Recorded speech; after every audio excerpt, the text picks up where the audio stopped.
girls with their nails done now.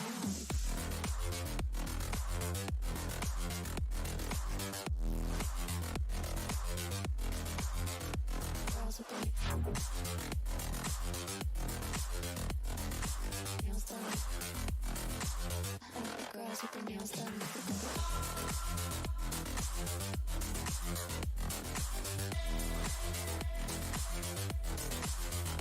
Girls with their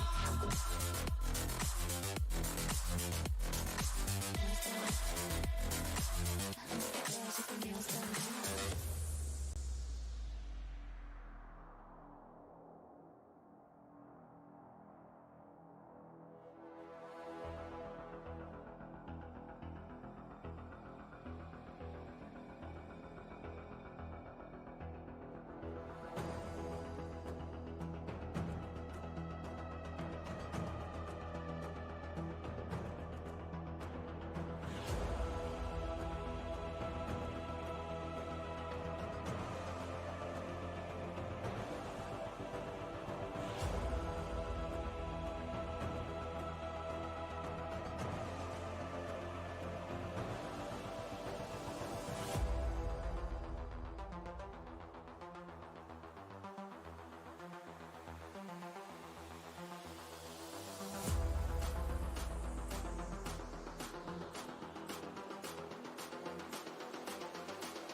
Girls with their nails done now.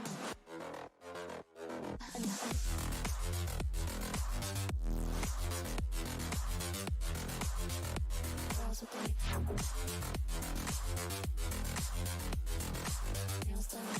done. I like the girls with their nails done.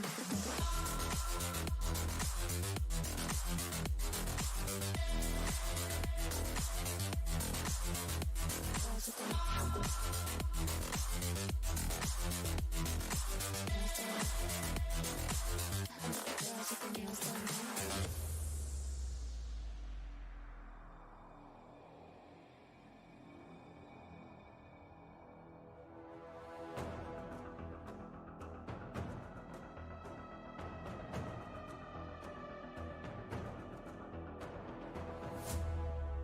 their nails done.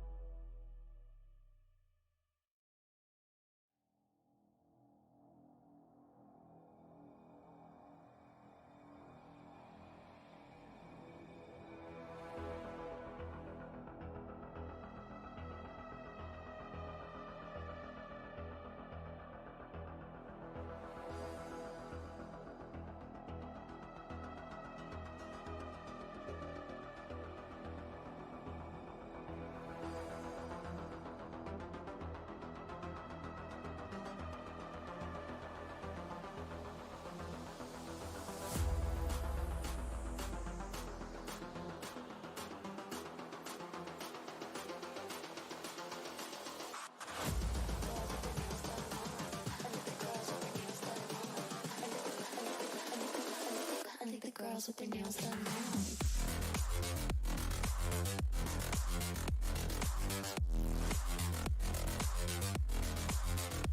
Girls with their nails done. I like the girls with their nails done.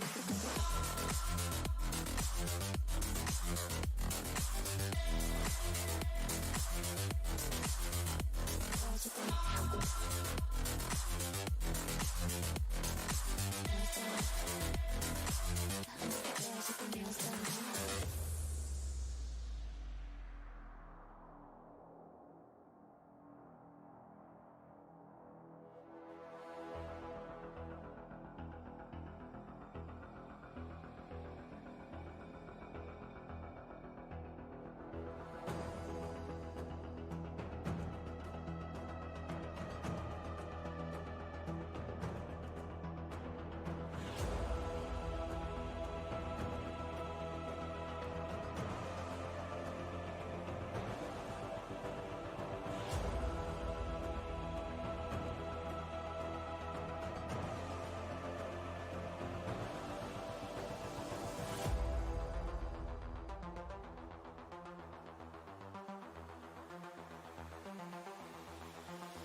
girls with their nails done now.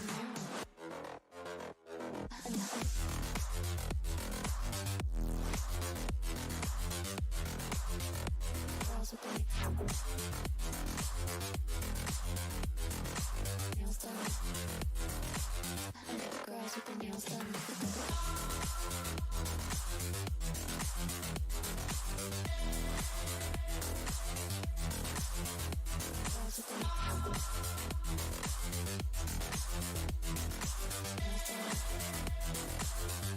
Girls with their nails done.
Girls with their nails done now.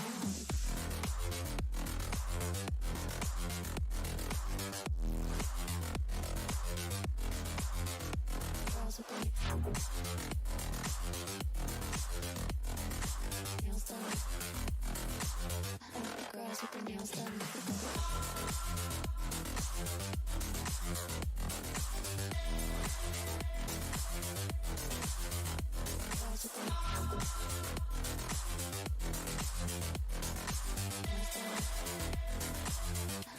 Girls with their nails done.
Girls with their nails done now.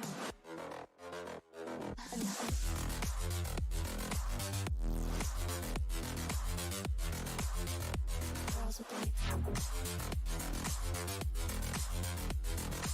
nails done. Girls with their nails done.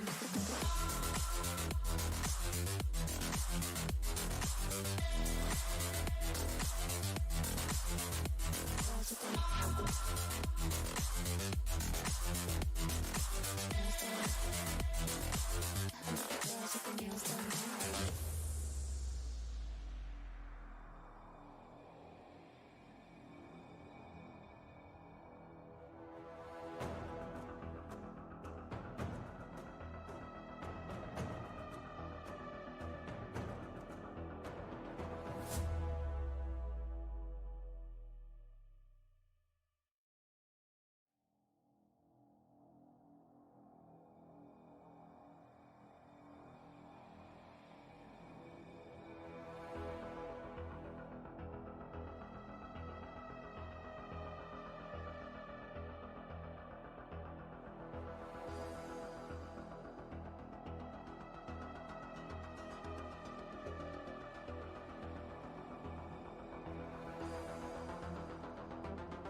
girls with their nails done now.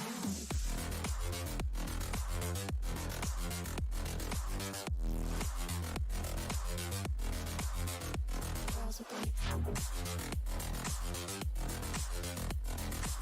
nails done. Girls with their nails done.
Girls with their nails done now.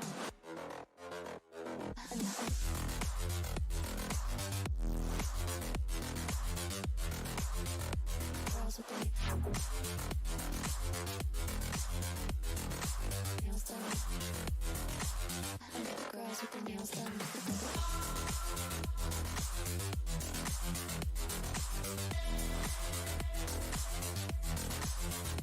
Girls with their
girls with their nails done now.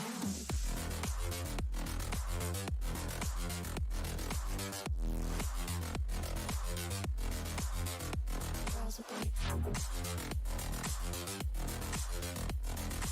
nails done. Girls with their nails done.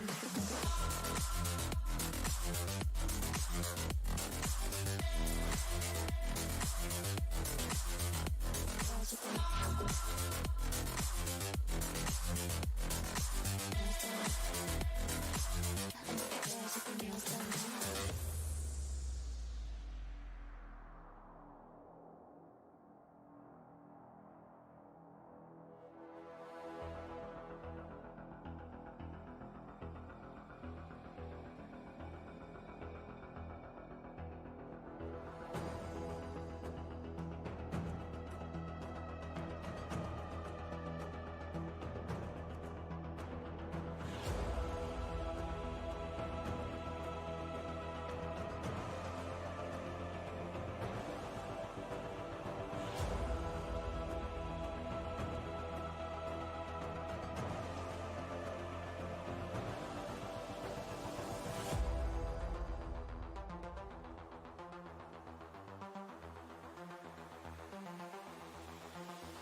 girls with their nails done now.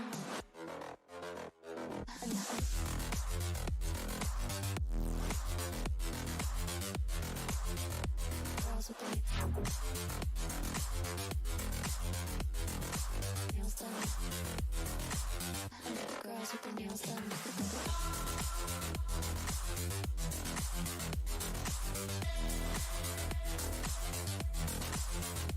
Girls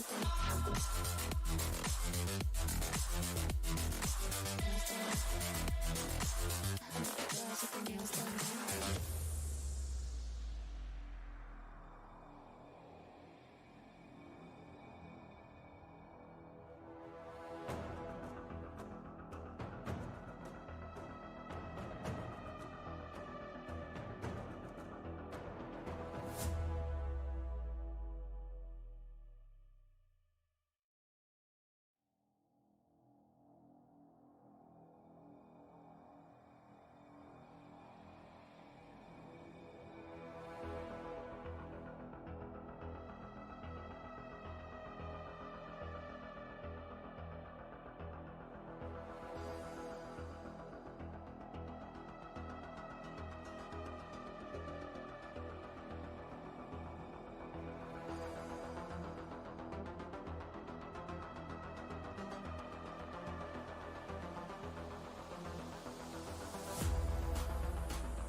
Girls with their nails done now.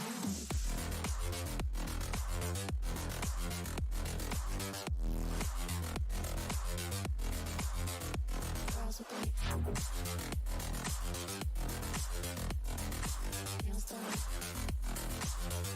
Girls with their nails done.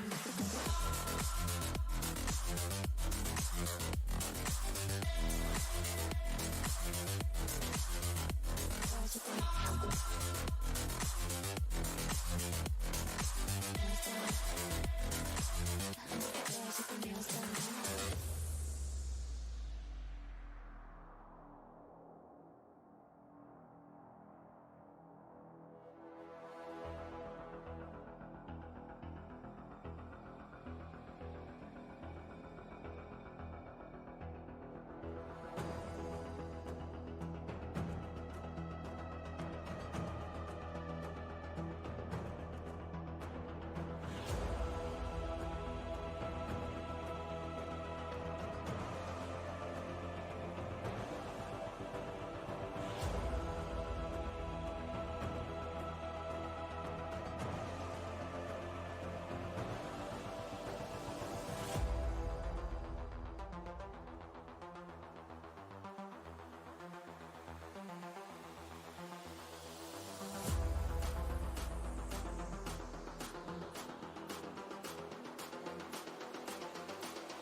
Girls with their nails done now.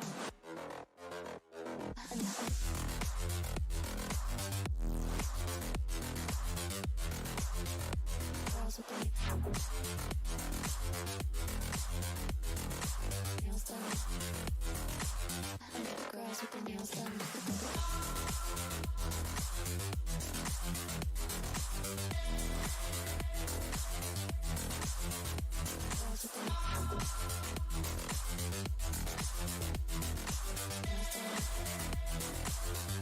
Girls with their nails done.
girls with their nails done now.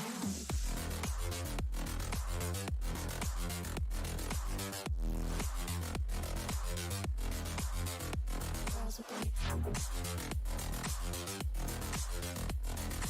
nails done.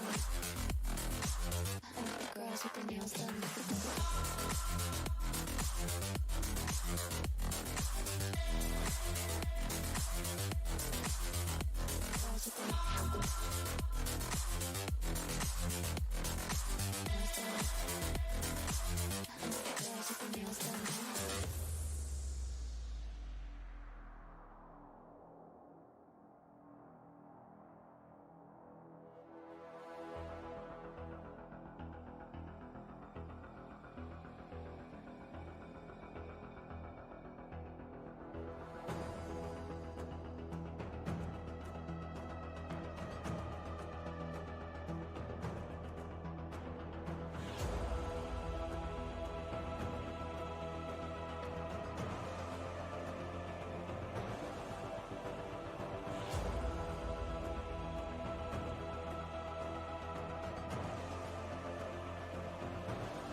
Girls with their nails done now.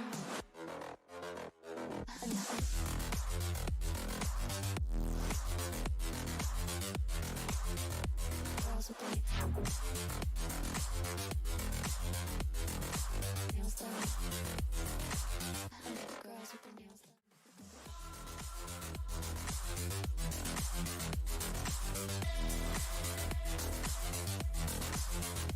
Girls with their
On Polos and Tees.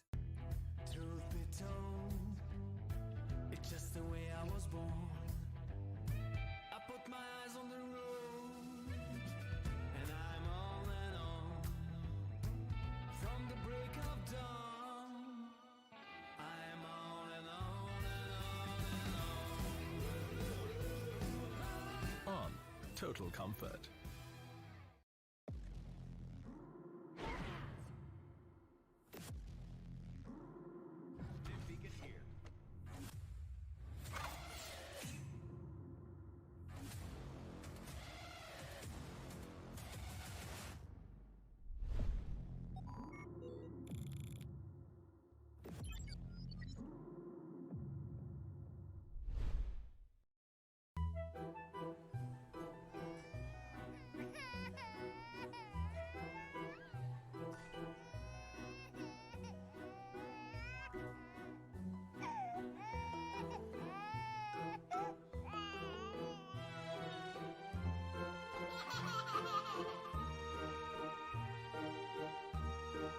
On Polos and Tees.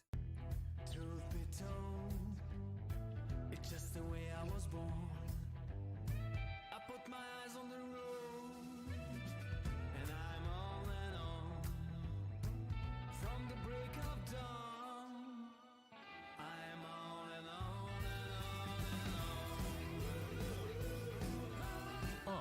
total comfort.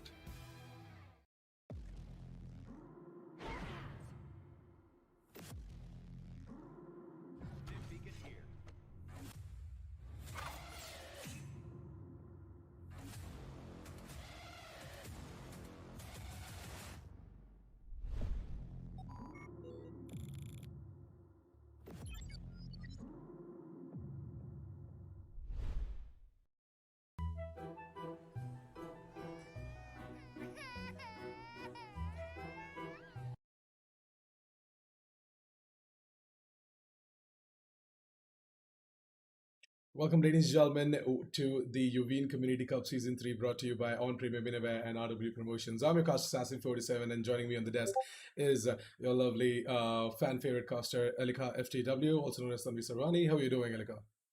I'm doing great, Nitish. Thank you so much for asking. And after a really long break, we are coming back at Yuvin Community Cup, third season, and we're back with Valorant action. Looks like we have some really good matches lined up for today.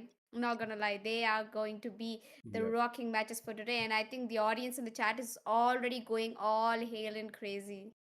Definitely, the matches that we're going to be having today are so intense that a lot of viewers in the chat are going to go crazy as well. The thing is that Yuvin Community Cup, right? They've made sure that they're going to be stacking up amazing games after that big long break that we had of about a month. So Yep. the last match that we played on Yuvin Community Cup season number 3 was last month of 30th, I guess, and then now we're coming back on the 26th of April. And this action is going to go on for 5 more days till the 30th of April. So make sure you guys stick around and tune into Yuvin Esports' YouTube channel every single day at 5 p.m. Make sure you subscribe and hit that bell notification icon as well to never miss another update.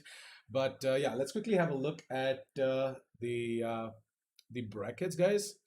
Just gonna quickly pull it up, and there you go. So this is currently how the roadmap is. Elika, if you want to go ahead and walk our viewers through it as well. Yep, right now we are in the winner bracket round two. So today we'll be watching of Godlike Esports or versus Global Esports and Summer Esports versus True Rippers. These are the two best of threes that we'll be having for today. And whoever wins will be proceeding to the winner bracket round number three. And I'm really excited. Looks like previously winner bracket round two we already have Auglis Boomers going ahead beating down Reckoning Esports, and we have Team Mahi beating down Exili Esports and moving forward to winner bracket round 3. I'm excited. We all also, like, everybody already knows what matches we have today. That is Godlike and Global, Samurai and True Rippers. Although Samurai Esports, they're playing really well. You know, recently the addition of Excali, I think it's only going to make Samurai Esports look more strong right now. Yeah, I mean that is one region that I really don't want to go as well.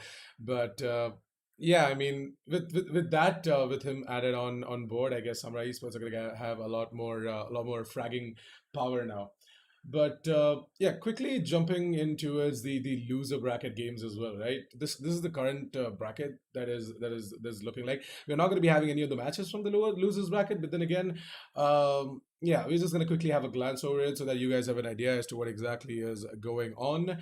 It's Reckoning Esports and Enigma Gaming who are going to be facing off against each other, and Exili Esports versus SATL Esports, which is going to be no, actually SATL Esports, they already won that specific game and they've moved into as lower brackets, round number 3. But then again, I guess we are going to be getting some winners out of loser bracket round number 1 who are going to be making their way into as loser bracket round number 2.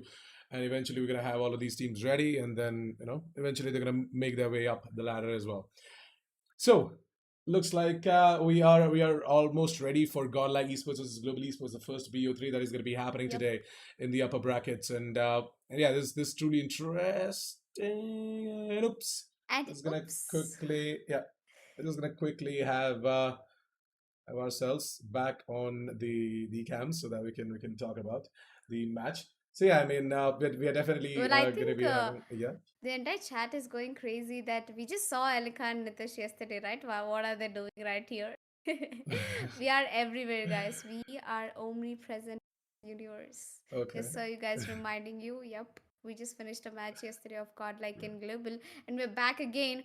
Well, this time I think I think this time Hyven and Hellranger, it was so quick for them to face off each other again. Hyven promised me that he will be facing off Global Esports directly in the land, but oops, I guess you forgot that you have a match today. And there you go, once again, Godlike and Global Esports. And I think Godlike, they'll be showing off a better, better match today, better performance today, because yesterday they weren't really playing good, and today they might be actually pushing forward and playing really strong. As the map picks look quite interesting, as we'll be starting off with Ascent, Nitish's favorite map, and we move down to Haven and split at the end of the match.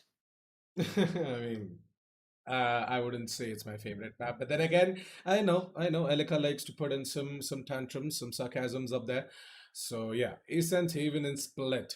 Haven is definitely, not sarcastically speaking, my favorite map. I absolutely love it, and I would love to see both of these teams going against each other on Haven. Yesterday, we did see, Godlike Esports and Global Esports in another tournament facing off against each other on Split Haven. They did not play Ascent though, but yeah, it is truly interesting to see what exactly these teams are going to be doing as uh, as Ascent is going to be that first map, and I guess Godlike Esports they might be a little bit too comfortable on Ascent maybe. Haven and Split I can't say because yeah, yesterday against Global they weren't looking that great, but then again I would definitely give all my energy, all my power to Godlike Esports because they are having some tough time right now, and they need all the prayers and wishes that they can in order to survive. Yep. Well, looks like we were really having a good time, and Godlike, I think you've got to show a better performance today. I know you guys are better than what you have played recently. I'm pretty sure that you guys will be putting out a really good show against Global Esports today. As we start off with Ascent, Ascent is a really strong map for Godlike.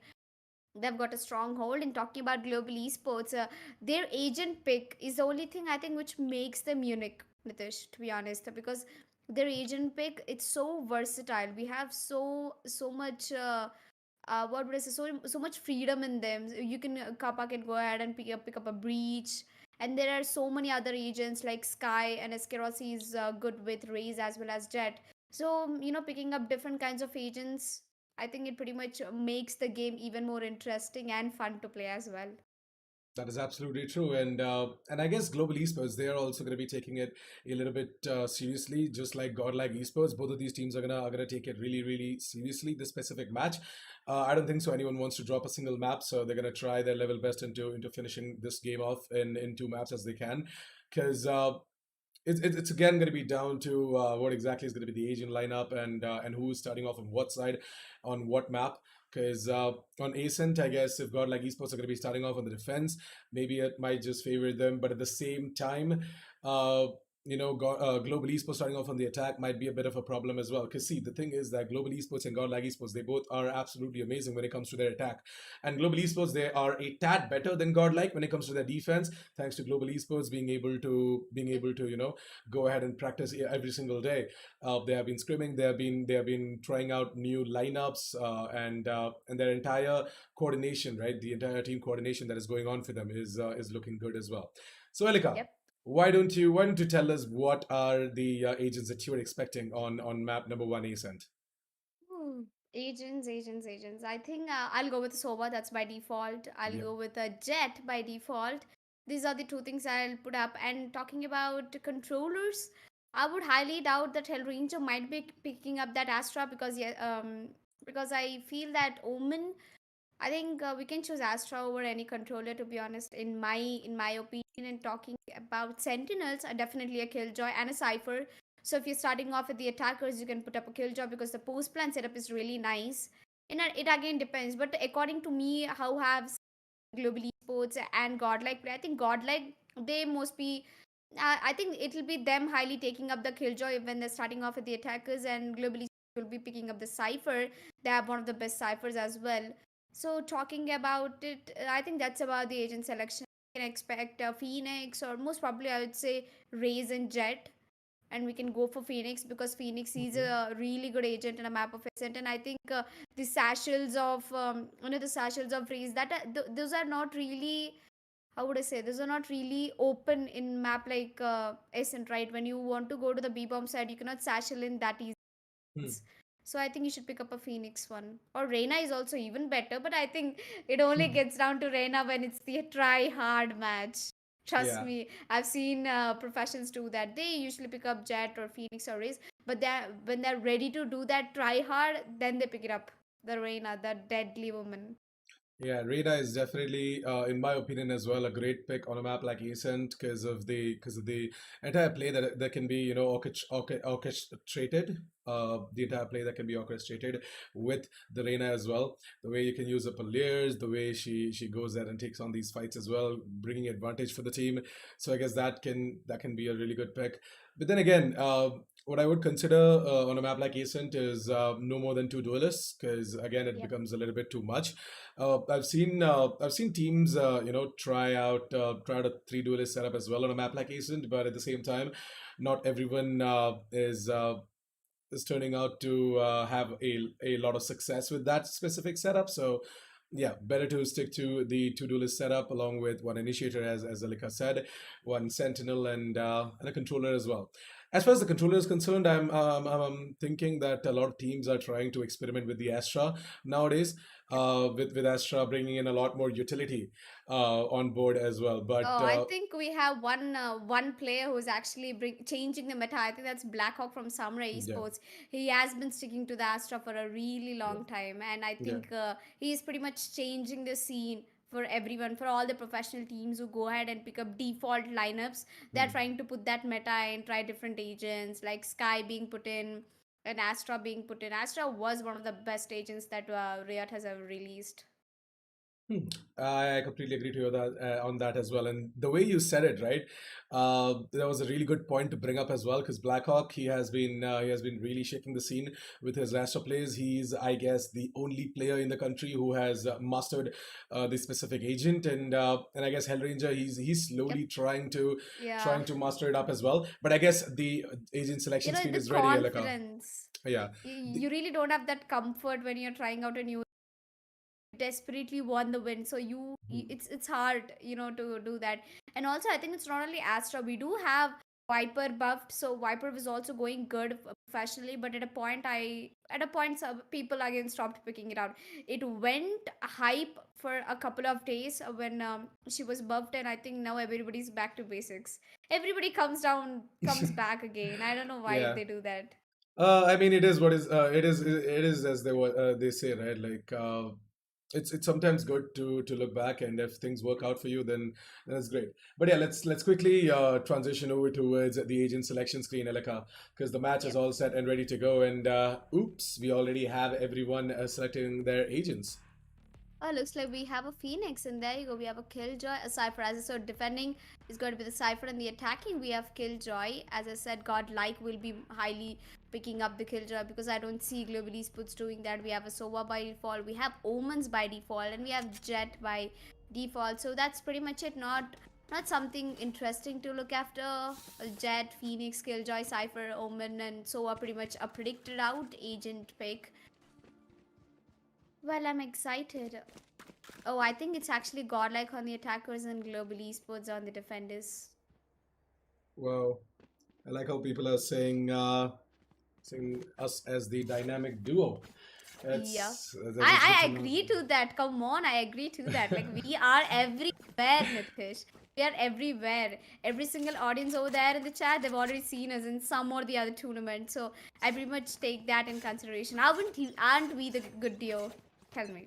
Don't you Definitely. think? Now you're making me blush, Alika. But yeah, No, what? getting on, getting on towards the game now, ladies and gentlemen. We're going to be seeing Godlike Esports, who are starting off with the defense, as Alika said, global on the attack.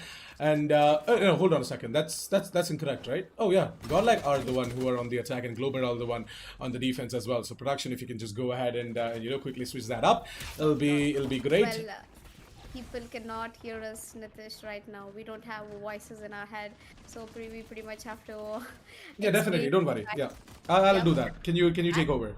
Yep, I will definitely be happy to take over and start this day off. It's already down to a 3v3 situation to my surprise, and Haiwan is even getting a double kill and escape down to 27 HP. As we move forward, Copper gets a double lightning fast, quickly shutting it down for Godlike Esports. There you go. First round already going into the favor of Godlike Oh, it's actually Global Esports, guys. Please don't be confused. It's Global Esports who have secured the first round. Godlike are on the attackers. And as we see that starting off with the defenders, I think the advantage is in the hands of Global Esports. And as the map veto goes on, I think it was Global Esports. Oh, I think it was Godlike who picked the map and Global Esports who choose the side. So that pretty much makes easy for Global Esports. And this is a basic map, guys. Every whatsoever gamer who plays Valorant has definitely gone through Ascent. So Ascent is one of the default maps, and I think it's easy for us to predict out that what might be the first half score, as the defending side is always the advantage one, as Global Esports have started out. And I think that they haven't really upgraded on towards Spectres, as Sova drones continues to go up ahead in the mid. Eskeros is gonna push along with that, and Eskerosi might be in the trouble. And there you go, Flex is gonna get that entry onto Eskerosi. As we move forward, it's going to be Lightning Fast and his teammates who are actually trying to fall back over here. But Lightning Fast, oops, I think he's already so being taken down by Flex. He got himself a double over here. And Hellranger has taken down High One, so it's a 3v4 situation with a man advantage for Godlike Esports, as Deathmaker gives a 1D gone towards Hellranger. GG, man. It's all down to the last man skills. With the Spectre left in his hand, the force buy round will be going into the favor of Godlike Esports and Global Esports. There will be trouble for their economy. But if skills clutches this round, I will be going all. Trust me. As the turret is already spotted out, Skills is down to 40 HP, and I don't think there's much that he can do, as he'll be going back and getting healed. And he's gonna put the curve ball. He might be getting haunted from the market right now, as it's going to be SMX who might be first peeking. But my bad, it's actually Whitehorse, 2-man down. There you go. It's a 1v2 situation with no time left. GE Skills might be going into save. There you go, a triple kill. And I think he's gonna heal himself back again, as the Jet is going to be the last man standing over there. That is Deathmaker, who's actually coming back from the shot, and he's down to really low HP. And there you go, the headshot comes through. Skills has been picked off. Oh my god, Global Esports, they've secured the defending round, the first pistol round, and Godlike Esports immediately snatching it away. And the only reason I think Global didn't get that round, I think it's because of the not going for an upgrade and Eskeroshi pushing way too ahead in hits. I mean, when you give the man advantage down, I don't think it's really gonna happen. When you give man advantage in such early rounds, and especially to a team like Godlike, who have got like insane potential to make the round into their favor, there you go, that's gonna happen. Of course, that's definitely gonna happen. As we move down, Skills is already sitting down there with 4 kills, Kappa with 2, and Hellranger with 2. And here we are, Deathmaker with 2, Whitehorse with 2, and Flex with 2. Yeah, the spread of kills are looking a lot even, and I guess at this point, with Global Esports going in for an eco round, we might see Godlike Esports go ahead and secure themselves a second round of the board.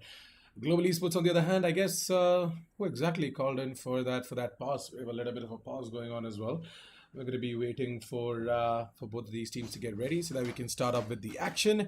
For now, though, Godlike Esports, right? They are looking good on their attack, and as I said, Godlike Esports, if they are going to be starting off on the defense side, then they can go ahead and get as many rounds as possible. And on the attack side of theirs, they can truly make a great comeback if, in case Global Esports takes a big lead or something like that. Because Godlike Esports, they're really good on their attack. Their attack side looks a lot better than their defense for sure. Out of all the matches that I've casted till now, Godlike Esports, recently, by the way, not since the beginning, recently, all the matches that I've casted of Godlike Esports, they look a lot better on their attack side. And yeah, I guess. Eventually, when things get better for Godlike Esports, they're gonna start practicing and scrimming, and you know, they're gonna be on their drawing board, making strats and experimenting new lineups, and eventually they're gonna build up a strong defense side as well. For now, Global Esports, they are looking like they're gonna force by this round. Interesting. Gonna have skills on the Vandal, Hellranger on the Spectre, Lightning Fast on the Phantom. They're going in for a force by this round, Alika. What do you think about this decision? Is this a good one? Well, forced by. No, I really don't think so because global esports, they might be stepping out a big time right now. If they give away rounds for God, like, you know what's God like? You know, their strategies, you know, how mad they go when they actually get that light chance. As I've watched recent matches, and I think God, like, he's playing a better game. And global esports are facing off against Godlike have got the big rifles in their hands, and global esports with that aim, if they manage to take Godlike, then Godlike is in the big trouble. Whoever loses this round, they're in big trouble in terms of the economy. So I'm kind of, not on either side of the teams. Well, I can say for one thing that with the guns advantage, I think it can be Godlike who might be taking away this round against global esports. Yeah, with a minute left on the clock, I guess Godlike Esports are going to try and move in over towards the A side. They have secured themselves that aim in control, and they have cleared out wines as well. Are going to move in together as a unit, and it's going to be SMX who's going to be lining up that recon dart. And that recon dart is going to be going straight over towards the rafters wall, where we might just see all of these players getting caught as well while they're trying to make the rotation. Hellranger, on the other hand, goes ahead and takes care of Flex, who tries to move in from the short position. It was sort of a split coming in from the side of Godlike Esports, and I guess they have secured themselves the spike plant as well. Time for Global to go ahead for the retake. It's going to be Havon to get himself a kill on towards Kappa. Not bad. He's looking for more rare skills. He pops up the ult, and I guess Lightning Fast is going to try and spot out Deathmaker under the rafters, and Deathmaker is going to get caught off guard and is going to get taken down as well. Down to a 3 versus 3. This retake, it can go either ways, by the way. If Godlike Esports make the push right about now on top of that recon dart coming in from SMX, we might just see all of these players from side of Global Esports falling down, and that is exactly what is going to happen. It's going to be Godlike Esports to put up the second round of the board, as I said, and it was a beautiful round and a beautiful hold coming in from Godlike Esports. Yep.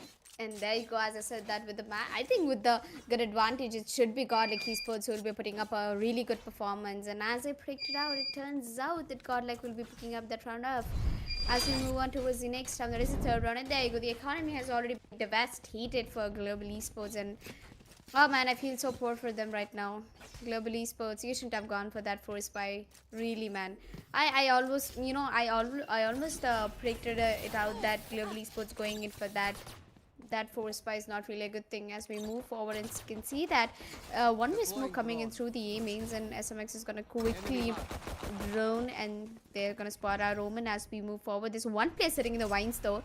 I hope that somebody has clue of where exactly G Skills is sitting, and there you go. Flex's Molly is going to take him down. I think the Molly worked out pretty well, and there you go. Flex is a blind shot onto his Hell. Excuse me, what was that? And we have high one taking down SK Rossi. And here we are, last to one-man player that is lightning fast who will take Flex before he goes down. And third round on board for Godlike. And looks like the improvement has already been shown by Godlike Esports today. Yep, Godlike Esports, they definitely are looking a lot confident and strong against Global today, and I'm so goddamn happy to see them like this. They're performing really, really good, and Global Esports, it was just an eco round for them. So let's see with their full guns out, Godlike Esports, can they go ahead and get themselves a control over towards either of the sides. And yeah, Global Esports. Well, are they going to be able to pull out the operator? Yes, they are. We've already got SK Rossi on the operator now, so let's see where exactly he's going to be putting it to use. For now, though, he's watching over towards the high mids. So yeah, he's gonna quickly reposition himself over towards the B mains as well, because he hasn't spotted anyone out. And now the Phoenix over towards not the Phoenix, my bad, the Omen over towards the A side, that is Hellranger, right, from the side of Global Esports. He's gonna give out the information that, hey guys, I heard a couple of players over towards the mains. I saw a drone coming as well, so might be possible. It is gonna be an A execute coming in from the side of Godlike Esports. So why don't you guys get me SK Rossi over towards the rafters? Yeah. And that is exactly what is gonna happen. SK Rossi is gonna be over towards the rafters, but look at the immediate rotation coming in from Godlike, Elika. And with the rotation, Godlike, they're always known for Godlike plays, and right now they'll be rotating a quick fast rotation towards the B bomb side, as I think Phoenix and Omen, they will be pushing up towards the Amins in no time, before they even realize that the rotation has already been called in. Oh, look at Taiwan, they're actually playing out. Global Esports over here, the rotation has been called in as Sova. So he's pretty much gonna go ahead and say that it might be a B push coming through, and they will be 30 rotating seconds as left. Haiwan might be going to the A bomb side and get the plant. And look at this. See, just Maker is getting baited over here as the smokes come through right now. Global Esports will be so confused as the ultimate will be coming through. There are two players onto the bomb side. El Ranger is gonna pick Spike both of down them, A. and there you go. 10 seconds With 10 left. seconds left on the clock, Godlike, your Godlike Last plays are player not really standing. working because El Ranger got himself a triple and might be getting the quad. And not the quad, but I think Lightning Fast will be shutting down SMX and Godlike. They will be getting shut down by Global. I think their rotation call was a nice one, but they tried to extend it with absolutely no time left in the clock, and I think that's the reason why Godlike didn't get this round into the favor. That is true, Elika, and I guess Godlike Esports, right? As I said, against a full bot global esports, it is going to be a little bit tough for them, and oops, I guess we have a little bit of a disconnect. Just gonna quickly go ahead and yeah, I'm gonna be popping up that be right back screen. Let's have us on the cam a little bit so that we can talk about how exactly the match has been till now. So, Yep. Elika, tell me, what do you think about the match till now? We definitely saw some improvements coming in from Godlike Esports, right? And I guess Godlike Esports, they're looking, as I said, far too comfortable on their attack side. On Ascent, Ascent might be that one map that might be a little bit too much for Global Esports, because Global Esports, they do tend to struggle. They struggled against a team like Purpose Esports on Ascent in another tournament a few days ago, and I guess today against Godlike Esports, they might just receive the same fate. But at the same time, can't deny the fact that Godlike Esports, they're looking far better today, and hopefully they get to win against Global Esports today. Yep, I'm expecting the same as Global Esports. Looks like they are not really off to a good start, but Godlike, they're definitely off to a good start. They're trying to put some really crazy strategies over here. They've got 3 rounds into their hands. Unfortunately, the last round worked for them. Although I would say Godlike, this might be a map for them. I mean, it's a BO3. They have to try their level best, and I can already see it going down towards the deciders map split. Well, the prediction goddess has told us that it's going to be going down to the wire, to the map split as well. So let's hope it does. But yeah, Haven and Ascent, two of the maps that might just be the deal here, because if God like go ahead and win out Ascent, then most probably Global Esports, they might have Haven in their bag as well. But yeah, in my opinion, right, in my opinion, we might or might not see the third map. But as Elika said, there's a high probability, high chance that we might go to the decider as well. Because yeah, doing the quick math here, map number one, if God like takes it away, map number two, Haven, we know that Global Esports are a lot strong in that, so maybe we are going to be seeing them go ahead and take it away on Haven, and then they're going to push it to the third map, which is going to be Split. Yep. And on Split again, we know that there's a little bit of a history between both of these teams Yes, and I and think Global Esports. Esports is better than Godlike in Split, to be honest, because I've seen Hmm. Global Esports. Oh, the two maps I've seen, Split, and I think both of them were played by you Global Esports. know, Okay, I need to switch up things because I'm still stuck in that basic. no, no, You know no. what I mean? You know what Yeah, I mean? yeah, I know. No, no, no. But I'm not interrupting you, by the way. You are absolutely right. But why I was chuckling over there is because of the fact that uh, interestingly, both of these teams don't have any prep done on the map of Split, and it's Yep. funny how they are going ahead and playing it out in tournament games. So that is one thing that that it kind of makes me laugh as well. But yeah, it's again good to know that they are always bringing new stuff up for us, and they're gonna keep on experimenting. They're gonna keep on trying as to what exactly works, what doesn't work, and there's legit so many things to talk about as well. But yeah, I'm just gonna quickly go ahead and just give me a second right now. Quickly go ahead and yeah, get the be right back screen on board. So we'll be taking a quick break, and guys, we'll be right back as soon as the game is ready, so don't go anywhere, stay tuned. We're gonna be right back.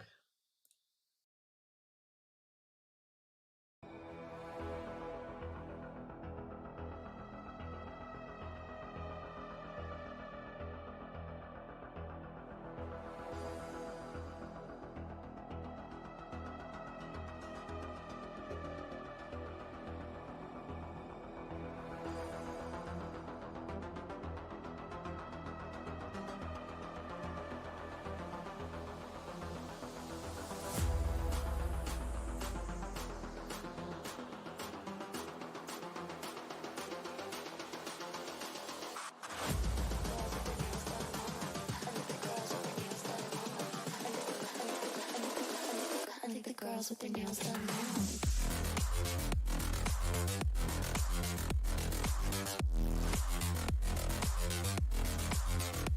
Girls with their nails done. Girls with their nails done.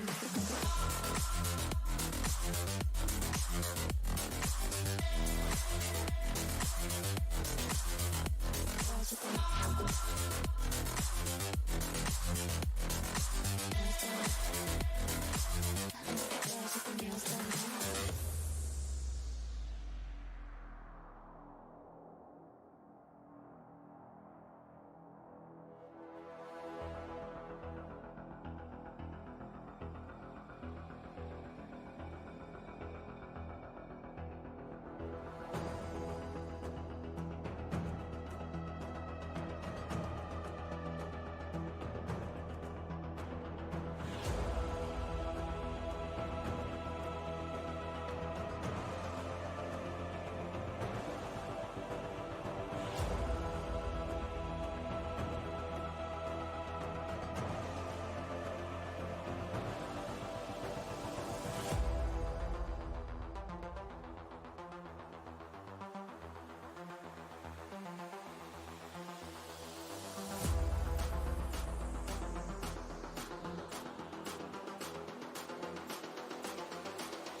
I think the girls with their nails done now.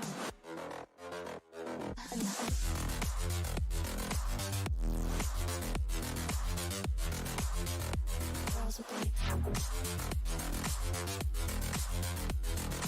nails done.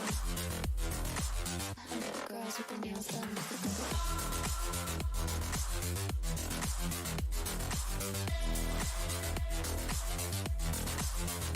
Girls with their nails done.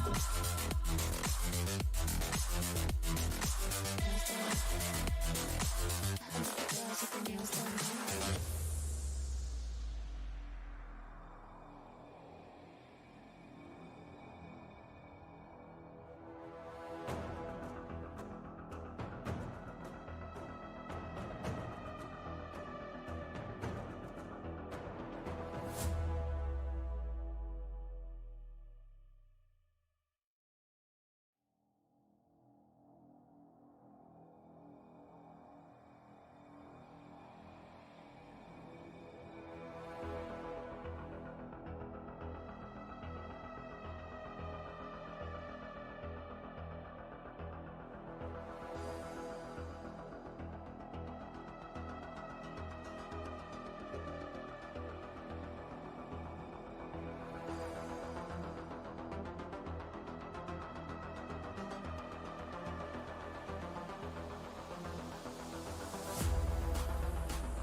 I think the girls with their nails done now.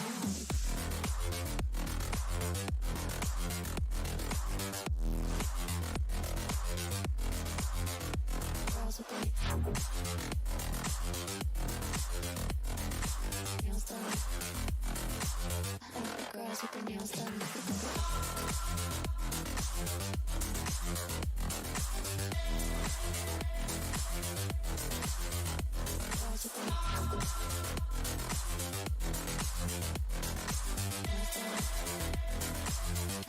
Girls with their nails done.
girls with their nails done.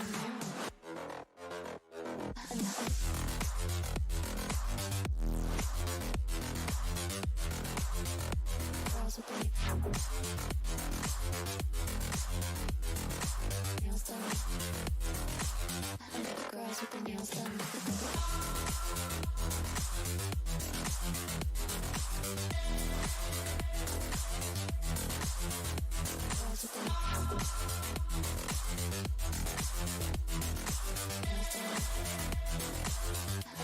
Girls with their nails done.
The girls with their nails done.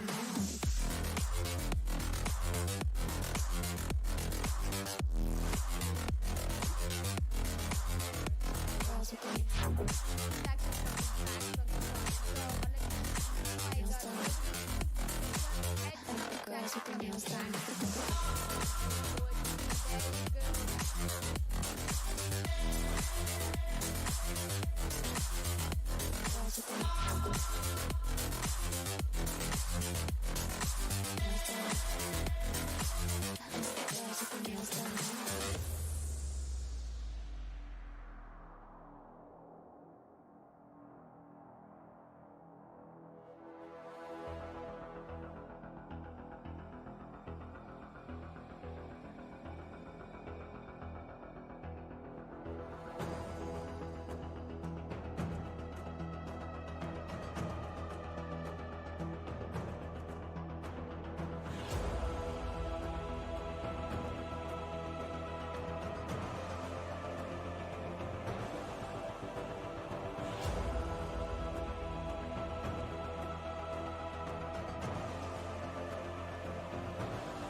The girls with their nails done.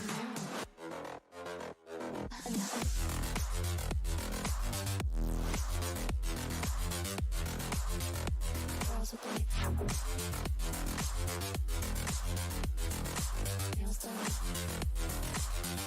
Girls with their nails done.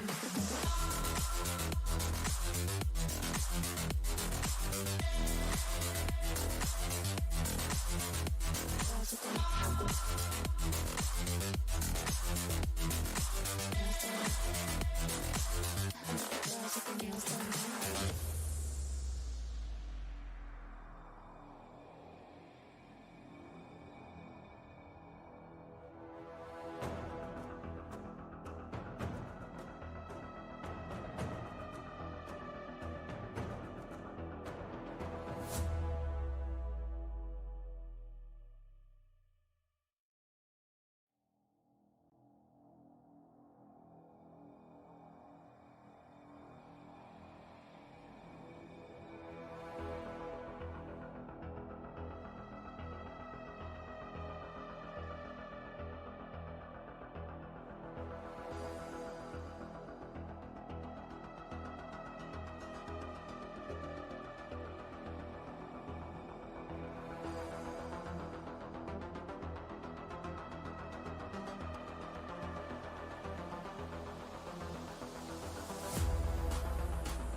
girls with their nails done now.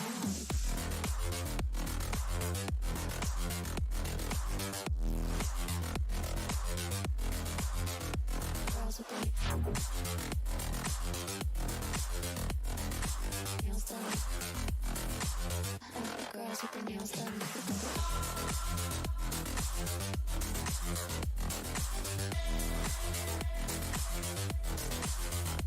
Girls with their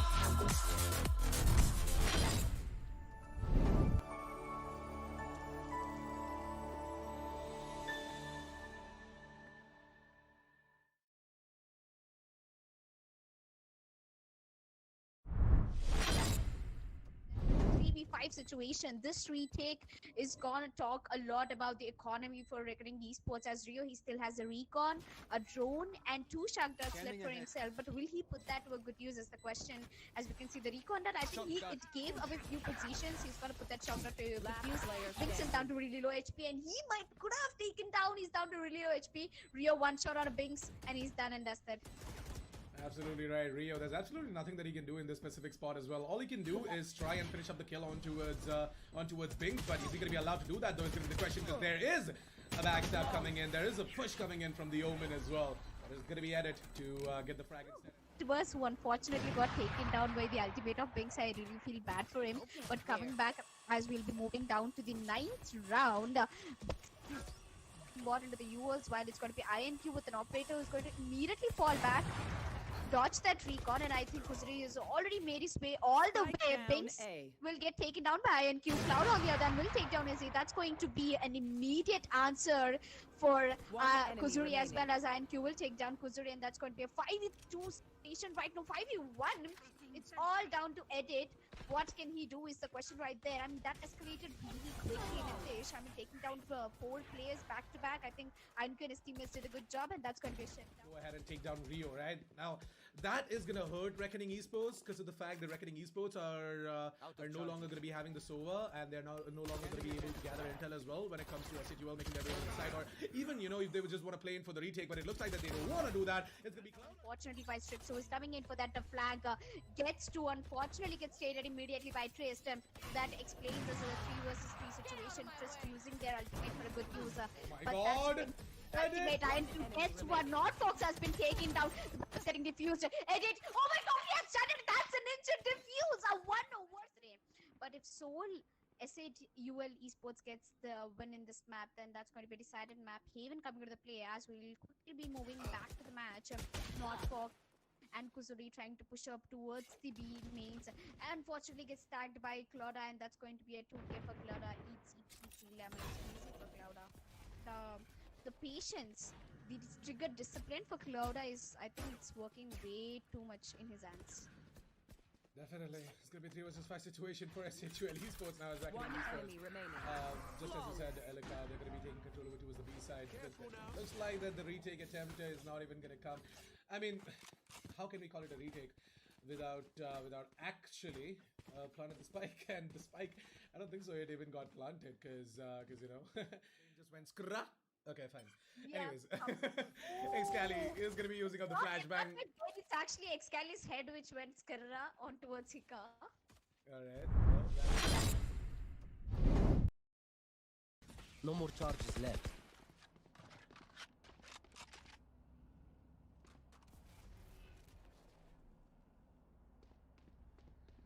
Thirty seconds left. Alrighty then, ladies and gentlemen, I guess we are all set and ready to dive straight back into the game, and you guys are witnessing what exactly is happening as well. So yeah, there you go. Global versus Godlike. We're back. We left it out at 3-2, and 15 seconds left on the clock. It's I guess Godlike Esports. They're about to lose out this round as well. 8 seconds, and all Global have to do is stop the plant as well. But at the same time, they're not going to be able to do so. The Cypher's ultimate is ready, whereas the Sova's ultimate is not. So Kappa, he has to, I guess, wait. I guess wait one one more wait for a kill as well. With one kill or just getting an ultimate off, he's gonna be getting his ultimate ready. But I guess Lightning Fast is gonna go ahead and get that kill. It's gonna be Heaven going down. With that, it comes down to the Killjoy as well as the Sova. Now someone's coming up over towards the rafters, and it's gonna be SMX. But ooh, Kappa gets the immediate trade, and with that is gonna be left out in a 1 versus 1 situation against White Horse, and White Horse is gonna do some damage, and that's gonna be Kappa going down to 7 HP. Kappa, he really is trying to tap away, but I guess White Horse, he's just gonna bait him out. Trying to you know, just take away as much time as possible, and then finally going in for a white peak to secure the 4th round of the board. So Godlike Esports are going to convert the round, and they're going to be very happy with that round going on to their favor. So 4-2 as we move on towards what could possibly be an equal round for Global Esports, Alika. Yep. As we go ahead and see that Godlike looks like they're having a good day right now. But I think as long as Global Esports are fighting it out, I don't think it's going to be an easy win. As we move forward to the next round, 4 rounds for Godlike Esports and 2 rounds for Global.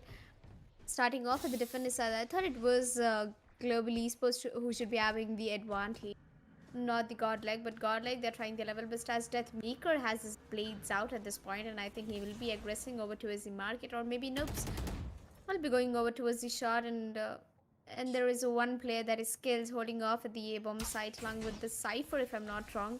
Yep, and I think Godlike is going in for a slow game. Look at the, what do you say? Look at the patience coming. Look at the trigger discipline coming in from Godlike. Yeah, they're gonna take it slow, and I guess that sort of is gonna work in their favor as well.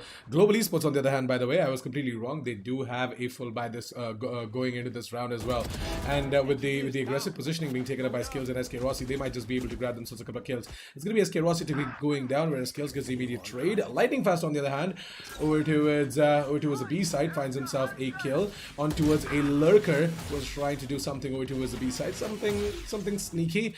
But yeah, Kappa with his ultimate ready, right? As I said, he's gonna be pulling that out, and he's gonna delay the plan for Godlike Esports as much as possible. The man advantage is still with Global Esports, by the way, so this retake is looking a lot better for them.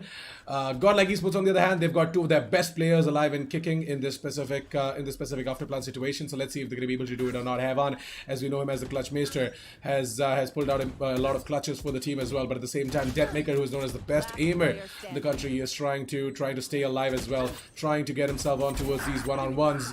He's gonna get the frag on towards Lightning Fast. Not bad, but the plant is not for him, and it is gonna be Kappa to go ahead and stick up the defuse in order to get this 3rd round of the board, and Global Esports is gonna be winning it out, ladies and gentlemen. Well, I think as we saw Godlike Esports taking 1 round, and Global immediately answered back to Godlike Esports by getting this round in Skills.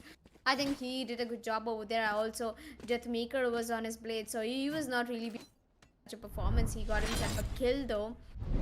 Well, we'll be moving forward. If Global Esports gets this round, it's going to be a tie. It's going to be a tie score from both of the teams, as Godlike is currently sitting on 4 points, and I think they're going to for a full buy right now. If Godlike loses, they might have to go the next round. And Global, if they win this, they might be, you know, balancing their economy, as Hywan is going to be the guy who moving forward. And I really like the smoke from Hell Ranger. That's a really nice smoke to stop enemies rushing over towards the A mains, as I think Eskerosi has already been spotted out. Hell Ranger is gonna come out, but he's tagged down to low HP. And Flex is gonna take Hell Ranger down as Eskerosi. I think with that operator, he might be getting the job done. A plant, and I think slowly Godlike Esports has started to rotate, and it's going to be Hywan with the spike who might be coming into the A site and get the plant done. Or maybe not, he also might be going in for the rotation, and there you go, Eskeros is also back ahead in Heavens, as I think Godlike Esports, once again the same strategy we saw in the 3rd round, Nitish.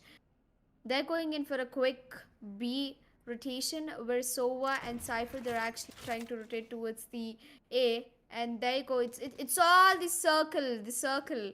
Oh my god, the circle of rotations from Global Esports. For a second they go to A, for the second they go to B. There comes a recon from Kappa, which might actually be, you know, giving away a lot of players position as we move forward. Flex is going to have that ultimate out, and I think not really a good way to start the round, as Lightning Fast gets 1 god. Flex takes 1 down, Kappa taking another immediately. 3v3 situation as the Molotov comes in. SK Rossi with the blades out is gonna dash seconds into the side. He has 2 smokes left player whatsoever. SMX is gonna shut him down as we are down to a 1v2 Spike situation with skills left over here. He's gonna use the curve wall as well. And he'll be pushing towards the second lane, so he'll be spotting out SMX, and I think it's all down to the versus Phoenix. The skills versus the flex. The spike has already been planted down, and there's only 8 bullets left in the gun of skills over there. And I think flex, he might be spotting out skills at the right time. Oh! The first stabs coming in from skills is definitely gonna get the round for Esports. And there you go, ladies and gentlemen. Esports are going to type the scores alongside Godlike, and here we are, Nitish. It might be an eco round for Godlike the next one.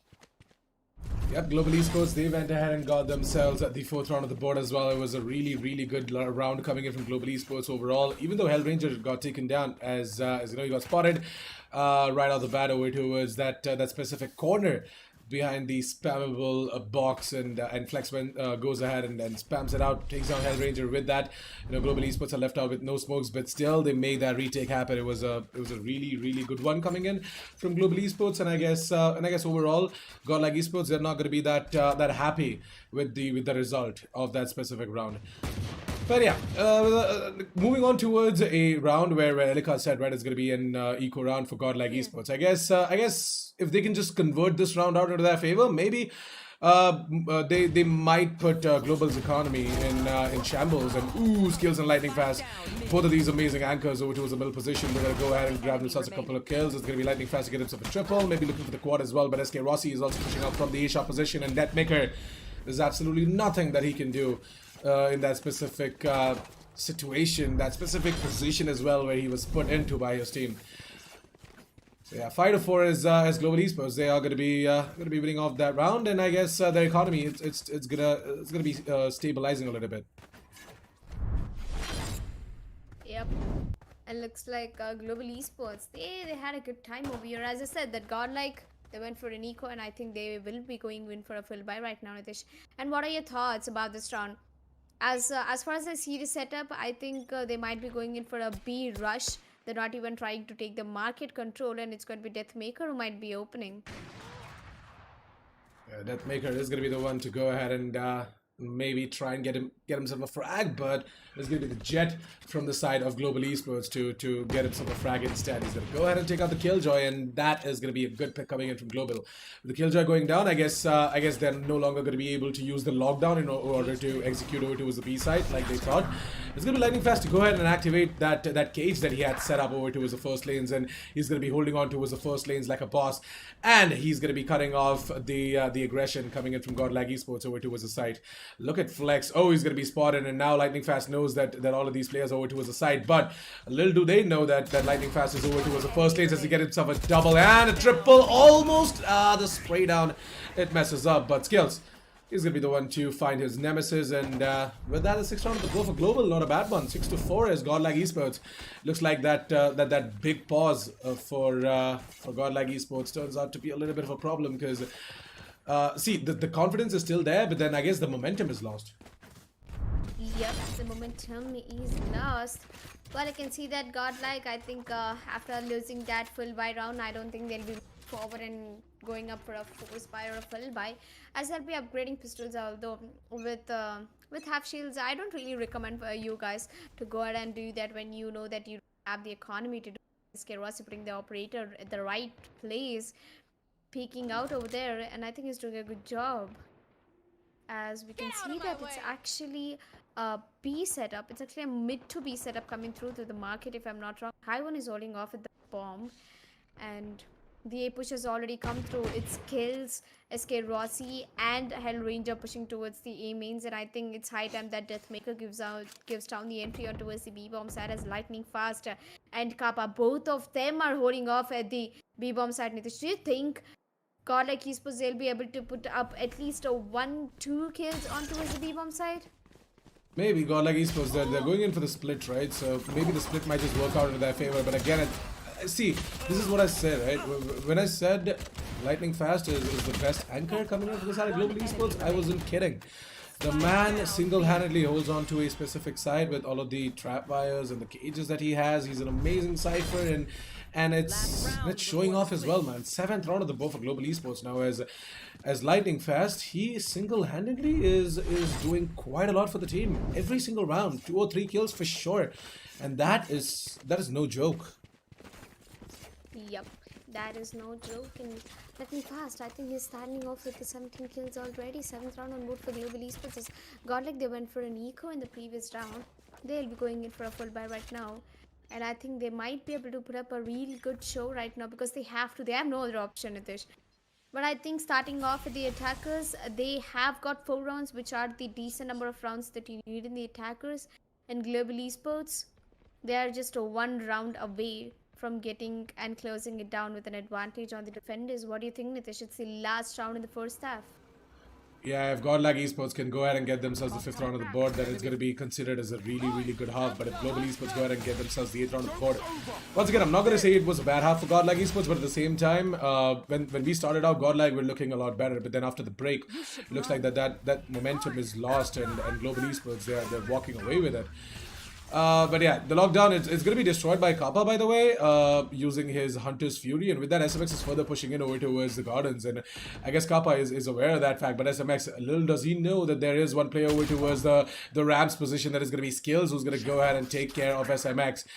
The confidence coming in from Kappa, right? Kappa knew that that his teammate, he's gonna come and secure him of the flank that is coming in from the Gardens. And look at this, they're once again gonna move in through the smoke on top of that beautiful flash coming in from Skills, and it is gonna be all 3 of the players to get themselves a frag each and put up the 8th round of the board. So 8-4 is Global Esports.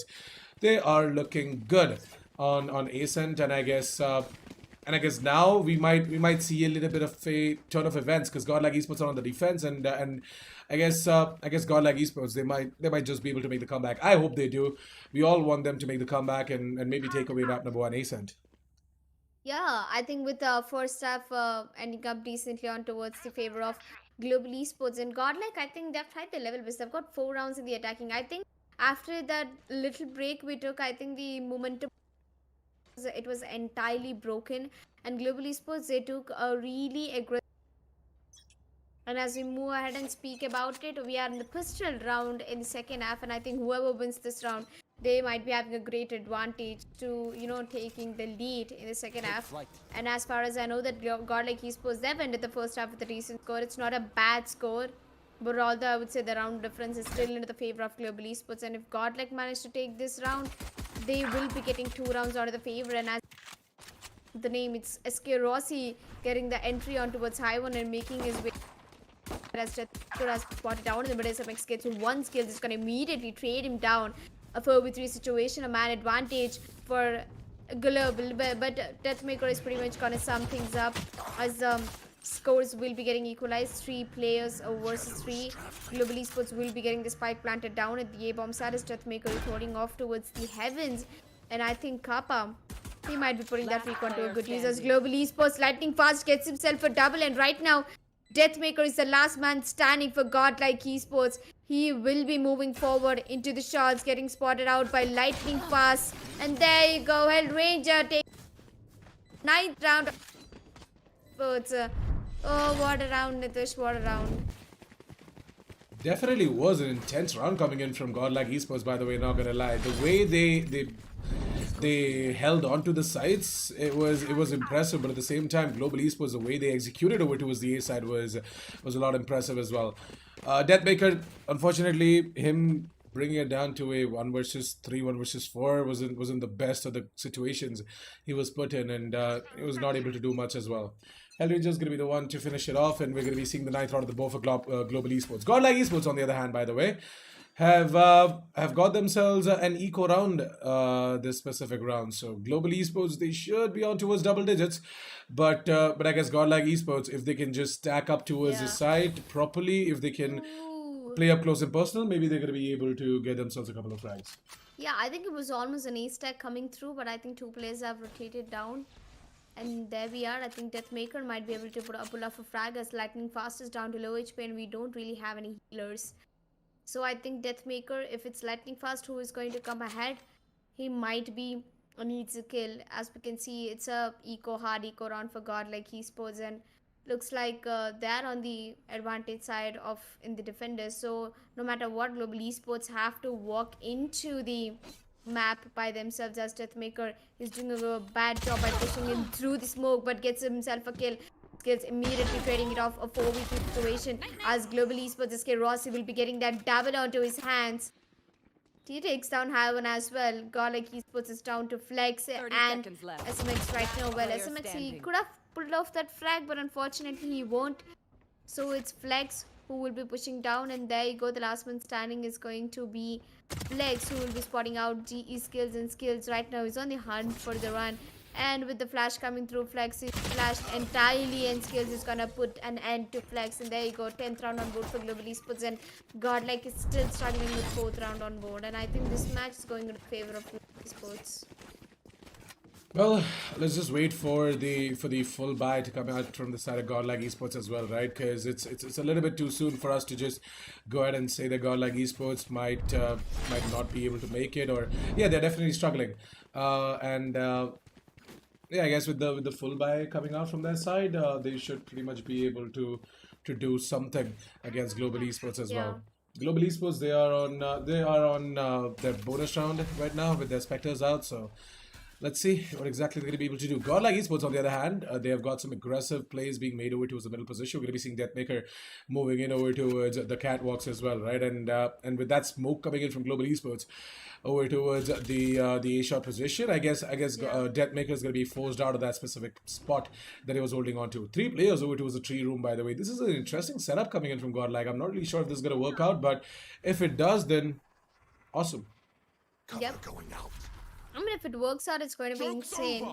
As you can see that Global Esports with the Spectres, I don't think they'll be getting the job done. You know, when you're on the defending side, it's a different shot. When you're on the attacking Spectres, that might be actually a harder one to get the entry to the bomb side. As I take the name, Deathmaker is going to take Global Esports skills down. And I think Global Esports, they've made their way all the way to the A-bomb set. The spike has already been planted down. SMX gets one onto SK Rossi. The main player has been taken down. Short door has been broken. SMX gets another one. That's a double kill for Hell Ranger. He is definitely on the edge of his seat. It's a 2v5 situation, and I don't think they really do have the resources to work with, as Hell Ranger will be getting spammed through. And I think Flex, he exactly knows where the enemy is, and he will be spamming it out, and he'll be taking down Deathmaker as well. But the bomb diffuser has been killed, and so is Hell Ranger. And there we go. As Nitish said, when the full buy round comes, Godlike is gonna shine, and that's what exactly happened. Yeah, Godlike Esports, as I told you, right? Just wait for them to get their full buy out, and then maybe they're just going to show us a completely different side of theirs. And they're going to be showing us exactly that. True dominance comes in from the side of Godlike Esports, and I guess Global Esports. They shouldn't be disappointed, because they are definitely going to be having that full buy, moving on towards the next round as well. That is this one. And it's going to be SK Rossi to be on the operator. Interesting buy coming out from him, as you don't see that a lot on the attack side. But yeah, there you go. He's gonna sell it off, and he's gonna buy a Vandal. Maybe Hellranger is like, Rene dene yaar, SK Rossi don't, man. Let's try and win it out. Ooh, look like Flex has already gotten the entry frag. He got himself a double over there. Was gonna put the Molotov into the B means, heal himself, and might be pushing over towards SK Rossi. Well, lightning fast is going with the man who takes down Hyven. White Cross immediately trading it off onto SK Rossi. Lightning fast. Oh, the force on. And there you go, a force by round. It's definitely not going into the favor of Global Esports, as Godlike take away another round into favor. 6th round on board for them, 10-6. All they need is just 4 more rounds to make that comeback happen against Global Esports. And I think with the right amount of with the right amount of aggression and strategies, I think they'll be able to pull it off. So 10-6 is Godlike Esports. They're looking good, not a problem. As soon as their full buy came out, They're looking comfortable on their defense on Ascent as well. Global Esports, on the other hand, they have to stabilize their economy.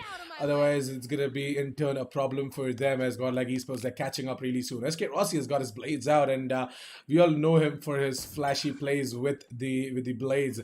Talking about the flashes, though, it is going to be Mr. Whitehorse and Flex to be peeking out in that specific position over towards the A mains. On top of the flash coming in from Flex. Whitehorse does get taken down by SK Rossi's blade storms, but in the same time, we're going to be seeing Flex getting himself an immediate trade and falling back without taking any sorts of damage whatsoever. Lightning fast. He's going to be swinging out that Sheriff, man, and I guess with him getting the frag over towards the rafters, it's going to be an easy entry for Global Esports into the side, bringing it down to a 3 versus 3 situation, Elika. Yep, and I think at the right time, Flex is gonna use that 1 hit back and he's gonna spot out Kappa. Gets 1 kill and there you go. But Hellranger, he has different plans to do. He's gonna immediately use the teleport and go down to the B-bomb set. Gets the spike planted down. He's waiting for his friend to rotate, and that is lightning fast, who gets a headshot on towards Haiwan, which pretty much puts us in a 2v2 situation as he'll be facing off Deathmaker. Is gonna take him down. A 1v2 situation for Hellranger. He's down to 53 HP, and you know both the players are coming through market. He spots one, he spots another one, and there you go. That's a clutch coming in from Hellranger. Make 11th round of sports. Oh my god, Hellranger and his plays. He is one of the best Agils that I've ever seen in the country, and I think he is proving his name again and again by doing the clutches. What an insane play being made by Hellranger, man. Props to this guy. The way he went ahead and used up that teleport as well. From the shadows are going to be used over towards the B side, and then he positioned himself in such a way that that you know everything it just orchestrated in a way that he knew that these guys are going to be coming in from the markets, and everything just played out for him perfectly. And that is what I would call luck in 200 for sure. I mean, not like he didn't have the read. Definitely he might have the read, but at the same time, it's definitely a lucky thing to see as well, that you know both of these players are sticking together and they're coming in from the markets, where Hellranger is just right below the market entrances, and it's insane, man. Not saying that that Hellranger isn't a good player or something like that. Please don't misinterpret what I said and you know spread hate on me. But yeah, I'm just saying that it's rare. Calm down. It's rare to see both of these players to come in together as a unit from the markets, and Hellranger to be positioned himself in a way that he got both the kills. So. And it was totally unpredictable of Hellranger to be sitting down there, because they already expected him somewhere in the boathouse or the B mains, because you know it's a 1v2 situation with that man advantage. They really wouldn't be expecting them to go for an aggressive thing. As we can see, pause has been called in, and looks like Global Esports are the ones who call in the pause, if I'm not wrong. In Godlike right now, they have the economy to deal with, so they'll be going, oh, they actually don't, but they're gonna pick up 4 rifles and a Spectre to their hand, which is Whitehorse, who will be picking up that Spectre with a full shield. And talking about Global Esports, you know their economy is just very balanced right now, and with this round we can pretty much explain that if Godlike is gonna make that comeback happen, or else it's going to be Global Esports who will be taking that match point. But if Global Esports take that match point, I don't think there's nothing that Godlike Esports can be doing to handle it, because they're already going in for a force buy, and if they lose this, they have to go for an eco or maybe hardly upgraded pistols. They will not have the economy.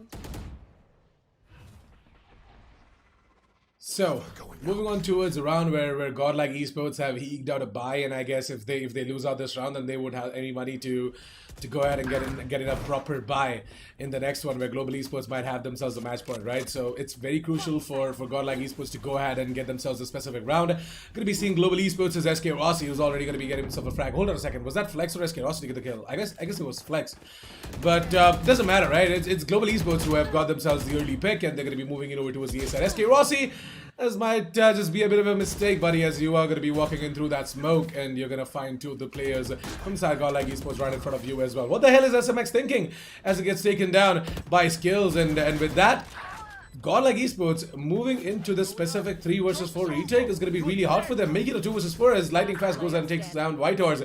Lightning Fast, can you stop? Can you please go ahead and stop this this sort of a streak that you're building up for yourself, as you're looking for more, and you're gonna get it?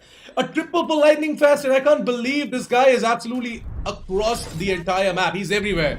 wherever he goes, he secures himself multiple frags, and it's insane to see Lightning Fast going ham onto his Godlike like this. 12 to 6, ladies and gentlemen, this Global Esports are going to be on a match point. I guess Godlike Esports don't really have the money to eke out a buy now. Yep, they definitely don't have the economy, as I told Godlike Esports. They have to go for the upgraded pistols and hardly any SMGs. As I said, that the economy is not really great for Godlike, and if Global Esports takes that match point away, it's a tough one. It's a tough one for Godlike right now. But I think it's time that Godlike Esports they show their true potential. And with that double shock dot lineup coming in from Upper as Deathmaker in the shot, he will be scared off. He has his blades out. GE skills getting that entry onto Godlike SMX. It's going to be an entry onto the B bomb side, if I'm not wrong. Oh, it's actually outside the aim. Means Deathmaker is gonna fall back. Skills gets another one. That's a double kill for Skills. He's showing up his skills with the name. The man is definitely the type of the character that he has with the name. And I think with the 3v5 situation, Godlike Esports, they really don't have the advantage, Nitish, of getting this round into the favor. I think the map of Face Center will go into the favor of Global Esports no matter what. Well, Deathmaker and his Blade Storms, it always has stood tall for him as well as the team. So let's put all the faith in that specific ultimate as well, coming in from Deathmaker. On the other hand, SK Rossi finds himself an aggressive pick on towards White Horse. Whereas look at Lightning Fast, look at his positioning. I guess he might not expect Deathmaker to be over towards the A-shot position. And with that, Deathmaker is going to be securing himself that Phantom and the kill as well. There is a player over towards the high mids, that is Kappa, if I'm not wrong, who might just come in with a little bit of a flank if Deathmaker is trying to go in for the specific push from the tree rooms. And there you go, he's going to be completely blind as a bat, and we're going to be seeing the push being made by Hellranger. If Hellranger gets a frag onto his Deathmaker, then that's going to be good for Hellranger, as you know, he's trying to stat pad from quite some time now, and he's been able to do it as well. So 13 to 6, ladies and gentlemen, as Global Esports going to be all winners of this specific matchup. And yeah, they're going to be taking away map number 1 ASEN for themselves. And here we are. As I said, Global Esports, they pretty much took the second half into their way. Global Esports, they are way too good with the attacking and the defending. And you know, there's a thing I would like to talk about Godlike Esports. So when they are way too confident, the number of rounds that they've picked up in the attackers, they weren't able to pick it up in the defenders. And I don't know why it happened so. Although the economy was balanced for them, all they had to do was shut down Global Esports. Unfortunately, they couldn't. So let's just quickly jump onto the scorecards, where Lightning Fast is actually on top of the frags list, 26 kills and 13 deaths. Ooh, I think he's feeling it today.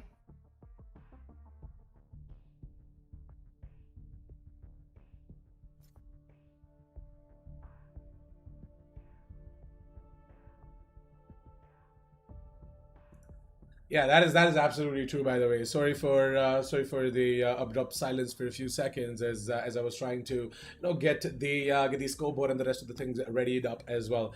But yeah, Lightning Fast, he definitely takes away that MVP for sure for that specific map, if I'm not wrong. Not only because of the fact that he's at the top of the scoreboard, but again, look at the amount of first bloods he has as well, right? He's got 2 first bloods being a Cypher, and he's got the average combat score of 366 as well, which is the highest among the rest. 366 ACS is definitely no joke. And the way he held on to both of these sites like a boss with the trap wires and the cam setups and the cages as well, it was truly a delight to watch him play on Ascent with that Cypher pick coming in. Lightning Fast. Yep. He's always been a great sentinel for Global Esports, and I consider him to be one of the best sentinels as well in the country, because of the amazing plays he makes and the way he holds on to each of these sites on all of these maps. So what do you think, Alika? Any closing thoughts before we move on towards map number 2 and a break? Yeah, not really sort of any closing thoughts, but I was impressive by the play, how Flex has played today. Flex has definitely been working on his feeding skills, and I think he impressed me a lot today. But unfortunately, Godlike Esports, they couldn't take over the map in, but they definitely with their level best, and I think it's going to be the map number, that is Haven, should be coming up in sometime soon. So ladies and gentlemen, don't go and subscribe to Yuvin Community Cup YouTube channel, as well as follow them on Instagram, that is Yuvin Esports, so you don't miss out any matches. and we'll be uploading the highlights every single. So don't worry, guys. Me and Nitish will be right back.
I think the girls with their nails done now.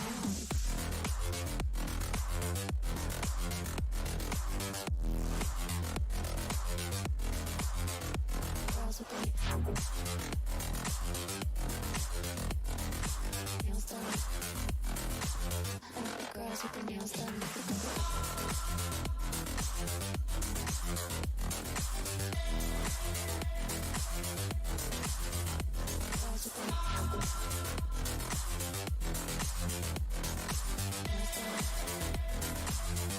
Girls with their nails done.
I think the girls with their nails done. I think the girls with their nails done now.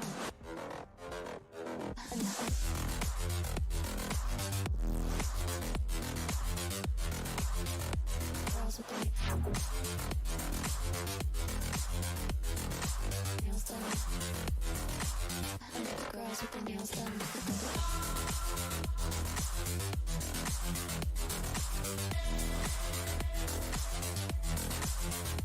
Girls with their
girls with their nails done now.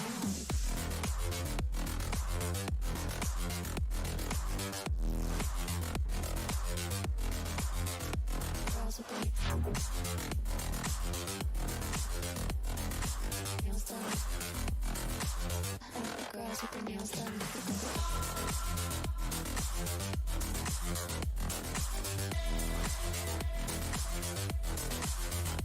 Girls with their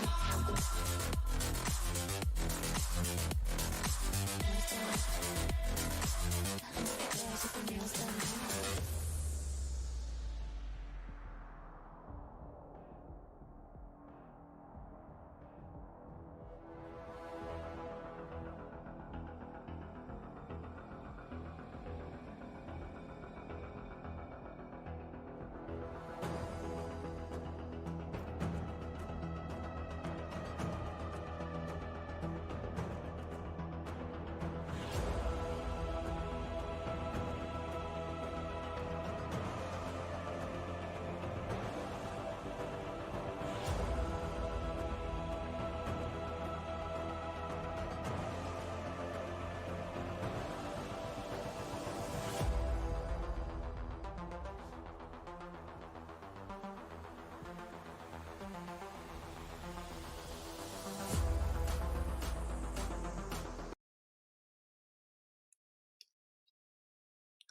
Alrighty then, welcome back, ladies and gentlemen, to the Yuvin Community Cup Season 3, brought to you by On Premium Innovair and RW Promotions. My name is Assassin47. I'm your caster for the day. Alongside with me is Alika FTW. And yeah, we just got done with map number 1, Ascent, of the match between Godlike Esports and Global Esports, where Global Esports, they took away the victory on Ascent. Map number 2 is Haven, and I guess it is one of the maps that that everyone is looking forward to, because you know, Haven is that one map that is loved by every single individual out there, if I'm not wrong, and it's a very greeny No, map, actually, and you love it. I love it for sure. I love it for sure, and yeah, it's very green, and I love greenery as well. Not gonna lie, not in that Indian way greenery, but then yeah, you guys know what I'm talking about. And yeah, I really like plants and, you know, trees and everything across the map. It sort of fills up the environment, and it feels good to see Riot go ahead and develop such a beautiful map of Haven as well. But over to you, Elika. What do you think we are gonna see in the map of Haven between both of these teams? What are you expecting? What are your predictions out of this specific map as well? Well, I wouldn't say I don't want to make the chat go crazy or mad about me, but I definitely think that it can be Global Esports who might be walking away with the Haven map, because they have a really different agent pick selection, as we saw even in the recent games. Global Esports, they played a really good match in the map of Havens.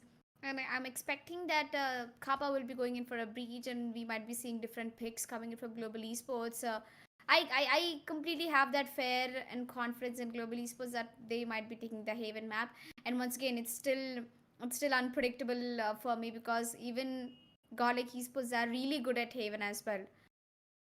So it comes down to at this point where I'm really not sure what I think I will be watching in for Global Esports, because I've seen them play. And talking about today's momentum, even lightning fast is going ahead and picking up that frag. So I think it should be an easy game for Global Esports against Godlike. Well, I Uh, know the chat might be going crazy on me, but guys, trust no, no, me, no, no. Trust me. there's nothing I No, wanna tell they about absolutely, Godlike. they absolutely love you. By the way, they're sort of mad about the fact that I said that Hellranger got a bit lucky in that specific 1 versus 2 clash that he pulled off. Over two was the B side, and I knew it. I saw the hate coming as well. And it's nothing new. I know that that these guys don't take into consideration the the thought process going behind a player and an analyst and whatnot. So, anyways, they can say whatever they want, but at the same time, what I loved about was there's an interesting question coming in from Diana Gaming in the chat, and she was like, "Why Assassin 47 and why not Assassin 41 or 37 or whatever number?" Well, I can So explain it. I can explain yeah, it. please go ahead if you want to. Well, I think I forgot. Nitish, you can go continue. That I was truly just trying to hurts. annoy him, guys. I was Yeah, just trying to annoy that him. that that I know that the that meaning. that hurts again. A lot of pain, but Well, yeah. I know 47 meaning. Okay, I just wanted it to hear from your mouth. What's wrong? I think I've absolutely asked you that question for like Yeah. 100 times, and I've seen people asking you that questions like 100 times. Yeah, everyone seems to have that confusion, but let's just go ahead and clear it up. Guys, it's because of the fact that back in the days, before starting to play esports games like Counter-Strike Global Offensive and all, I used to play a lot of single player games, and there's this specific franchisee which is known as Assassin's Creed, and there's another franchise which is called as Hitman.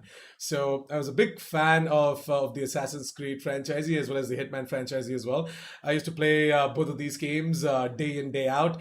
Like I used to go crazy on both of these titles. So in Hitman, the main protagonist is Agent 47. So I Agent took the 47 from that, and I took Assassin from Assassin's Creed, and put them both together, and there comes my IGN as well. It is Assassin 47. Yep. I know it's kind of maybe lame, but at the same time I love it, and it has served me well over the years. It's good. I mean, I know it's not creative enough. Maybe I'm not creative enough, but at the same time, yeah, Assassin 47 is good. And I yeah, see, Elika's already laughing. She's like, "Kya le No, na I main, am you." actually I'm Yeah. actually blushing right now, like looking at the chat, and people are like Gulab Yankhe and stuff, and I'm like, okay, let's calm down, and I really can't handle I myself sometimes. told you, they love you. Everyone loves you. And they So love you too as well. Okay, Nitish, let's I'm just just come telling down you. to a particular point. No. I'm just saying they love you. You might be thinking that you're bad or something. You're not. You're absolutely not. You're just demeaning yourself at this point. But let's quickly jump in towards the agent selection screen, because the match is ready, ladies and gentlemen, and we're going to be seeing both of these teams pick up their best agents to perform their level best on Haven. Well, looks like the agent's pick has already been done in the store, but ahead Ranger is picking that Phoenix up, and SK Rossi lighting fast Kappa skills. Pretty much the same lineup coming in from both of the teams, and I think nothing has changed from Godlike except the fact that Whitehorse has picked up Cypher instead of going in for the Killjoy. And I think that's a good pick, and I think Flex, he should stick to Phoenix, man. He's doing a great job with Phoenix. I guess he's been doing an amazing job, just like you said, and I guess Godlike Esports on the other hand, right? They have changed things up a little bit. Whitehorse is going to be going back onto the Cypher play. We did talk about this a lot of times, and I'm going to say it once again because maybe a lot of viewers have not tuned in to that specific stream. But yeah, there's a reason players tend to go in for that Cypher pick on the map like Haven, because Cypher, he tends to work out quite well on the map of Haven as well. The recent nerf coming in onto was the Killjoy, where there's a radius applied. If you move out of that radius, your abilities they go offline. And yeah, with the Cypher it doesn't happen unless until he dies, that is. So one of the reasons why they go ahead and pick up a Cypher is because of that as well. Let's quickly end these small talks and get into the pistol round, where we're going to be seeing Global Esports already getting control over towards the C side, and this is what we have been seeing from quite a few games of Godlike as well. They completely leave out the C side for the retake, and they give the opponent team the advantage over towards the C side. They go ahead and plant the spike, and Godlike Esports, sometimes they're not able to get the retake done. Let's find out if they're going to be able to do it or not this time around, though, as Kappa is going to be the one to get himself the frag on towards Evan. And Elika, why don't you walk us through this retake? The retake, I think it pretty much is an easy one for Godlike, but I think Deathmaker being the last one standing down with 70 HP left, not really happening, as Global Esports are going to take away the first round into their hands, and I think it's Godlike's pick. Haven definitely should be Godlike's pick, them picking out on Haven, and they starting off with the defenders, and looks like Global Esports have got the advantage to start off on the attackers, and looks like they are entirely putting an advantage of it. Yeah, Haven is an attacker-sided map, right? And I guess Global Esports are definitely going to have that advantage moving on to these individual brilliant plays being made by all of these stars on the side of Global Esports. The same can be said for Godlike Esports as well once they move in towards that attack side. And yeah, Godlike Esports, man, they've got themselves a three-man stack over towards the short position. I can't wait to see if this works out in their favor or not. SK Rossi, on the other hand, is going to move it over towards the cubby towards the A-longs. And I guess he's not going to get spotted by the drone coming in from Godlike Esports. Yep. And it's like Godlike Esports. Yeah, they are starting off with the defenders, but I think it's an hard eco round as Kappa goes up and picks the first entry frag, and Ranger continuing with him. Kappa gets another one, that's a double kill as Ibon will be coming down to the A bomb side, and SK Rossi, all satisfying head tap onto high one as it's the last man standing. White Horse with a classic left. He might be pushing through the smoke. He doesn't really have anything to work with. In 0.5 seconds, yep, he has got the camera to work with. He might be putting that camera to a good use as we move forward and see White Horse pushing towards the A mains. I don't really think he's gonna serve. And there you go ahead. Ranger is gonna go ahead and take down White Horse. That is second round on board for Global Esports. Looks like they're having good time. They definitely are. In Global Esports, they might just pull out the big guns in round number 3, where we're going to be seeing all of these players who were on the Ghost, right? Who were on that exact same buy coming in from the pistol round as well, who try to save up the money so that they can quickly upgrade on towards the big guns. And oh my god, I did not expect the gun to be that big. SK Rossi, did he just pull out an operator in round number 3? Yep, he did pull up an operator. I don't know what's wrong with Jets, man. They always pull up an operator in the third round and I just go crazy with it. But I mean, as long as you're confident about it, I think you can go ahead and pick up that operator. But I think, see, third round is the highly risky one. If you win that, it's nice. But if you don't win that round, it's going to cost you a lot of economy. So you should go ahead and think about which gun you're choosing. And I think Eskeros is confident with the operator starting off with the attackers. So why not?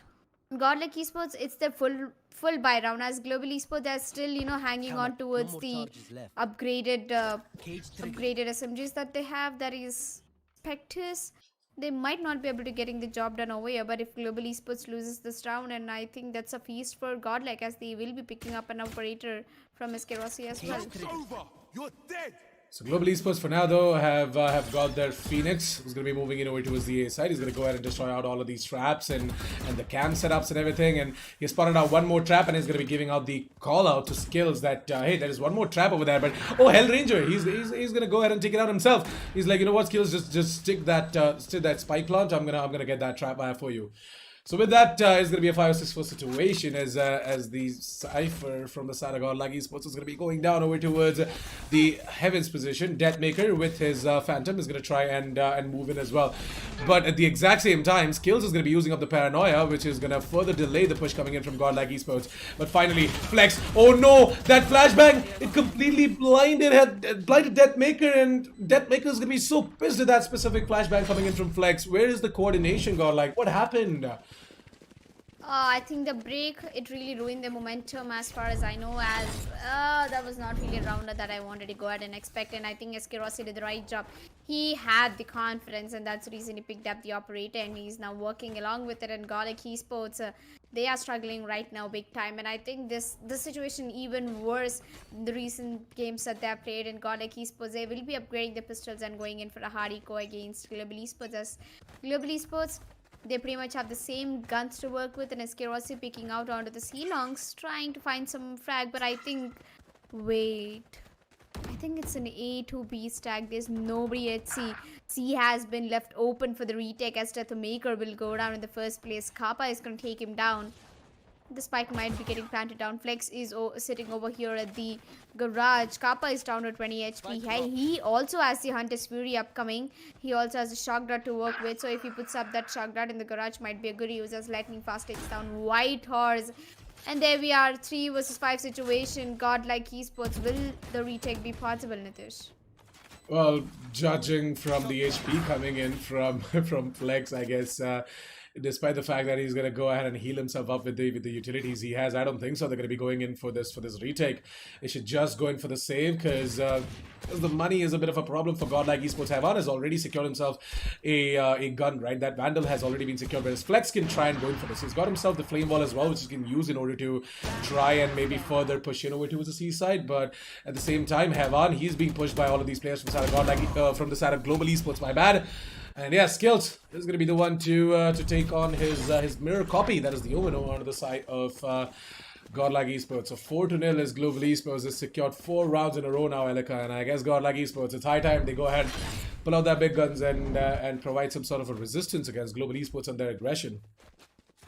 Well, global esports, the aggression, it's never ending. As you go ahead and see that it's fourth round on board for them, and this round right now, the fifth round, it is actually a huge round for Godlike Esports. That they're going in for a very force buy, actually a full buy where Deathmaker will be bringing that operator, but I think he will be speaking on towards the C long as we move ahead and see that it's actually SMX getting the entry, but Kappa immediately trading on to SMX, so one man down from both of the teams as SK Rossi with their operator will be slowly moving forward up drafts onto the box, and he also has the blades out, so if he falls short on towards operator, he can pick up the blades and put that into a really good haircut. As we can see, Flex and White Horse, both of them are holding off at the A-bomb side, and I think SK Rossi is the only man over here towards the A-bomb side. It's a 4v4 situation as the spike will be picked up by these skills, and he's also moving and making his way towards the A's, but the site hasn't been cleared up yet. SK Rossi is watching if somebody is pushing, but he hasn't really made his way to the bomb side, and I think it's going to be the Omen who will be moving forward as Flex will be getting taken down by lightning fast. A 2v4 situation. Likewise, aside, Global Esports are looking great in terms of the kills right now, as High One is going to be the last man standing down for Godlike. It gives me a deja vu of one of the games where High One picks up a 4K, and it's going to be SK Rossi taking down High One. 0-5 Global Esports. GG, well played, man. And Godlike Esports losing a full buy round with an operator in your hand. Guys, that's not going to do anything good for your economy. It definitely isn't going to do any good for your economy as well, and you are absolutely right about that. I guess Godlike Esports, they just have to get some sort of a I don't know, some sort of a confidence back. Really isn't looking that good for them. And yeah, Global Esports on the other hand, they're on a breeze right now. Not talking about the map, by the way. Yeah, not talking about the map, but yeah, I guess Global Esports, they definitely are running across this entire map as quick as possible, and they're grabbing up all of these kills. It looks like that they're just playing it like a deathmatch or something like that. But oh no, Deathmaker! How could he miss out all of those blades onto his White Horse? Sorry, not White Horse. It was actually lightning fast. And yeah, it's really unfortunate that he missed absolutely everything. Yep, as we bring down to that lightning fast over here is down to really low HP, so he might not be able to pull that off as Godflex he gets one, but lightning fast, no matter how low HP is going to go ahead and pull that frag onto SMX as Kills takes another one on Flex, and once again, High One has been put into a 1v3 situation as he picks up a kill, and I think he has a stinger in his hand, which is definitely not going to help him fight against the rifles as the spike is getting planted down at the A-bomb site. High One should have definitely taken the idea that there is a one player in the heavens and it's GE Skills. If he comes out for the peak, and I think High One is done and dusted, and Skills is putting his crosses straight up onto the head of High One, but High One is way too ahead. He's gonna take down Skills. He doesn't even switch for the gun. He's gonna jump down. He's going to tap the defuse and get the defuse done, as Kappa is going to be the last man standing over there. But the recon coming in. Oh, I think that was actually the drone which spotted out High One over there. Another smoke coming in through. High One is gonna paranoia Kappa. Kappa is gonna take him down through the smoke, and that's once again where Kappa took down the kill onto High One. 6 rounds, 0-6, and I think after all, Global Esports is starting out very well. Once again, right, Deathmaker, if you would have been able to go ahead and connect that blade storm in towards the Phoenix, then maybe things might have been different. And I'm not blaming Deathmaker or something like that, but yeah, Godlike Esports, things are looking bad for them, and it's just bad luck, man. It's really just bad luck. I'm not gonna lie. They're doing absolutely everything right. There's nothing that is going wrong. Yeah, there are some decisions that they're making that might need a little bit of a switch up, like the fact that they're completely leaving out the C site. But now they have switched up that decision. They have left White Horse over towards the C site along with the strap wires and whatnot. So it is a good decision coming in from them with that. I guess SMX he's over towards the C side as well now. He just droned out and gained some information. I'm gonna be seeing Deathmaker on the other hand find himself frag on towards SK Rossi, and he's further pushing in, and he's gonna be getting himself a triple. This is the kind of aggressive play that I was expecting from Deathmaker. But Kappa on the other hand, We know him as one of the clutch masters from the side of Global Esports. So maybe let's see if he's going to be able to pull off this 1 versus 4 or not. He definitely brings it down to a 1 versus 3, but unfortunately not going to be able to get the final frag over towards that player trying to push him from the C mains. So with that said and done, Godlike Esports, they're finally going to be putting up their first round of the board, and it is going to be all smiles and happy faces from the side of Godlike because they finally got themselves the first round, and it's all because of the fact that Deathmaker made that push through the smoke and he made that hero play possible over towards the C-long position. Yup. And I think slowly, Godlike, after losing 6 rounds for Global Esports, they finally managed to get the round back. And right now, first round on board, Godlike Esports, they're looking good right now.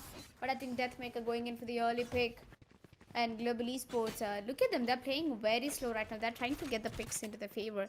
A pick and play, and I think Global Esports, they might be actually getting a pick on towards Godlike if they keep maintaining that slow and steady. Well, slow and steady definitely wins the race. As lightning fast will be putting up that camera just to make sure that nobody's pushing on towards the spawn. As I don't know, Global Esports are going in for a very calm play, and I think they're rotating towards the A-bomb side where only High One is holding off at this point. Yeah, and I guess Flex is going to be making the rotations right about now. Deathmaker is slowly moving back over towards the A side as well. And I guess Godlike Esports have got some sort of a read that Global Esports might just be making their way over towards the A side as well. It is going to be Hevan to be using up that ultimate in order to gain some information. And he has already gained information as well. His ultimate is going to be instantly cancelled off. And I guess Global Esports, they're finally moving in over towards the A side. We've got 2 of the players coming in from the short position. Actually make it 3. I forgot to spot out Kappa, who's going to be the one to go ahead and take down Hevan right about now. Flex, on the other hand, gets himself a frag as well, whereas Deathmaker chimes in with the operator. SK Rossi pulls out the Blade Storm in order to further aggressively move it over towards the A side and clear it up so that his comrade can come in and plant the spike as well. There's going to be Kappa, who's going to be pretty damn low, so this round pretty much lies in the hands of SK Rossi, who is going to spot out Deathmaker. Is going to be using up the double updraft in order to go ahead and secure himself a kill. But SK Rossi with that operator is not going to be able to do much. Only going to be getting himself a kill, and that is going to be the second round of the both Godlike Esports. Amazing stuff coming in from them as the read. It is going to stand true, and we're going to be seeing Global Esports losing out that round. Oh, I didn't see that coming through, Nitish, did you? Because I thought SK Rossi would be able to pull off a collateral at a point, and I think the left click didn't work for him. He scoped in, he knows where exactly both the players are, and he did not fire a shot. And there you go, Godlike Esports finally coming back, getting the second round on board. But if they keep on this consistency, I think they can end the first half towards 6-6. Where I think when they move down to the attackers, they'll only be having an advantage. As Global Esports, they already have a 4-point lead, so there's nothing much to worry about. Only thing they have to worry is about their economy against Godlike. Well, Godlike, they're building up their economy, and Global Esports is losing theirs, Nitish. And talking about the setup, it might be the pick and play setup again. So I guess Godlike Esports, their aggression over towards the A mains, it might just give them the frag on towards SK Rossi, or maybe it might go the other way around. But oh, Flex, he was expecting SK Rossi over towards that specific spot. There was a good hold coming in from them. But yeah, with a minute and 5 seconds left on the clock, I guess Godlike Esports once again moving in further over towards the attacker side of spawn as well. It might work out in their favor because Deathmaker has got his scopes in, and all of these players from side of Global Esports are somewhere around that part of the map as well. Kappa, on the other hand, gets a frag on towards Eva. Not bad, but Deathmaker with the immediate trade make sure that Kappa is not going to sting anymore. Skills down to a 1 versus 3 situation is the time is running down, and there's absolutely nothing that Skills can do because he's being surrounded by all 3 of these players from side of Godlike Esports. Yep, and looks like Godlike going in for another round. Third. Go, Godlike. The comeback is coming for real as Deathmaker is putting up that insane shots with the operator, and Flex is going all crazy over there. Oh my god, Flex, it's his day, man. I think he has done over 2 hours of aim lab and 10 death matches. I'm pretty sure about that because the insane amount of frags he's putting through.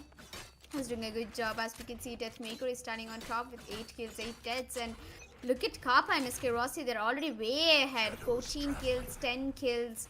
They're doing a great job. As Godlike Esports will be going into another round, and Global Esports, I think they really don't have the economy.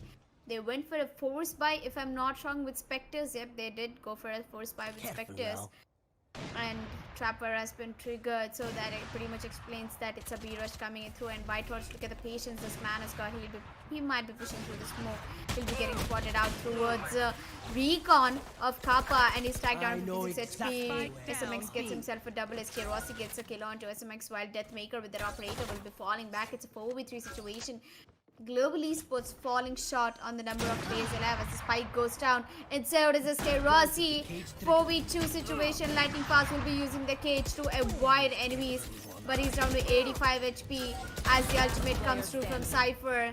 It has been done and dusted. Lightning Fast has been picked off. Skills gets one and couldn't do much as Hyvan takes him down. And there you go, Global Esports. 7th round. Oh, sorry, it's Godlike Esports 4th round, my bad. I thought Global Esports, they almost had this round, but they went for a force buy, and here we are, Godlike Esports taking 4th round on board, and my prediction might be turning out to be true, that the first half might be ending 6-6. Yeah, well, predictions, they come out to be true most of the times as well, right?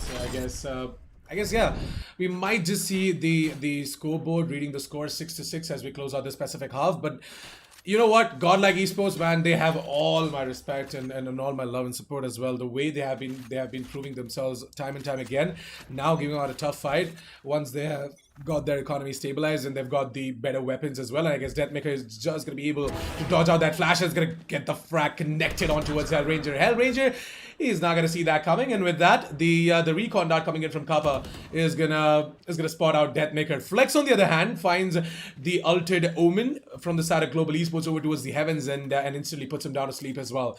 And now SK Rossi, he's further pushing in, and I guess he's just too slow for Deathmaker and his insane reflexes as Deathmaker, he puts him down.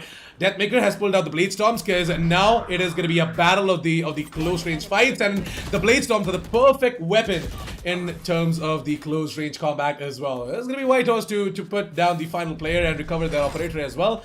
And we're going to be seeing the 5th round of the board for Godlike Esports. Amazing hold coming in from Deathmaker and Flex as you know, Godlike Esports, they're inching closer and closer to tie things up on the scoreboard.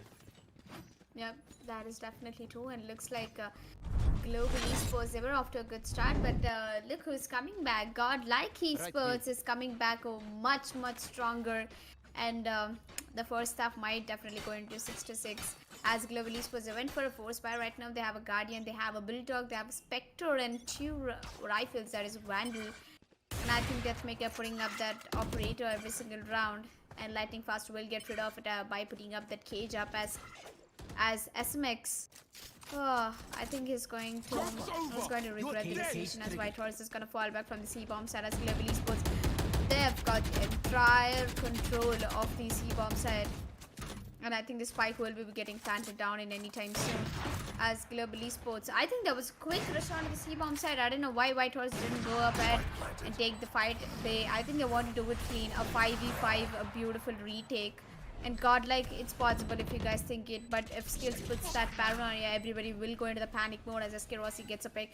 Deathmaker with that operator, he will still be pushing on towards Hyvan, gets one, Flex gets one, a 4v3 situation, an advantage for Godlike Esports. Nobody is at the bomb site as both of them are standing in the garage and one in the C-long as Flex, oh man, Lightning Fast is gonna get himself a double. That's gonna change the tables as the half diffuse have come through, and Deathmaker is gonna get done with the second half. And there you go, ladies and gentlemen, Deathmaker has made it for the team and has also shut down the last 2 players standing, and that's what exactly I wanted to happen.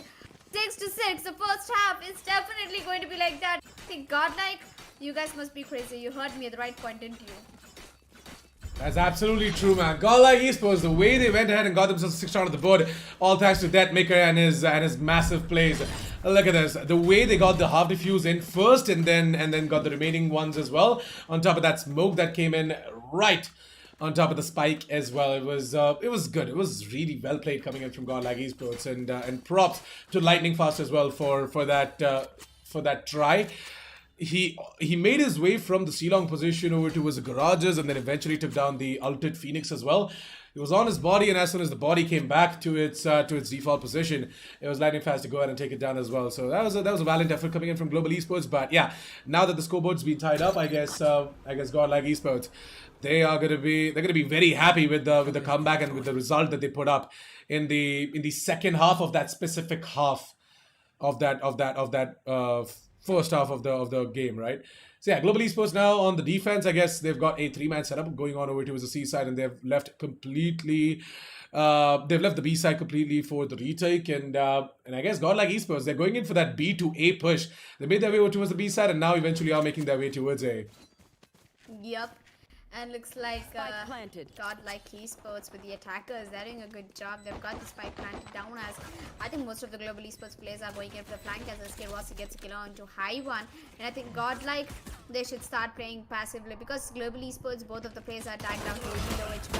As player Kappa standing. gets one, GE Skills managed to get a double, and there you go, Ranger shutting the last player down as a mix, and that's a round lead coming in from Global Esports as they will be defusing the bomb. GG, man. That was a nice start for Godlike, but I think Global Esports, they have ended things into their favor. Well, Godlike Esports, to be completely honest, right? They made a massive comeback, and no one can deny that.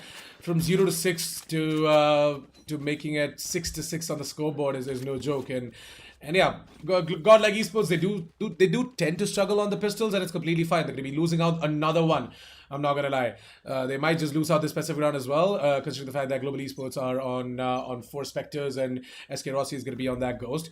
So all of these Spectres are definitely gonna sing in the favor of Global Esports, and they're gonna be putting up their 8th round of the board. But once Godlike Esports pulls out their big guns, it's gonna be Godlike Esports to try and make the comeback as well.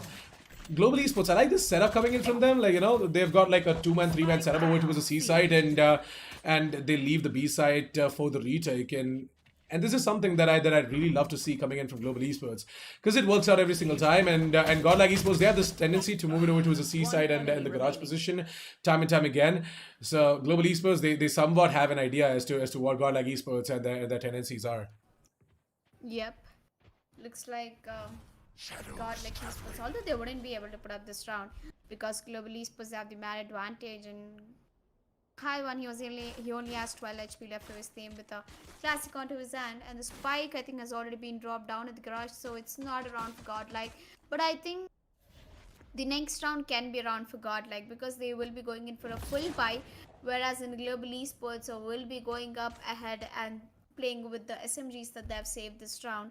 And I won 12 30 HP. seconds left. 3 long, and I think, yeah, there you go, that's pretty much it. Headrange is gonna take him down as Global Esports makes 8th round on board for them.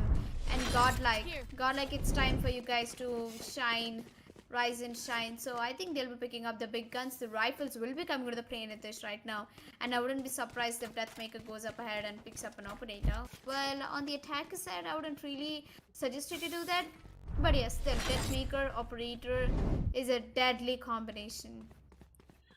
Yeah, Deathmaker with that operator is a beautiful relationship, and I guess you know the way we see him being so flexible and you know being so I don't know, active with that operator as well. It's good to see. It's always a rotating op setup coming in from him, and I love to see it as well. But for now, though, it is not going to be the operator action coming in from him. We're going to be seeing him on his favorite Phantom. That is going to be the Oni Phantom, and I guess he's going to try and get himself a frag already. This is going to be SK Rossi going down from the side of Global Esports, and I guess Global Esports they lost themselves a gem. And Godlike Esports, after making a hell of a noise over towards the A side, they're going to immediately make their way over towards C.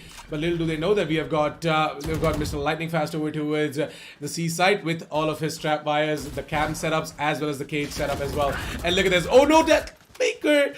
He's going to go ahead and take down Lightning Fast, and that is not going to be a good pick coming in for Global Esports, as they're going to be very, very angry about the fact that Lightning Fast got taken down. The best angry got taken down, but at the same time, Kappa, he tries to stand tall for the team, but with his bonus weapon, that is the Spectre, he's not going to be able to do much. He's only going to get himself a frag, and that's it. So 8-7 has Godlike Esports. They are going to put up the 7th round of the board, and despite being completely blind, Deathmaker, props to you for getting that frag on towards SK Rossi, as we see in the instant replay. Yeah, I mean, that was a crazy one as we speak about it. I said Godlike Esports, they will be taking up the 3rd round, and they actually did. 7-8, just a point lead coming in from Global Esports, and this might actually be a chance that Godlike might be putting this map out. They are really good at this map, and they have the attacking side advantage. Well, if they put it straight into the good use, I think it's an easy one for them. As Global Esports, they are right now with a bulldog in their hand and 3 rifles. Global Esports is going in for a force buy actually.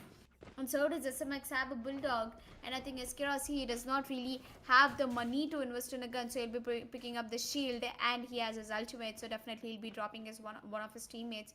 He's gonna put the blades out right now. I'm definitely sure that Global Esports, they will be giving a great fight, but Godlike, they're looking for something even more greater. They're looking for taking this map into their advantage. Well, I think that sort of might be happening. So yeah, to all those who just tuned in and don't know what's going on, this is the upper bracket match between Godlike Esports and Global Esports. It's a best of 3. Map number 1 was Ascent, which was taken away by Global Esports, and this is map number 2, Haven. If Godlike Esports go ahead and take this map away, then we're going to be seeing the decider map that is going to be split, which is once again going to be a very, very close and an interesting one for sure. Global Esports right now have got SK Rossi on his ult, on his blades, so I guess he's going to try and play a little bit more aggressive, maybe somewhere over towards the garage position, or maybe somewhere towards the defender side of spawn, over towards the ceilings, and Godlike Esports once again are trying to move in over towards B, and they have already done so. Look at Deathmaker. Why is no one helping Deathmaker out when he's over towards the side? I don't understand this. Deathmaker is the only person to move in towards the B side, and the rest of the team are just holding outside of the B mains. What happened? Oh my god. What a round was that. I mean, we're still looking forward to it. It's a 2v5 situation, and Global Esports looks like they have the advantage to make the retake happen, but Whitehorse, with that aim, I think he can make things come through, as he will be picking out to the longs, and he will be getting spotted out by the Recon. He might be getting taken out, and there you go, Lightning Fast is going to take him down. It's all down to High One with 31 HP. Eskeros is going to end things, and that's going to be a 9th round on board for Global Esports. Even after losing a full buy round, Global Esports went ahead and they forced bot, and now this was the most important round for Godlike, and they've lost it against Global Esports. One more round and Global Esports will be on the double digit, which is only gonna make their momentum keep going on. And Godlike, man, you've come so far. You're just 2 points away from Global Esports, guys. You have to equalize and balance the scores. As you can see, Deathmaker's ultimate is ready, so he might be just going in for a half shield and the ultimate. Oh, he actually has upgraded to Ghost as well, which is a nice one. And a four rifle buy coming in from Godlike Esports. Even after losing that round, they are going in for a full buy. And Global Esports, they'll be putting up with the rifles. No operator coming in from Eskerosi, and I think Eskerosi is feeling it today, Nitish. What do you think? 18 kills, 9 deaths.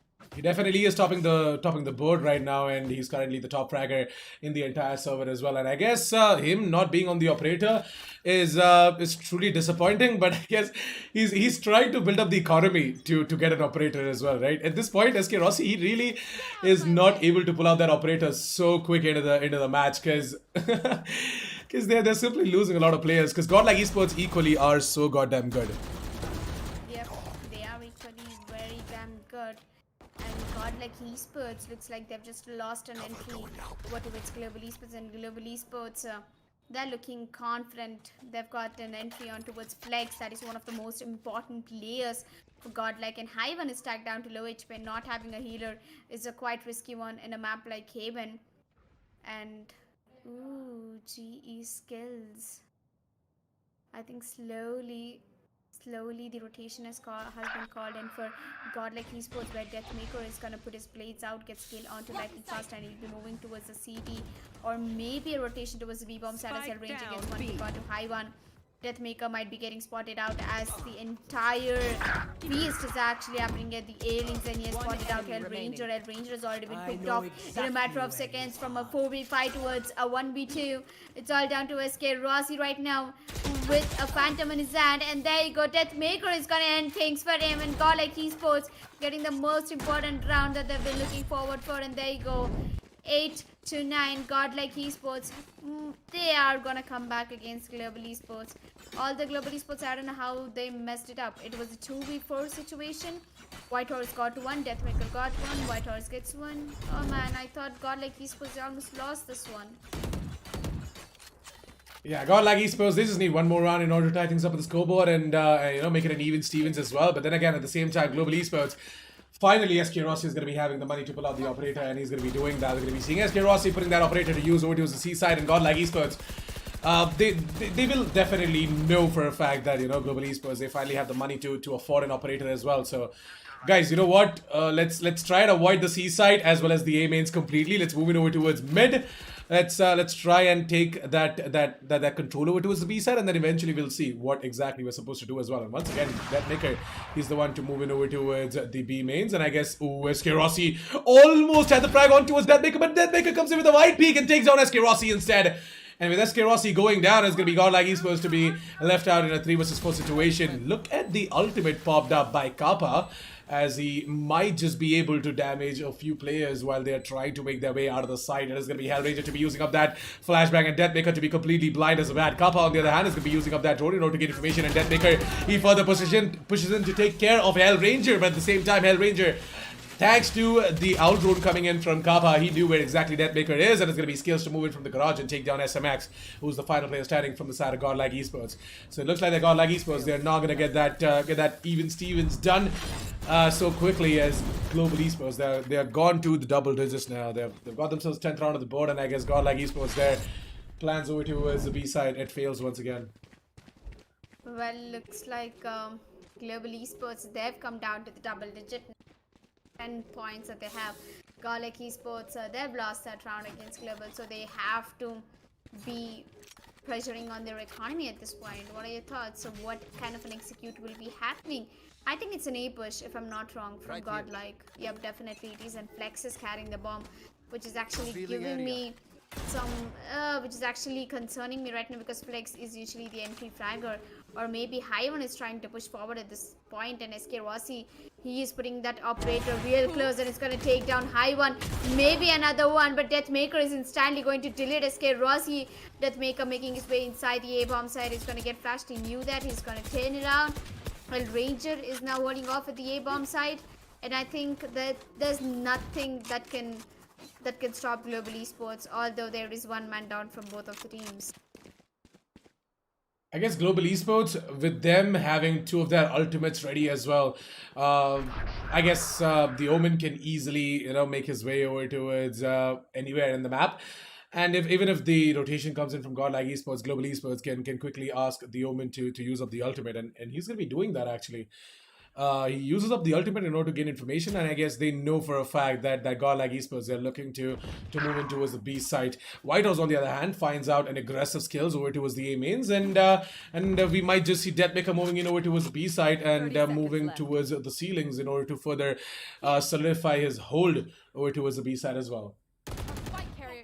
Ooh, look at Papa. Papa is going to take that kill to White Roses. Max is going to immediately trade him off, and it's 2v2 situation. But I don't think the HP is using the advantage, as Hellranger is going to get the last 2 players, Deathmaker as well as the Flex, and that's a double kill for him. And there comes the Refuse. 11th round on board for Global Esports. So they're just 1 round away from getting that match point and taking this victory away. Oh my god. Global Esports, you guys are going hella crazy. And oh wait, once again, why did he Defuse have the bomb? Oh, I think yeah, they just pretty much went down to get that operator, whereas Rossi lost it. And there we are, just 1 run away from getting that match point. And look at Godlike Esports, their economy is entirely trashed. They went for force buy back to back, and this round was the most important round for them, and they couldn't make it to the point.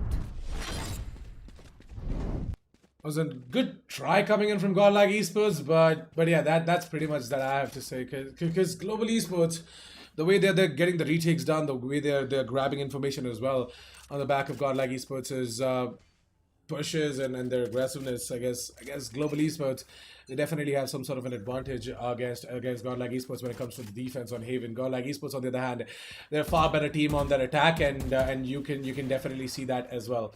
Right now, they're really close to put up the 9th round of the board, and if SK Rossi goes down right about now, then I guess Godlike Esports are gonna get an easy entry over towards the seaside, and maybe they might just be able to get the frag on towards Lightning Fast as well. Well, I am quite unsure about it, but SK Rossi putting that operator into the C-longs, I think Godlike Esports are pretty much going to immediately rotate back to the A-bomb side, if I'm not wrong, because Hyven is already got the control of A-bomb side, and behind him is SMX, who is actually following him towards the A-bomb side, and there comes the plant as the smoke for the heaven and the CT has already been given through. And Jet, oh Jet, SK Rossi getting taken down by White Horse over there. Snaker gets one, almost could have gotten the second one, but Global Esports Kappa immediately shuts that down as it's down to a 4v3 situation. Global Esports, they can make that retake possible as well. Oh, High One gets spotted out and the shock darts coming through at the right time. SMX is holding off with the shot. High One using another shot step to not get into the shock darts, whereas Lightning Fast gets one. He gets another one. That's double kill for Lightning Fast. But immediate trade coming in from High One as it's Kappa. Left in a 1 versus 1 situation. High One pretty much closing up things for Global Esports. It's 9th round on board for Godlike, and I think High One, if there's one name that I would that I would give High One, is that he is the clutch master for his team. Trust me, Nitish. I've seen High One putting off so many clutches for his team. He definitely has, and every single time his team needs him, he steps it up. He steps up his game, and I don't know. There's something about Heavan that he goes ahead and exactly turns on that beast mode as well. And I really want him to be on that beast mode every single round. When it comes to the clutches, he definitely lives up, and I guess Godlike Esports, with them putting up that 9th round of the board, it's going to be SK Rossi and Gang to go in for an eco. SK Rossi is going to be pulling out that Blade and I guess Evan, he might just be a little bit unlucky as he's got no idea that SK Rossi has already pushed up so much. We are going to be seeing the trap fire getting taken down by SK Rossi. He's going to give that gun to Lightning Fast because SK Rossi is going to be playing up on those blades. And with a minute and 15 seconds after the clock, Godlike Esports, they're looking to get the spike and moving over towards the A side. But look at White Horse. Should you be making this push, White Horse? Are you absolutely sure about that? I mean, you just got taken down to what? Half HP, and SK Rossi, he got tagged down to 34 points of health as well. So with White Horse being low, I guess he's going to try and pick up the spike maybe, or give it to SMX and ask him to quickly move in over towards the A side along with the team, whereas White Horse is going to be watching out for the flanks. Well, while the flanks come through, it's SMX who is actually trying to make his way towards the A-bomb side and gets the bomb planted down as well. While Hellranger with that, Phoenix is going to move out and peek as Skills is going... he has a Sheriff in his hand. I don't think there's much ability to do, but Hellranger gets himself a frag, gets immediately traded by Flex over there. It's a 3v3 situation. SK Rossi down to 34 HP. I don't think he'll be able to pull off clutches. Although he might be helping out for his teammate getting baited, but Lightning Fast, he's waiting for somebody to push up ahead, and Skills is left down with 1 HP and he'll be getting taken down as it's down to a 1v2. Godlike Esports, they have the advantage. Half defuse has been done and dusted, and there comes Flex at the right time, taking down Rossi and making that comeback once again possible. 10th round on board for Godlike Esports and Global Esports. It was an eco round for them, if I'm not wrong, but they played it out very beautiful. That's two rounds back to back for Godlike and Global Esports. After this round, if they go for a full buy and if they put it down to the match point, it's better good for them, because Godlike, once the opportunity has been given to them, I'm sure that they will never lose that. Yeah, such an interesting one as well, right? Because Flex, he hasn't been able to flex his skills in this specific map.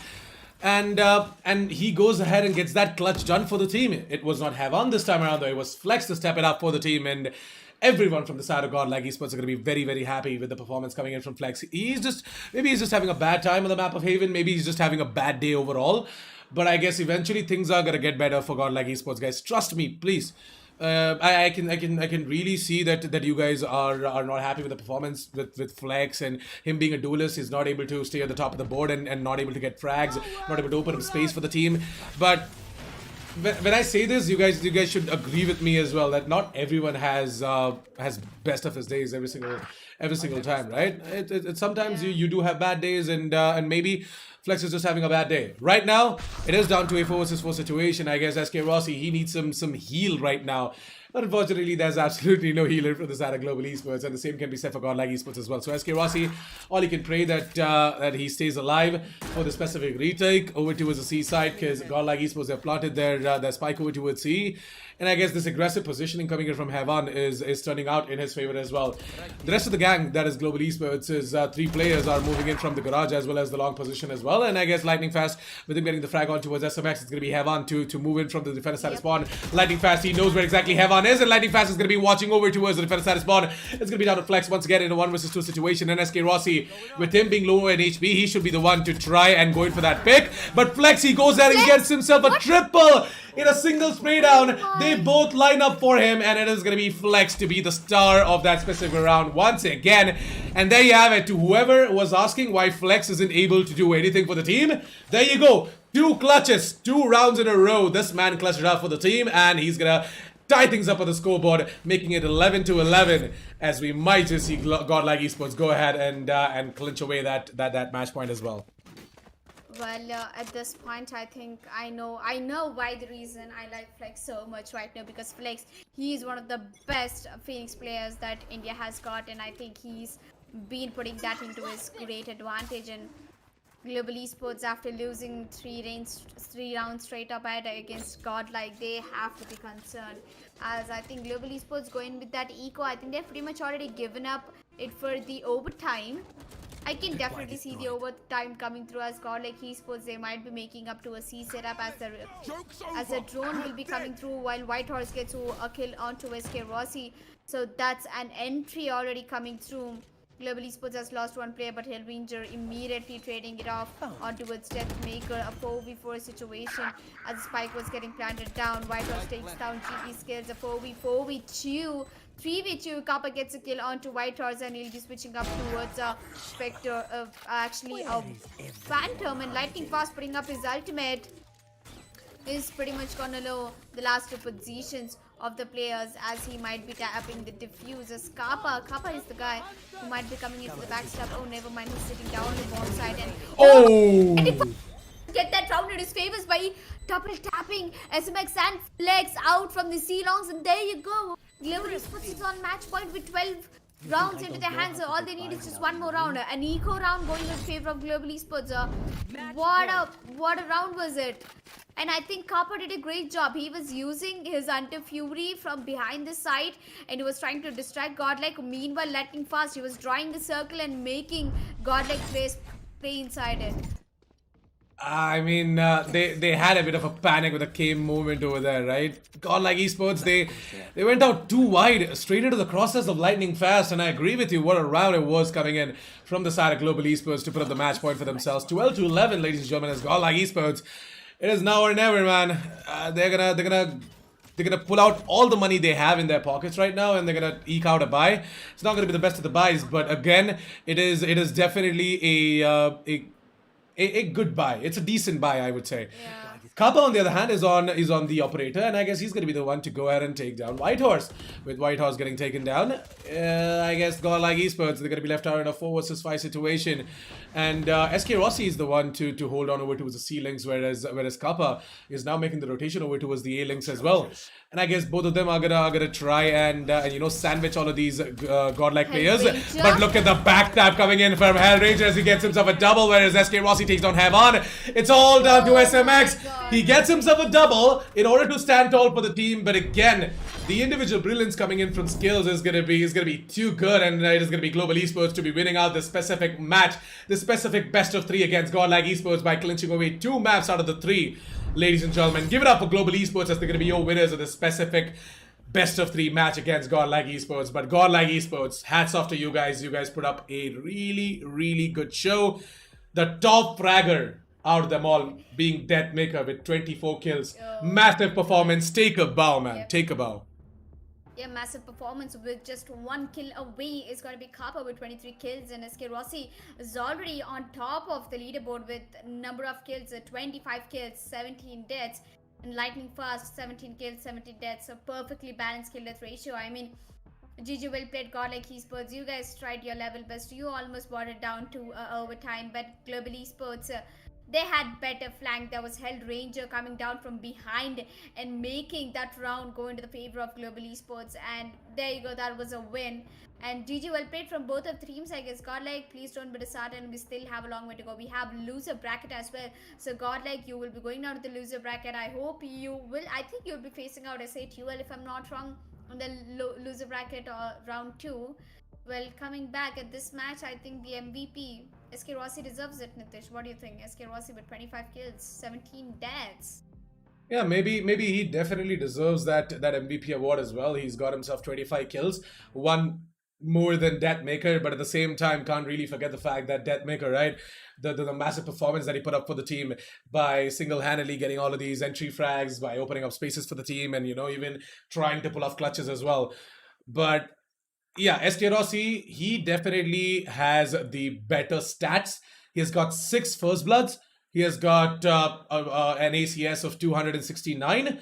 He's got a better KD, and his econ rating is 62 as well. So that's good. He's got himself a great stat for sure. And compared to the previous result coming in from him on Even, I guess today SK Rossi was on another level. Yeah, definitely. He was on another level. SK Rossi, cheers to you, man. You put up quite a great show against Godlike Esports, and I think that's it. Global Esports, you guys have secured another victory against Godlike Esports, and they will be moving forward in the winner bracket as Godlike will go down to the loser bracket. And we are done and dusted with the first map of the day, first match of the day to be more precise. Yep, that is Global Esports versus Godlike, where Global Esports took over the win 2-0. And we will be moving forward with the next match of the day, which I'm really interested about. Samurai Esports versus True Ripper.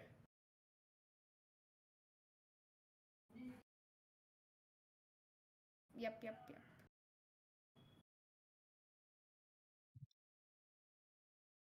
So yeah, just gonna be making that quick transition so that we can talk live with our viewers as well. But yeah, definitely the second match of the day is gonna be the most interesting one. It's gonna be Samurai Esports versus Two Reaper Esports.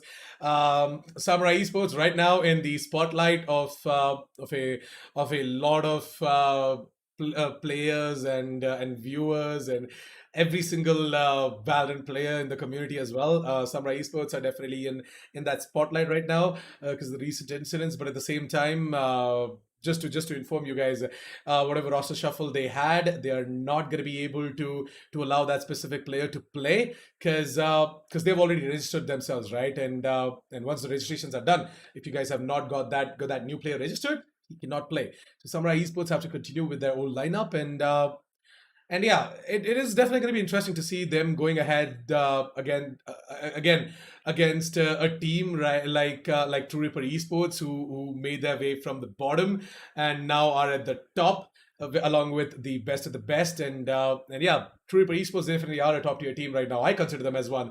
Ex Rat Syndicate roster. It is gonna be there's gonna be Paradox and Master and everyone else. It's gonna be fireworks for sure, guys. But yeah, with that said and done, I guess we can definitely throw it to a small break before we get on towards that specific match. Before we go, I would like to go out a huge shout out to our sponsors on Premium Innerwear and RW Promotions for making the Yuvin Community Cup Season 3 possible. Without them, this entire tournament that you guys are witnessing wouldn't have been possible. So please definitely check them out using the link down in the description below. Subscribe to Yuvin Esports' YouTube channel if you guys haven't done so already, and hit that bell notification icon to never miss another update. Check out Yuvin Esports' social media handles. It's their Instagram page and the rest of the social media handles are linked down in the description below as well. And I would ask the moderators to go ahead and do the same in the chat section as well, so that it's easier for the viewers to go ahead and click on the links. So please do the necessary and yeah, we're gonna be taking a short break. Me and Alika, we're gonna go get ourselves energized for the next BO3 for the day, which is going to be Samurai Esports versus True Reaper Esports. So don't go anywhere, stay tuned. We're going to be right back.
girls with their nails done now.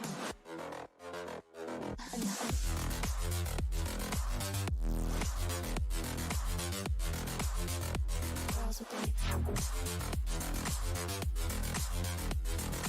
nails done. Girls with their nails done.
Girls with their nails done now.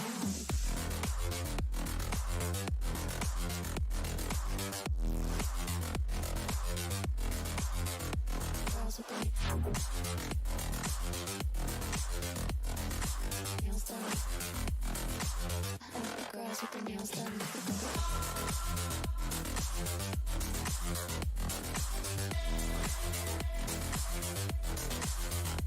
Girls with their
girls with their nails done now.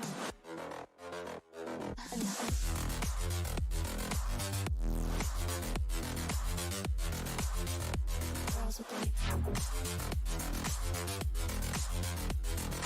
nails done. Girls with their nails done.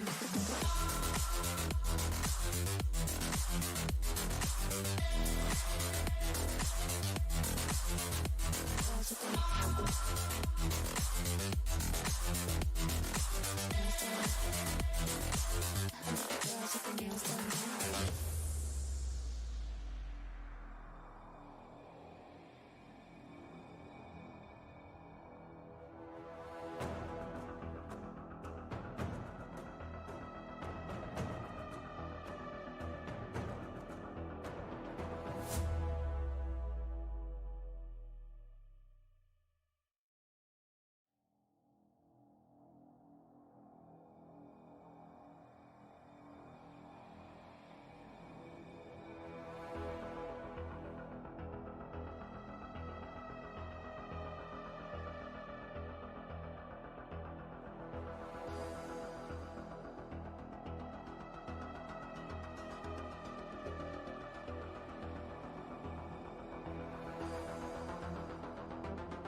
with their nails done now.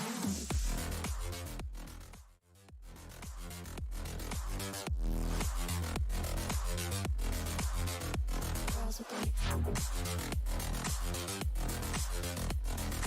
nails done. Girls with their nails done.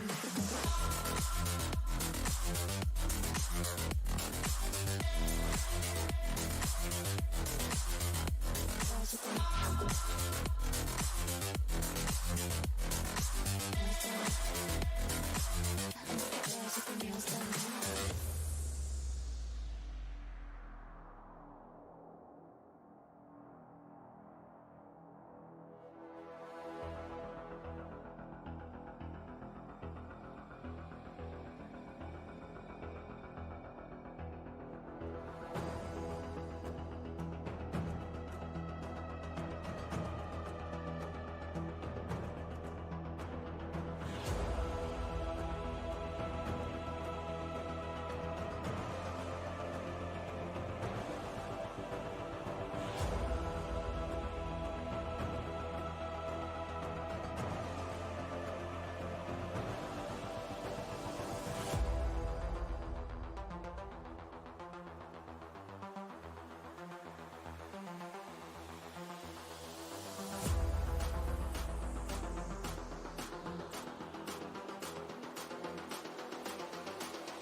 I think the girls with their nails done now.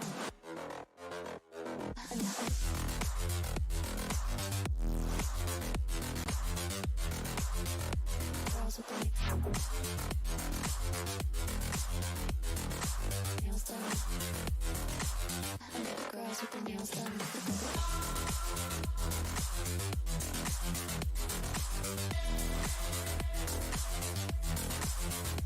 Girls with their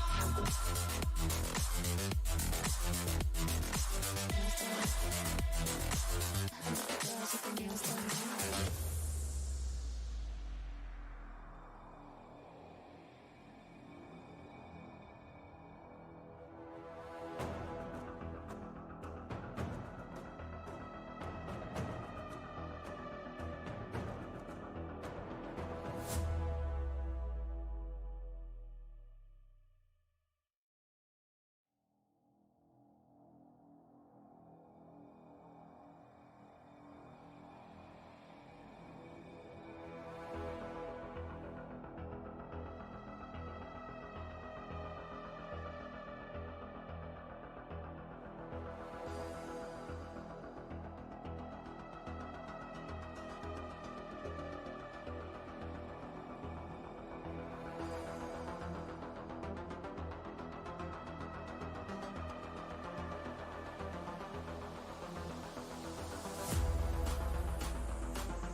I think the girls with their nails done now.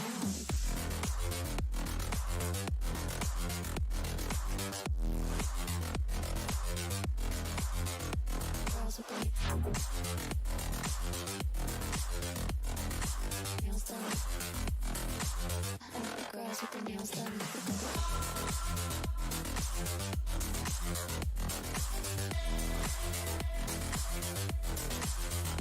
Girls with their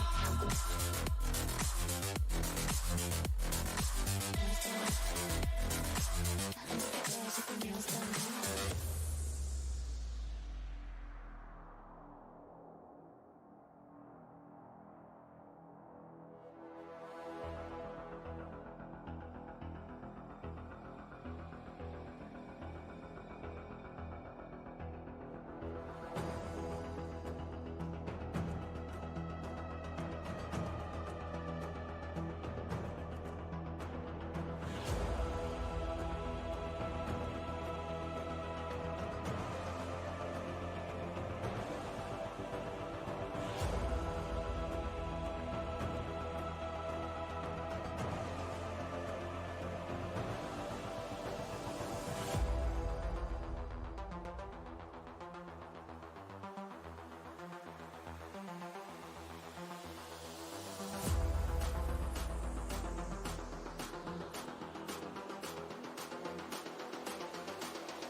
girls with their nails done now.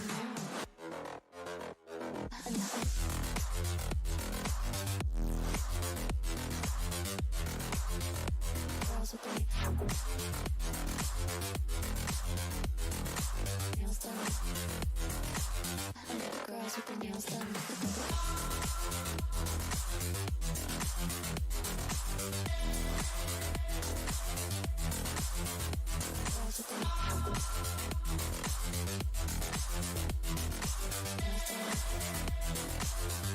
Girls with their nails done.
I think the girls with their nails done now.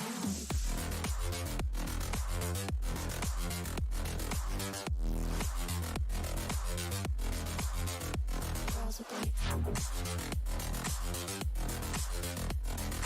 nails done. I think the girls with their nails done.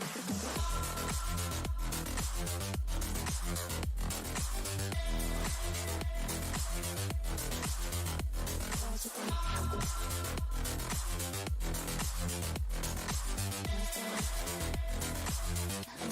with their nails done.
I think the girls with their nails done now.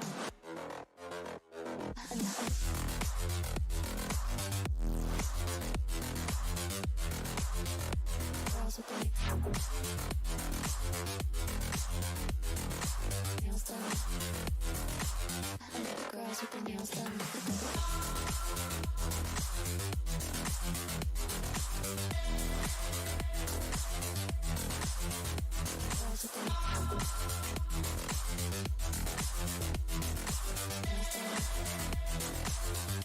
Girls with their nails done.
girls with their nails done now.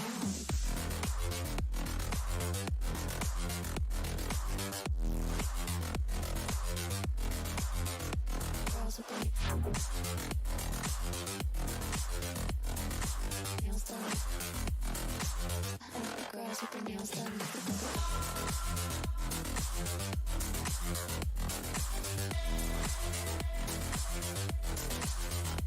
Girls with their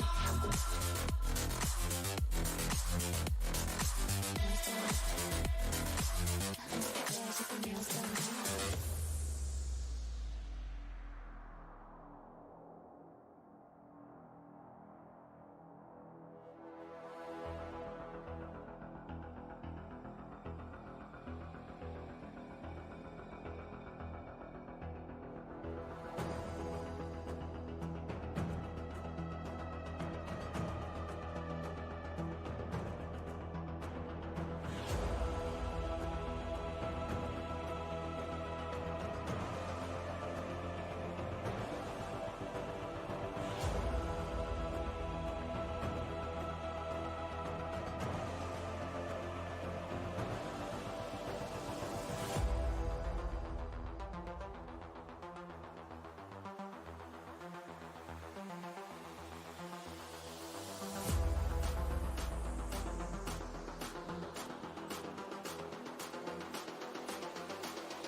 I like the girls with their nails done now.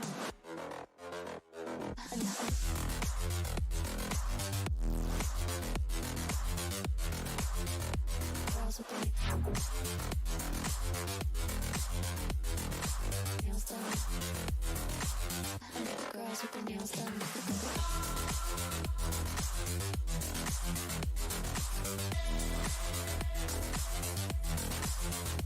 Girls with their nails done.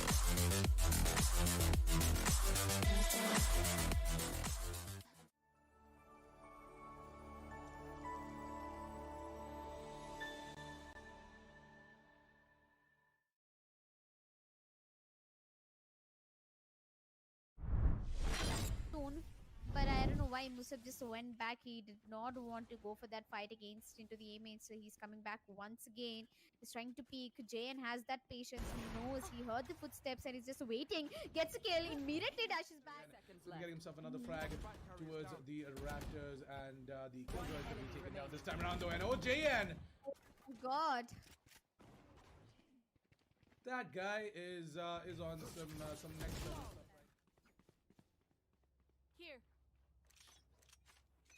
So yeah, on towards a round where Nasha Esports might once again get themselves a multi-kill from their star player JN, and as soon as I say that, it's gonna be a double coming in from him. Both the Phoenix are gonna use up their respective flashes, but it is gonna be Hoax to come out on top, and JN to finish it off with the final kill as well. Down for his team. I think attackers, that is a set Yuvin Esports looking strong on the side, and I think it's going to be a mid to be escape or maybe a mid to a not Fox putting up his three abilities to his best. Fortunately, it's just not that good enough for them. Yes, it looks like that Vix is going to be going in aggressive towards the middle position. It is an eco round though, by the way. But yeah, I mean, I know for a fact that, you know, the audience is going to be like, via you hyping it up, it's just an eco round for... They did really try their level best. They almost got one map for themselves. They almost got into the into the third map as well. But unfortunately, they couldn't connect it to the right time. As Strix coming back into the play, takes a first kill. He's gonna come back. He's gonna fall back. He knows that it's gonna be a B-main push. No mercy, getting one kill. Strix gets another one, gets Spike 3 down, kills B. to his hands. The spike has been dropped down at the B-main. What is gonna happen? No mercy, and Zeb is on the What's other. up right about now, and it is going to be the entirety of Team SATL Esports to bum rush their way towards the A side.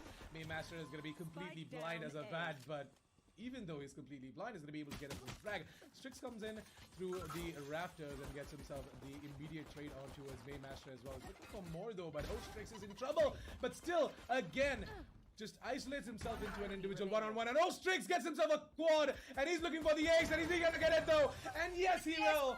That is gonna be Strix with an ace, ladies and gentlemen. What an absolute beast of a play coming in from this bad boy. but enemy remaining. at this point, he has to get one more kill in order to get that resurrect back into form as well. But it is going to be Edit 99 in a 1 versus 2 situation to clutch it out in style and finish off the game as well. 13-5, ladies and gentlemen, as they say to you.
I think the girls with their nails done now.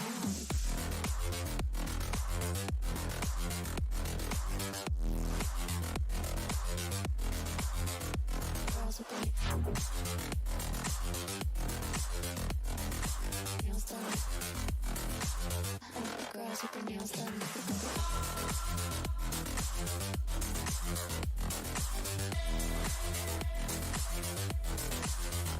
Girls with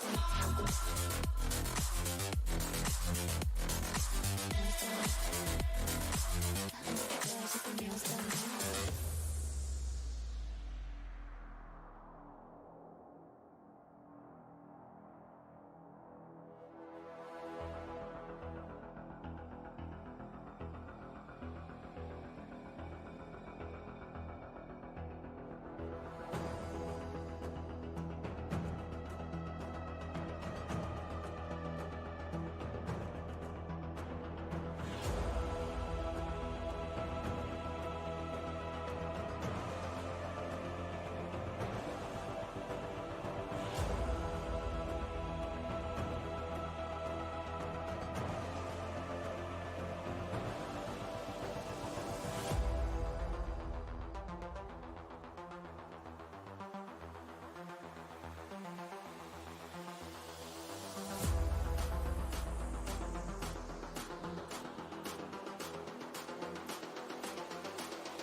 I think the girls with their nails done now.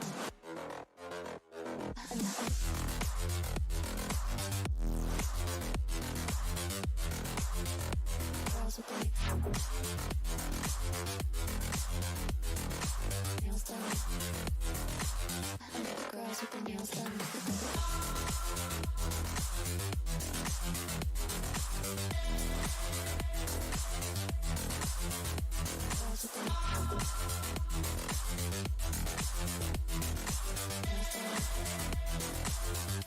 Girls with their nails done.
Welcome back, ladies and gentlemen, to the match that you guys have been waiting for. It is going to be Samurai Esports versus Team True Ripper Esports facing off against each other. I'm Akash Assassin 47, and joining me on the desk is going to be Elika FTW, who has been doing a fantastic job till now. And I guess she has got a lot of predictions and a lot of stuff to say as well regarding this specific match. So, what do you think, Elika? A lot of unexpected picks. Blackhawk has picked up Raze after like a really long time, and wow, Rexy picking up Sage. Okay, I see where it's going. Hirsch has picked up Omen. We have Wimp with Sova and Sai. As we know, Sai is one of the best jet players in the country. He's gonna go ahead and pick up Jet. We have a Sage coming in from Team True Ripper Esports as well. Master's gonna go pick up that Sage, and Paradox with the Jet, Relic with the Killjoy, one tap god. He's a great controller with the Omen, and Crosshair is gonna pick up Sova. Well, pretty much I guess it's going to be an interesting game as it's only a single duelist setup coming in from Defenders. That is Team True Ripper Esports, which surprises me. A single duelist meta, this I haven't seen this for a really long time. But you have a pair of everyone. You have a Sentinel, you have a controller, you have an Intel player that is an initiator, you have two Sentinels actually, Sage and the Killjoy. So what are you expecting, Nitish? An unexpected agent pick coming through? I mean, True Ripper Esports, yeah, they definitely have put me in a position where I'm left scratching my head as to why exactly Master is on the stage as well. But at the same time, True Ripper Esports, maybe they have got some sort of a strat, some sort of a plan moving onto a map like Icebox, and it's the first time I'm seeing them play on Icebox as well in a competitive match. That is.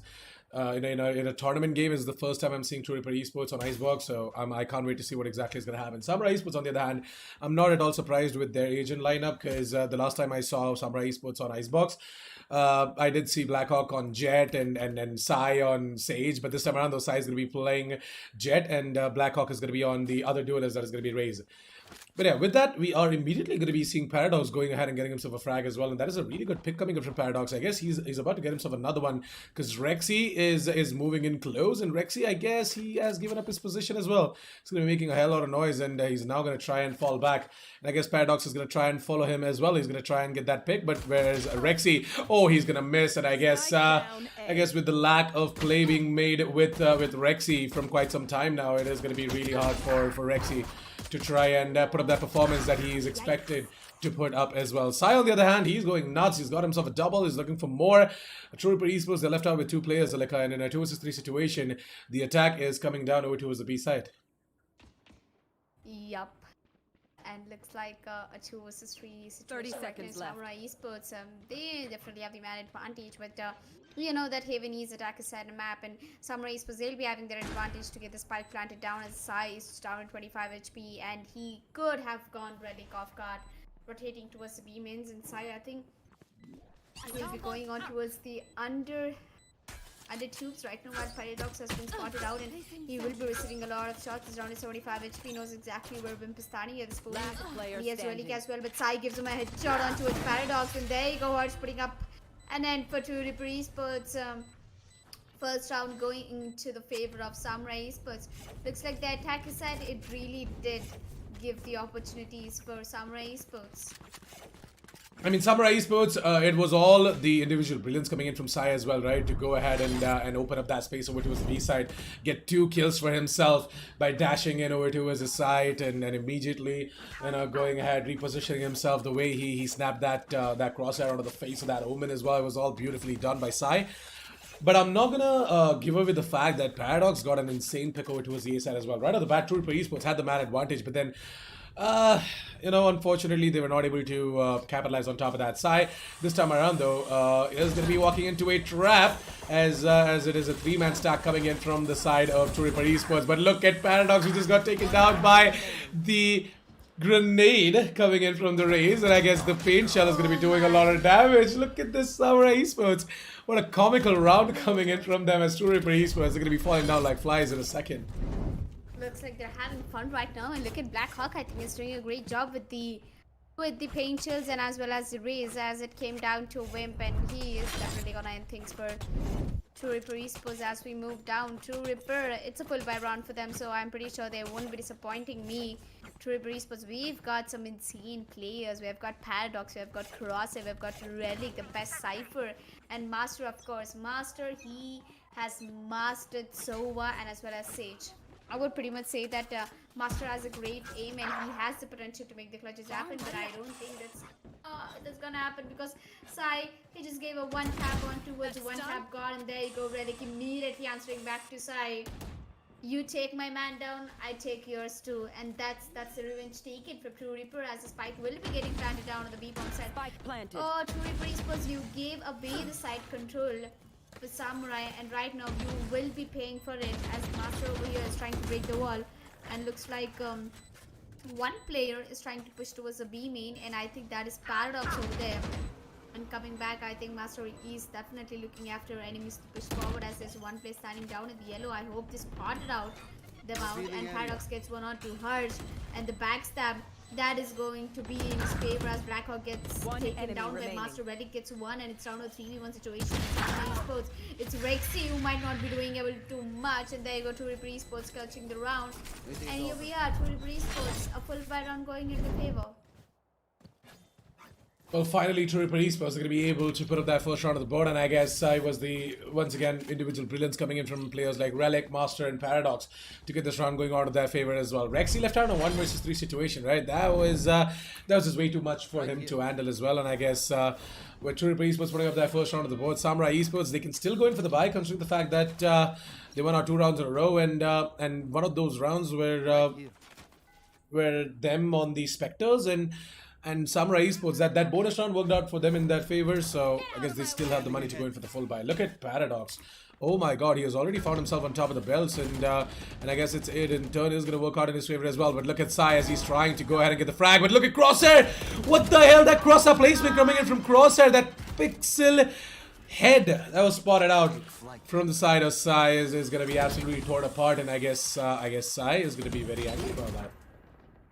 Sai is going to be angry about that as True Ripper Esports. They went in, they got a round for themselves, and Sai has been picked up by Crosshair because Crosshair and the Crosshair placement, I think they pretty much go hand in hand because the name itself explains that. As we go up and see the Samurai Esports, their economy might be in trouble in the next round as Rexy has been spotted out by the alarm, but over there, although the spike will be getting planted down on the B-bomb side, if I'm not wrong, as Harsh will be giving back up. Oh, oh, nice one, Rexy. He did not plant the bomb. He's waiting for somebody to show up into his crosses, but I don't think that's gonna happen as Blackhawk gets one on to Master, and the paranoia coming through Harsh at the right time. Rexy will be getting that headshot onto Relic and gets the spike planted down as one tap god will be taken down by Blackhawk, and it's down to a 2v4 situation. True Ripper Esports, they are in a big trouble as Paradox is all alone and the bomb set is going to spot out. Harsh gets 1 kill onto Harsh. Where exactly is the Sova? Where exactly is the Sova? Kill my ally.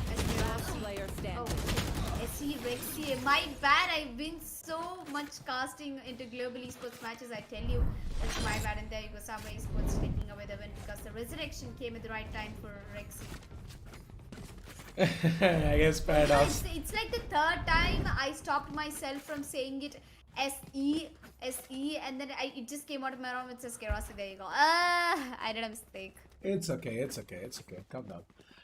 Well, you know what? Mistakes do tend to happen, and I guess True Ripper Esports, they're also going to be committing some mistakes while trying to hold on over towards the B side.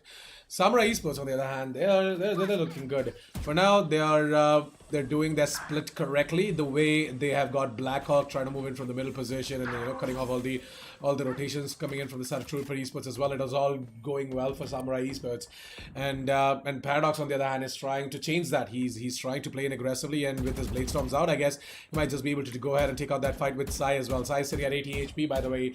He just got tagged away a little bit, got the heal, and now he's sitting at 80 HP. It is a 4 versus 3 situation, still a man advantage for Samurai Esports, with Rexy going ahead and taking down Relic. That's gonna be one more headache for Samurai Esports taken away, because Relic had his ultimate ready. So if Samurai Esports dropped a few players, right, he could use his lockdown in order to go ahead and get the retake done or something like that. But that is me trying to overanalyze a little bit right now because Samurai Esports, they're not gonna drop a single player after Blackhawk went down, and they're gonna have all 4 of their players up and alive and kicking, and they're gonna get that 4th round of the board as well. Well, looks like the map pick is definitely going into the favor of Samurai. Samurai Esports, they picked up Icebox and they've started off with the attackers as Story Esports, they've taken defenders, and I think Samurai, they have been playing really well. Look at Sai, he's already on top of the table with 7 kills into his hands, and he will be going ahead and getting another one on towards Paradox. Oh, Paradox has been shut down, and Master is going to immediately trade back to Sai and answer him back. You take one down, I will take one of yours as well. The resurrection will be coming through on towards Paradox as it's a 4v4 situation. Harsh is gonna go ahead and get the spike planted down at the A-bomb side as Rexy gets another one onto Relic. Right now it's down to a 3v4 situation. Samurai Esports with the man advantage, and I think Harsh wants to use his ultimate at the right time. Crosshair is gonna take one down on towards Rexy, but Paradox, little does he know there is a player standing over there. That is Blackhawk, and he will be using his ultimate. But Paradox will be taking him down at the right time. The last 2 players of Samurai Esports are playing at the mains over there. Omen has already been spotted out, and there you go. Wimp gets one onto Paradox, and now it's 2v2 situation as the Hunter's Fury will be coming through, but the defuse has already been done and dusted. There you go. That is one of an insane round coming in from Master, sticking the defuse and making the round going into the favor of True Reaper Esports. GG, well played, Nitish. Yeah, that was beautifully played. The defuse being stuck onto by that specific player from the side of True Reaper Esports as well. It was a Sage, if I'm not wrong. Yeah, it was Master. Yep. Excuse me, pardon me. Yeah, a little bit of a dehydrated moment right there, but yeah, dehydration sucks, and you guys should definitely hydrate yourselves every single second. But to be completely honest, Sai right now, him moving in aggressively towards the middle position, you know, marking himself as the true king of mid, is good in a way where he can go ahead and grab himself a frag, but at the same time the Killjoy's turret is gonna spot him out, and I guess he's gonna go ahead and get the frag on towards Crosshairs, but no Crosshair. He is ready for it, and I guess he's gonna get immediately traded off by Wimp, his nemesis, on the side of Samurai Esports. Down to a 3 vs 4 situation for True Reaper Esports as they've got they've got none of their ultimates ready. By the way, there is a little bit of a backstab coming in from Paradox, and I guess he might just be able to get himself another one. Rexy, is he ready? He's gonna go ahead and bait out that resurrection in order to get Paradox out of the hiding hole, make him peek so that he gets taken down, so that they don't have to care about the goddamn backstab. I guess Master, once again, he's gonna try and stick that defuse, but this time around though, Samurai Esports know what's up, and they are gonna aggressively push in and take him down. Not gonna let him walk away with another ninja defuse. And with that, the 5th round of the board for Samurai Esports. Yep. Samurai Esports looks like they're quite confident with their aim today, and Sai is making all the difference right now. And one tap god, this man, he went insane over with that aim, but I think Samurai Esports, the team gameplay comes to the prime light, and there we are. 5th round on board for Samurai, and tap god is making, he tried his level best to make it happen, but he just got 2 kills into his name. And as we can see, that Sai is still sitting on top with 9 kills. And looks like it's once again an execute as Harsh this time takes down Crosshair, which gives out an entry open towards the mid as Sai takes down Paradox, and B bomb side is all clear right now to get the bomb planted down as Wimpy immediately takes down one tap god, and I think it's an eco round for Esports if I'm not wrong. Yep. It is an eco round, and look at the 1D coming in from Relic. Oh man, that shot as Spike has been dropped down to the base. And he knows where exactly the players are pushing from. That is the A-bomb side as he might be giving up another one tap on towards Rexy. Oh, nobody's... Sai, how can you miss that? And there you go, really gives out an accurate shot and will be getting taken down by Blackhawk. I thought Sai would turn back and go check mid, but in turn he went towards the undercube of the mid. Oh man. Yeah, he went in towards the undertubes, and surprisingly he went in towards the spike rather than trying to get that final frag as well. And I guess Sai, he truly is a godlike team player. Maybe he's like, I'm already getting a lot of frags. You know what, guys? You go ahead and get that one. Yeah, that is just me assuming and you know, making a little bit of fun of Sai, but yeah. He definitely doesn't do that, by the way. He goes there and gets all the frags that he can. I know Sai, okay? I know Simmer. I've been playing with him as well from quite some time. And the guy never fails to miss an opportunity when he can get a frag. That is true, man. He's all about the frags, and also, of course, the team gameplay will come to the down the aisle as well. But this time, Master is gonna caught Sai off guard, and there you go. That's a oh my god. I think Master, he's the only one who shot Sai more than like 3 times in 8 rounds. And this man must be pretty insane. He would be like, you take one man, take one of yours, and he kept doing it for Sai almost for 3 rounds. Master, what's wrong with you and Sai, man? What revenge are you trying to look forward to take on towards Sai? As we move forward towards the 8th round, and it looks like it's a 4v3 situation, and Samurai is not really having the man advantage. And I guess Master staying alive over towards the side is a bit of a problem. But look at the backstab coming in from Wimp as he goes ahead and cuts it off. He's going to go ahead and get 2 frags, 2 important frags onto both of these players holding on the side. And I guess one tap God. And it's who exactly is the Sova? It's Crosshair, right? Yeah, Crosshair and one tap God. Both of them left out in a 2 versus 2 situation. I guess one tap God has got his ultimate ready. He can actually teleport wherever he wants to. With Crosshair taking down his Rexy, I guess Blackhawk is left out in a 1 versus 1 situation. He's low, by the way, on HP, down to 20 HP. Whereas Crosshair is sitting at 150 as well. He is desperately looking to find the frag onto his Blackhawk, whereas Blackhawk, on the other hand, he's just playing it safe. He's trying to get himself a position where he can get that spike planted, and as soon as he's going to do that, it might just be Blackhawk pulling out his ultimate as well. You never know, and there you go. He had his crosshairs out of the face of Crosshair, but then Crosshair, being Crosshair, is going to go ahead and take down Blackhawk. There's a bit of a wordplay over there, but then at the same time, Trooper Esports, they're going to be very happy of the fact that Crosshair got that final kill and he put a 3rd round at the board as well. Revealing area. Yep, and I think he did a great job over there. And looks like, oh man, Crosshair is on fire right now. As we take down 3rd round on board for 2 Reaper Esports, 3-6. Looks like Samurai is 3 points ahead of True Reaper. On the True Reaper, they'll be going in for a 4 spy as they picked the previous round with actually 2 Vandals, 2 Spectres and a Judge, which is not really a bad pick, to be honest. So yeah, Samurai Esports, for now, they've got 4 of their ultimates ready. I've got 4 players on their ultimates. It's going to be an ultimate rain then. Yeah, it is definitely going to be that ultimate rain. The same can be said for True Reaper Esports as well, right? There are total 8 agents in the server right now with their ultimates ready, and I guess Paradox has already pulled out his Bladestorm. So yeah, that's one down. He's going to try and you know, correct these Bladestorms, these kunais out of the faces of all of these Samurai players trying to move in, and let's hope that Samurai Esports are going to be able to put up some sort of a resistance as well. There's a 3-man stack over towards the A side coming in from the side of True Reaper Esports. So as soon as Samurai Esports are gonna get the information on that, they're gonna try and rotate. But oh, Blackhawk, what the hell were you trying to go in for that double satchel? And I guess his ultimate is gonna be wasted as well. Yep, the ultimate, the poor soul. As Samurai Esports, I think the full ultimate rain is not entirely going into the favor as Wimp takes down Tap God. Looks like Master is gonna resurrect Paradox back in the action, which means a 4v2 situation. It's all down to the shoulders of Sai, who will be getting taken down by Crosshair, as he said. Crosshair. 30 seconds left. Crosshair is on point right now. Oh shit, that was a tongue twister for me. As we move forward, Wimp over here, he has a recon and a shock dart to work with, but only down to 19 HP. And I think once the turret spots him out, he will get done and dusted.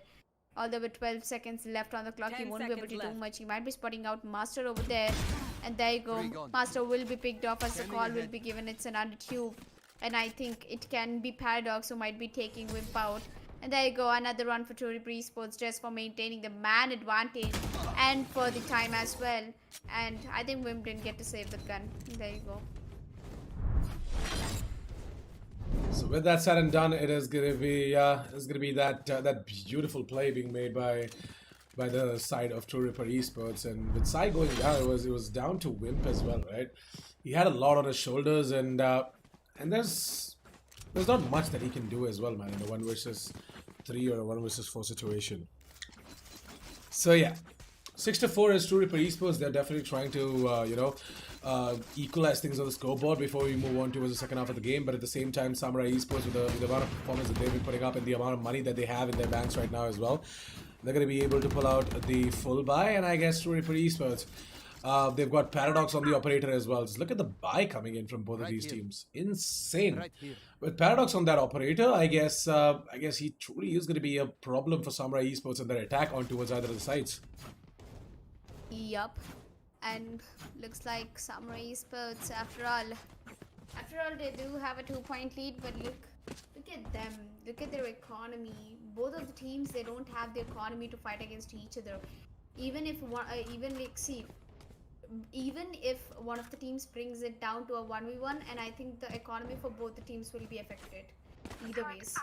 I think if it's a True Reaper winner winning the round, but they have brought Samurai Esports down to a 1v1, and I think that will also be affecting the economy once again. But I think there's a little slight advantage for True Reaper Esports as they've got 2 rounds back to back, so they might be standing out with their economy much more better than compared to Samurai Esports. As you can see, Relic is already saving 4,200 crits to his name.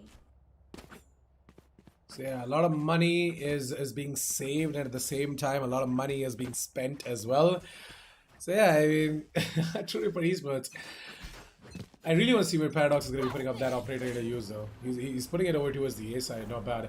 And over towards B, it's all on a one-tap guard. And I guess the immediate rotation is going to come in from the Sage as well. That is Master from the kitchens over towards the B side. Because Samurai Esports, they're making a hell lot of noise over towards B. And what the hell is Sai doing?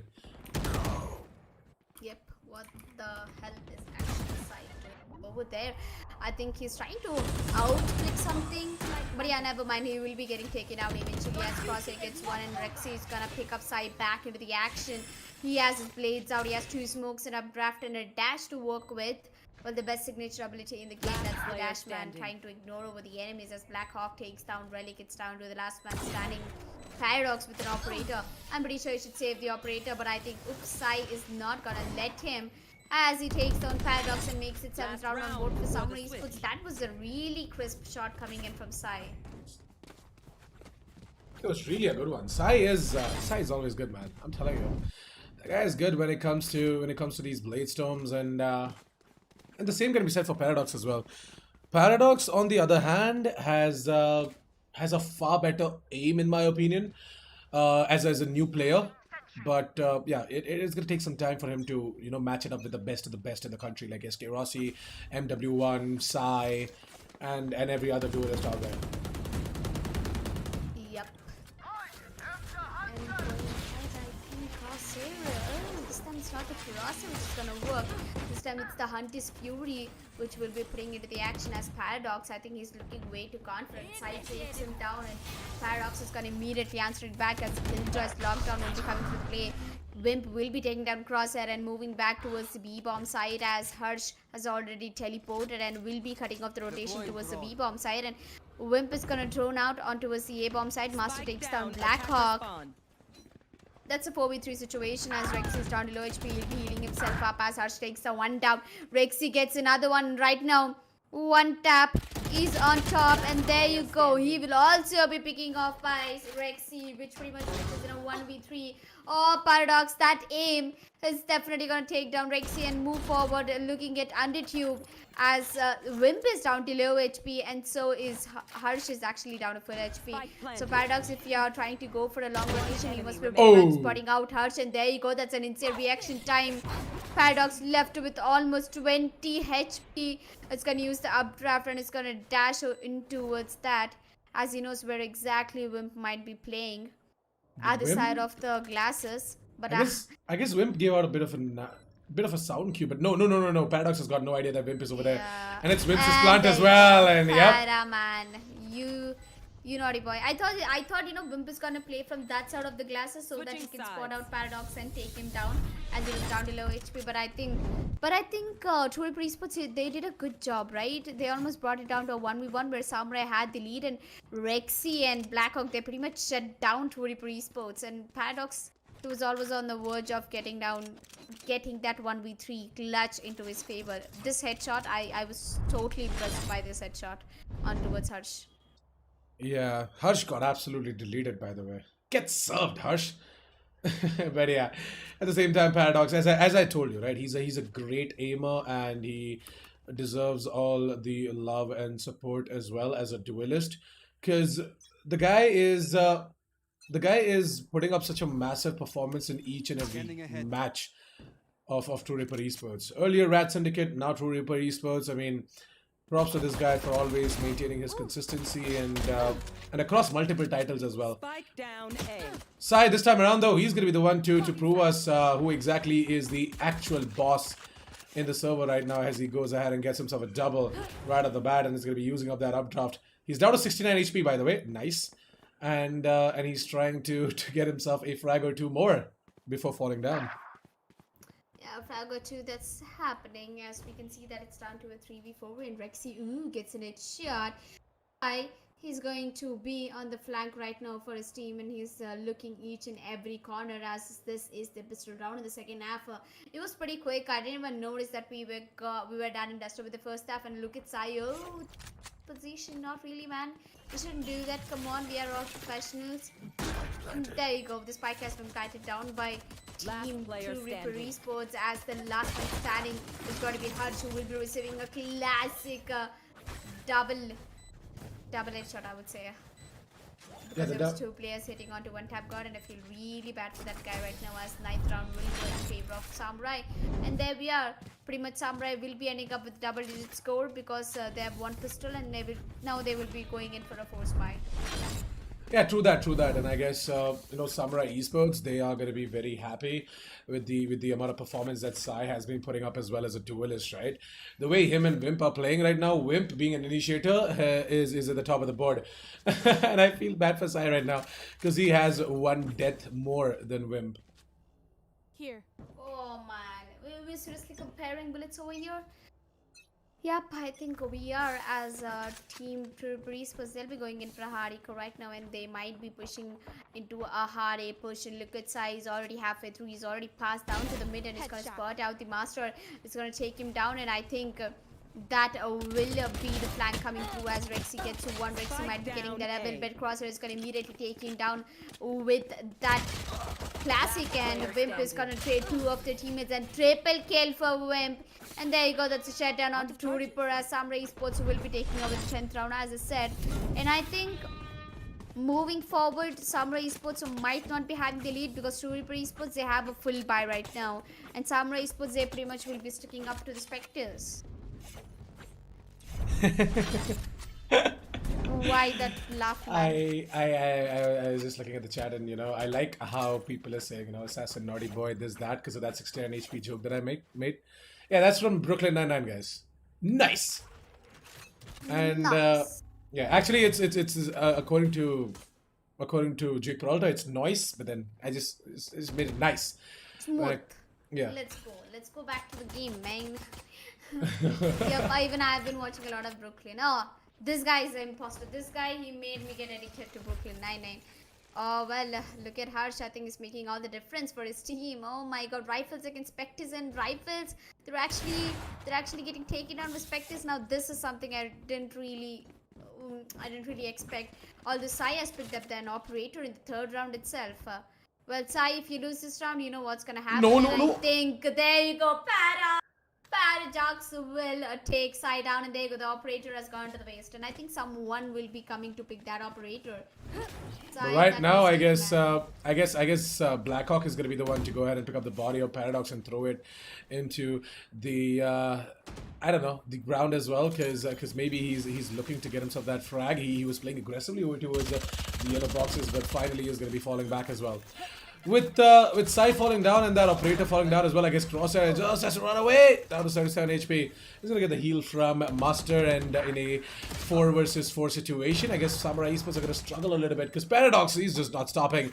Just got himself a triple as well, and maybe he's looking for more. Rexy and Harsh, I guess, are just going to save. Rexy's got that operator, so maybe the call for the save has come in already, and maybe they're just looking for some exits. Yup. Oh man. Sai, what have you done? But I think Rexy is doing a good job with the operator.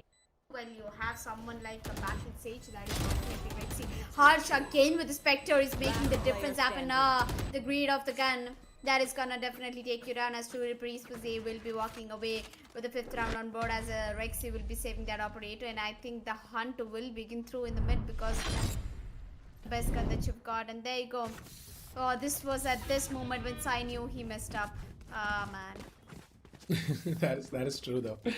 The way Paradox was holding on over towards the attacker side of spawn, Sai is gonna be like, "Dekh yaar, spawn pe baitha yaar, dekh raha yaar, kaisa banda hai, spawn pe baitha hai."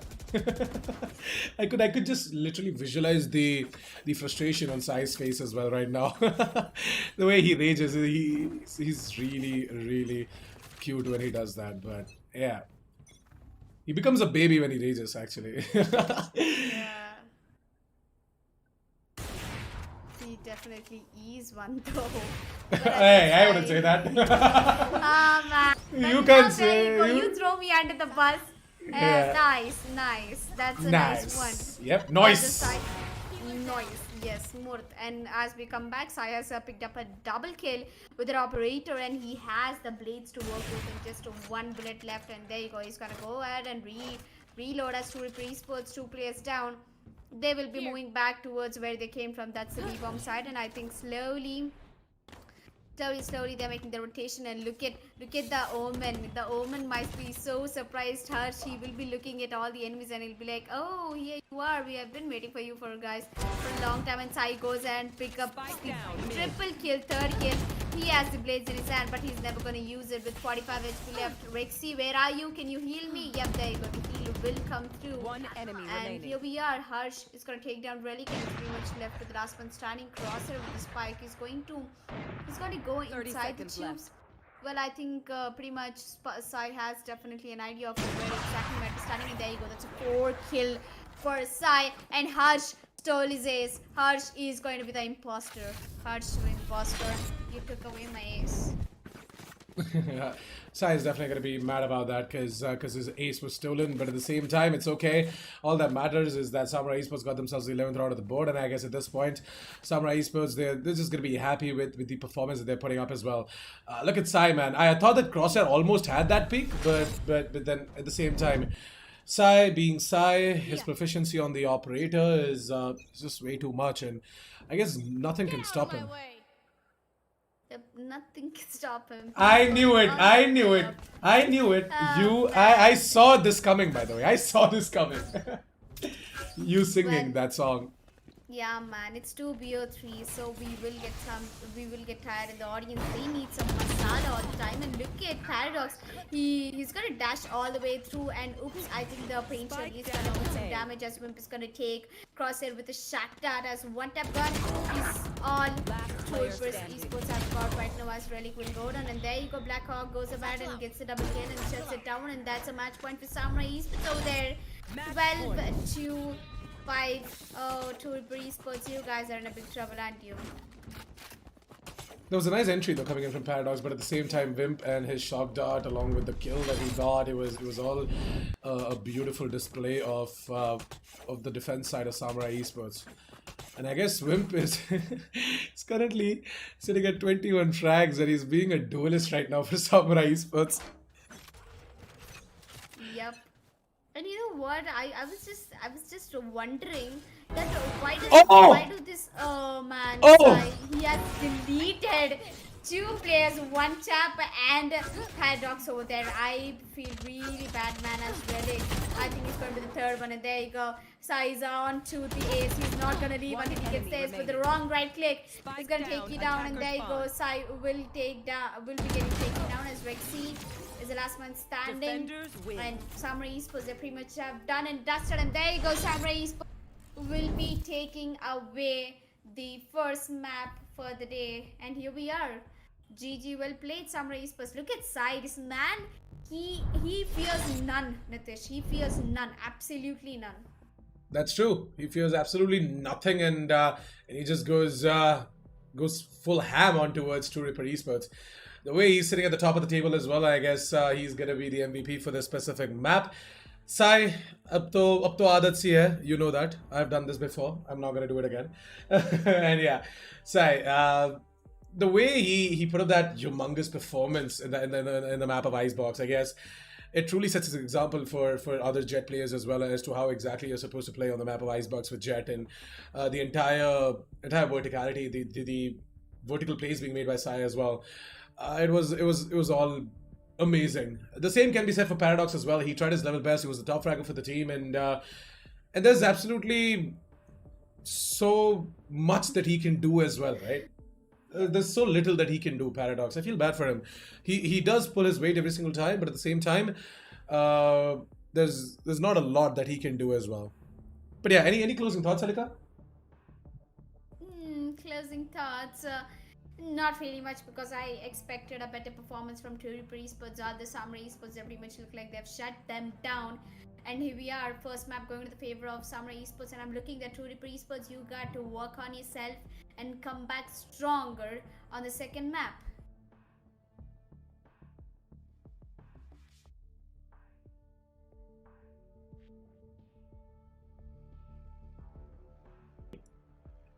So yeah, with that said and done, let's quickly jump to our beautiful faces, or shall I say, maybe your beautiful face. And No, oh my god, Nitish, come on, please, already. yeah, I know.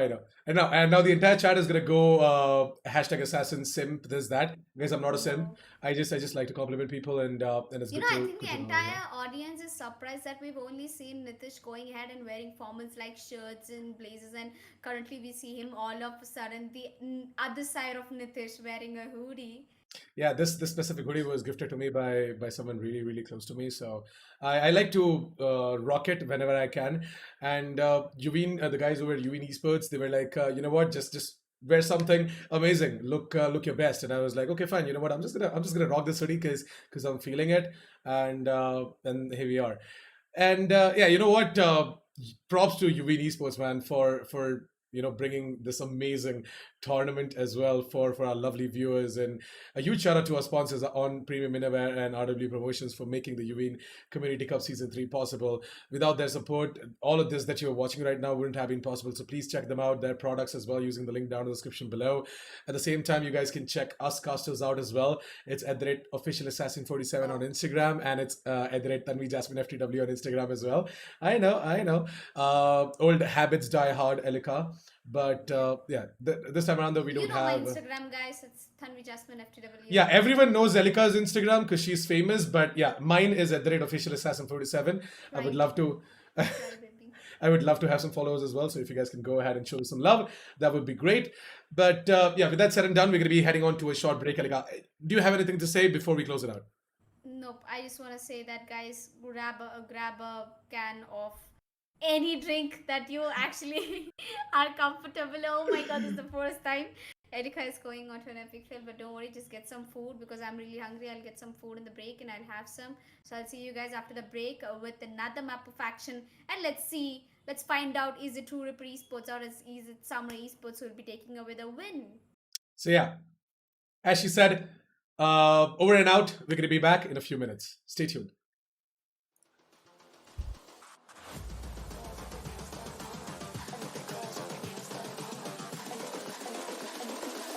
I think the girls with their nails done.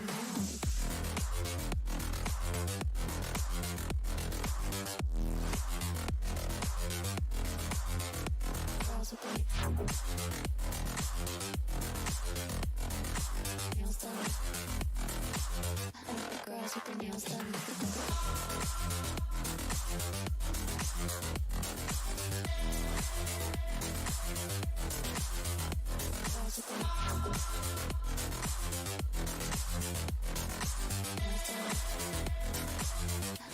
Girls with their nails done.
girls with their nails done.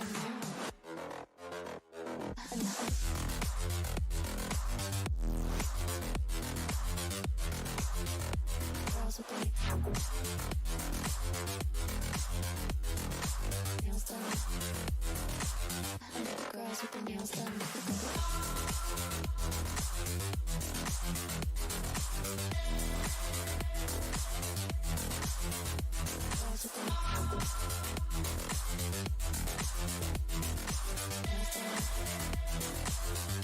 Girls with their nails done.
The girls with their nails done.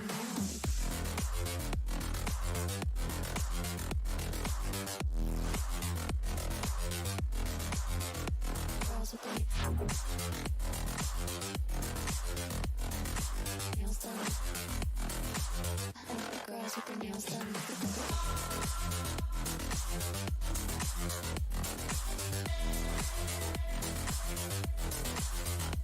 Girls with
their girls with their nails done.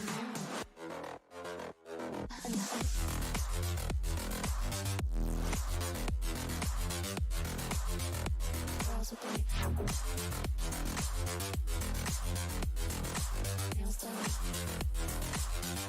Girls with their nails done.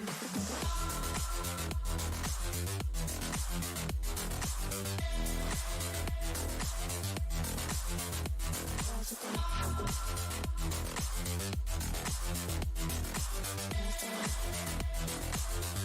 girls with their nails done.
are back, ladies and gentlemen, with the second map of the day from the second match. That is Samurai Esports versus True Ripper Esports, and looks like we've had a long day. We've seen the first match. Just a quick recap for y'all. You're watching the Yuvin Community Cup Season 3, and this is the Valorant edition.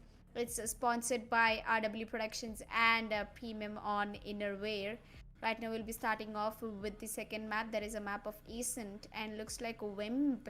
He has picked up the Sova, Harsh has picked up the Killjoy, Blackhawk he's picked up Omen. To my surprise, I don't know why he's not picking up Astra. So I picked up Jet. Rexy is gonna go for the Phoenix. Pretty interesting to watch Rexy play Phoenix right there, and Crosshair is gonna go for Phoenix. I'm pretty sure Crosshair is one of the best players with Phoenix over there. Paradox with the Jet, and Tab God with Omen, and Relic is famous for the Cypher, and it's got to go ahead and pick that, and so is Master famous with the Sova. And Nitish, I also welcome you back again into the second map. How are you doing right now? Yep, I'm doing amazing, and I guess everyone in the chat are going to be excited as well to see Samurai Esports and True Ripper Esports battling it out on Ascent, because Ascent, we all know it is Samurai Esports' home turf, and True Ripper Esports. You guys better know what Samurai Esports do to people who try to invade into that turf as well. So Samurai Esports, at this point, they're starting off with the defense, and I guess Rexy, for the very first time, I'm seeing him play a duelist. Yeah. In a tournament game, by the way. Yeah, that's true. Maybe he's just feeling it confident. His aim is on point. Although he has pulled off some insane frags with the Sage over there, so he's already. And I think no one from the team is really in the mood to go ahead and pick up that duelist. So I think it's better that Rex is gonna stick down to the Phoenix. Well, it's my first time watching Rexy play Phoenix, so it's gonna be interesting. Let's see what kind of an impression can Rexy make on me. Yeah, at this point, we're going to be seeing Harsh, who's going to be struggling a little bit, but at the same time, he's doing a lot of damage, and that is going to be the Spike Planter who's going to be killed. The Spike Plant is going to be stopped, but at the same time, Crosshair is going to immediately go ahead, get the Spike, and he's going to plant it down over towards the generator as well. The plant is for the A main position, by the way, the A long position, so I guess as long as Samurai Esports are going to take their sweet time into moving into the site, True Ripper Esports is going to give them time to move out of the site and play it out in a 1 versus 1 situation. We're going to be seeing Harsh, who's going to go ahead and... What the hell was that jump shot onto its Paradox? Paradox is absolutely deleted, and Paradox is going to be scratching his head as to what exactly happened over there. Yep. The meanwhile, when he's scratching his head, I think it's the... it's been such a long time, man, since I've seen Samurai Esports show that thing up, and I think, what? Harsh, excuse me? It is not allowed to do. It is not allowed to, portray such kind of gameplays which actually make audience go, what happened over there? And I think Samurai Esports, they're going skurr.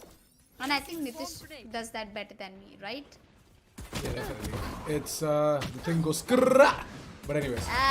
There you go, the Phoenix. Yeah. Keeping that aside, it is definitely going to be Sai and Rexy to go ahead and get themselves all of these kills. They're going to spam in through the smoke, and all of these players is going to straight away walk into their crosshairs, and we're going to be seeing the second round of the board for Samurai Esports. So Rexy, he's gonna go all the thing goes skrrrrah right now with that Spectre. Should I go ahead and imitate the voice line coming in from Phoenix? Yep, definitely go ahead and do that. Even we won the Omen one as well. The Omen one? Alright. Do you want the Omen one first or the Phoenix one first? The Omen one. Alright. Let's do the basic one. I am the beginning. I am the end. And now Phoenix. Go ahead and do it fast. Phoenix, buy stuff, kaching, lo skrr, then we're done, yeah. And yeah, and I guess Rexy this time around though he does go ahead and buy some stuff in order to show that kaching, the bling, and all of that shiny plays that he's going to be bringing up on board in this specific round as well. But yeah, I guess the entire chat is gonna be going crazy as well. By kya kiya tune abhi? Hey, bakwas. Just kidding. At the same time, I hope you loved it. But yeah, True Ripper Esports, they definitely are gonna be loving the fact that they got themselves an easy plant over towards the A side. But at the same time, little do they know that two of the players from Samurai Esports have got aggressive control over towards the A mains. Over to you, Anika. Over to me, and there comes Samurai Esports down to a 2v3 situation where Crosshair gets a headshot on towards Rexy actually. Blackhawk gets one on to Paradox, and Master. This man is all alone at the A bomb side, and it's down to 2v2 as he will be hit by the paranoia. He will be going out at the wrong time as Master will be getting that kill on towards Harsh, and it's Yeoman who's down to a 1v2, and with 6 HP left, I don't think Blackhawk is gonna do much things. I think this round will go in the favor of True Ripper Esports. He has definitely secured a kill for himself, but Crosshair has immediately traded him back. That pretty much puts us first round on board for True Ripper Esports, and I think they've done a great job. Definitely have True Ripper Esports. They went ahead and put that first round on the board as well, and I guess Blackhawk, he's definitely not going to be happy because he was down to 6 HP. He still finds a frag though. That's something. That is a consolation for him. That is something. But at the same time, True Ripper Esports, they were able to put up that first round on the board, and I guess all of that bling and that ching went out for Samurai Esports. They have to get it all back. Yep, they have to get it all back, as we can see that side with the Sheriff is trying to make a difference over here, which pretty much is not, while Rexy on the other hand gets a kill on towards Paradox, and I think Syme is gonna pretty much use his blades, if I'm not wrong, and Relic is trying to peek over towards the beam, and as his position has been spotted away. There you go, is gonna pin down Sai as Relic is down to 97 HP and gets hit by the monster. Through the cage comes a Wimp. Oh, he goes down to the flames. Oh man, Relic goes down in the flames as Rexy will be pushing down towards the mid-link courtyard and finds none. As entire True Ripper Esports have already made their way towards the A-bomb side, and the spike has already been planted down actually. And here we are, Wimp.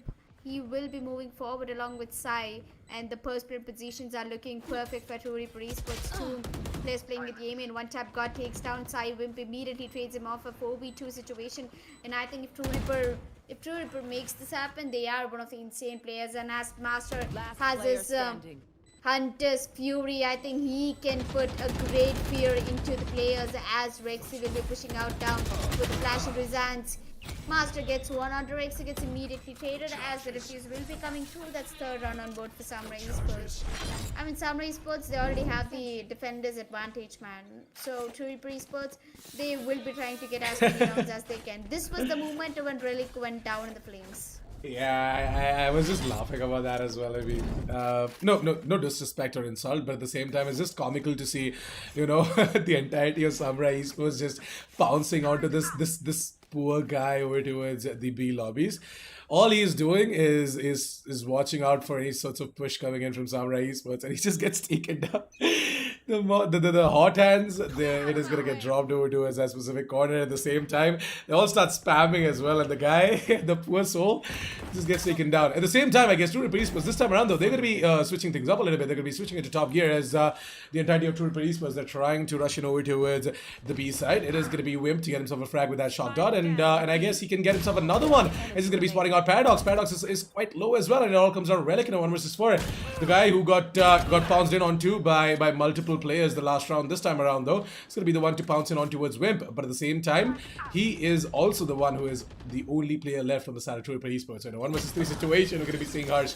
I thought that Harsh's turret is going to be the one to get the kill actually, because Relic was that low, by the way. Yeah, this was the moment. It was a hero moment as well, where Wimp got himself a kill with the shock dart, and he held onto the side pretty well. Yep. And as we can see, that Samurai Esports with the man advantage, they did a good job of their Relic and the Sheriff is still a good duo, I would say. As we can see, we are off to 4 rounds in favor of Samurai Esports and 1 from True Ripper. Samurai Esports, definitely 4 rounds to themselves inside. If somebody peeks out in the mid link, I think Sai is definitely gonna take him down. But I definitely think that is someone outside the B, and Wimp putting that Hunter's Fury at the right time will be taking out on a lot of plays, as Master is gonna put that Hunter's Fury at the right time as well. Well, nobody is gonna take down any of them, as I think Samurai Esports have already lost a player on towards the B main, as Wimp will be putting recon once again to the B main, where Master will be getting spotted out, but a headshot coming through Wimp, as he might be spotting out on Relic as well at the right time. Relic, he gets spotted out. He's down to 70 HP, down to 43 HP right now. And another shock dart coming through. But I think he's going to get the job done on towards Win, as he takes down one tap god as well. Heart's position has been given away. Samurai Esports. I have retrieved the spike. They're definitely looking good in terms of the number of players they left, because they have the HP advantage compared to the Cypher from True Ripper. That is true, and I guess right now with True Ripper Esports getting themselves another frag on towards Blackhawk, we're going to be seeing Samurai Esports left out with no smokes. But Sai, I guess he has got all three of his clouds left out, smoke clouds. But at the same time, I don't think so. Those last for a longer amount of time, so he's gonna make swift decisions regarding that as well. With that said and done, right, Samurai Esports, they've got both of their players in a good position right now. They're not in some awkward situation where you know they can't escape out of.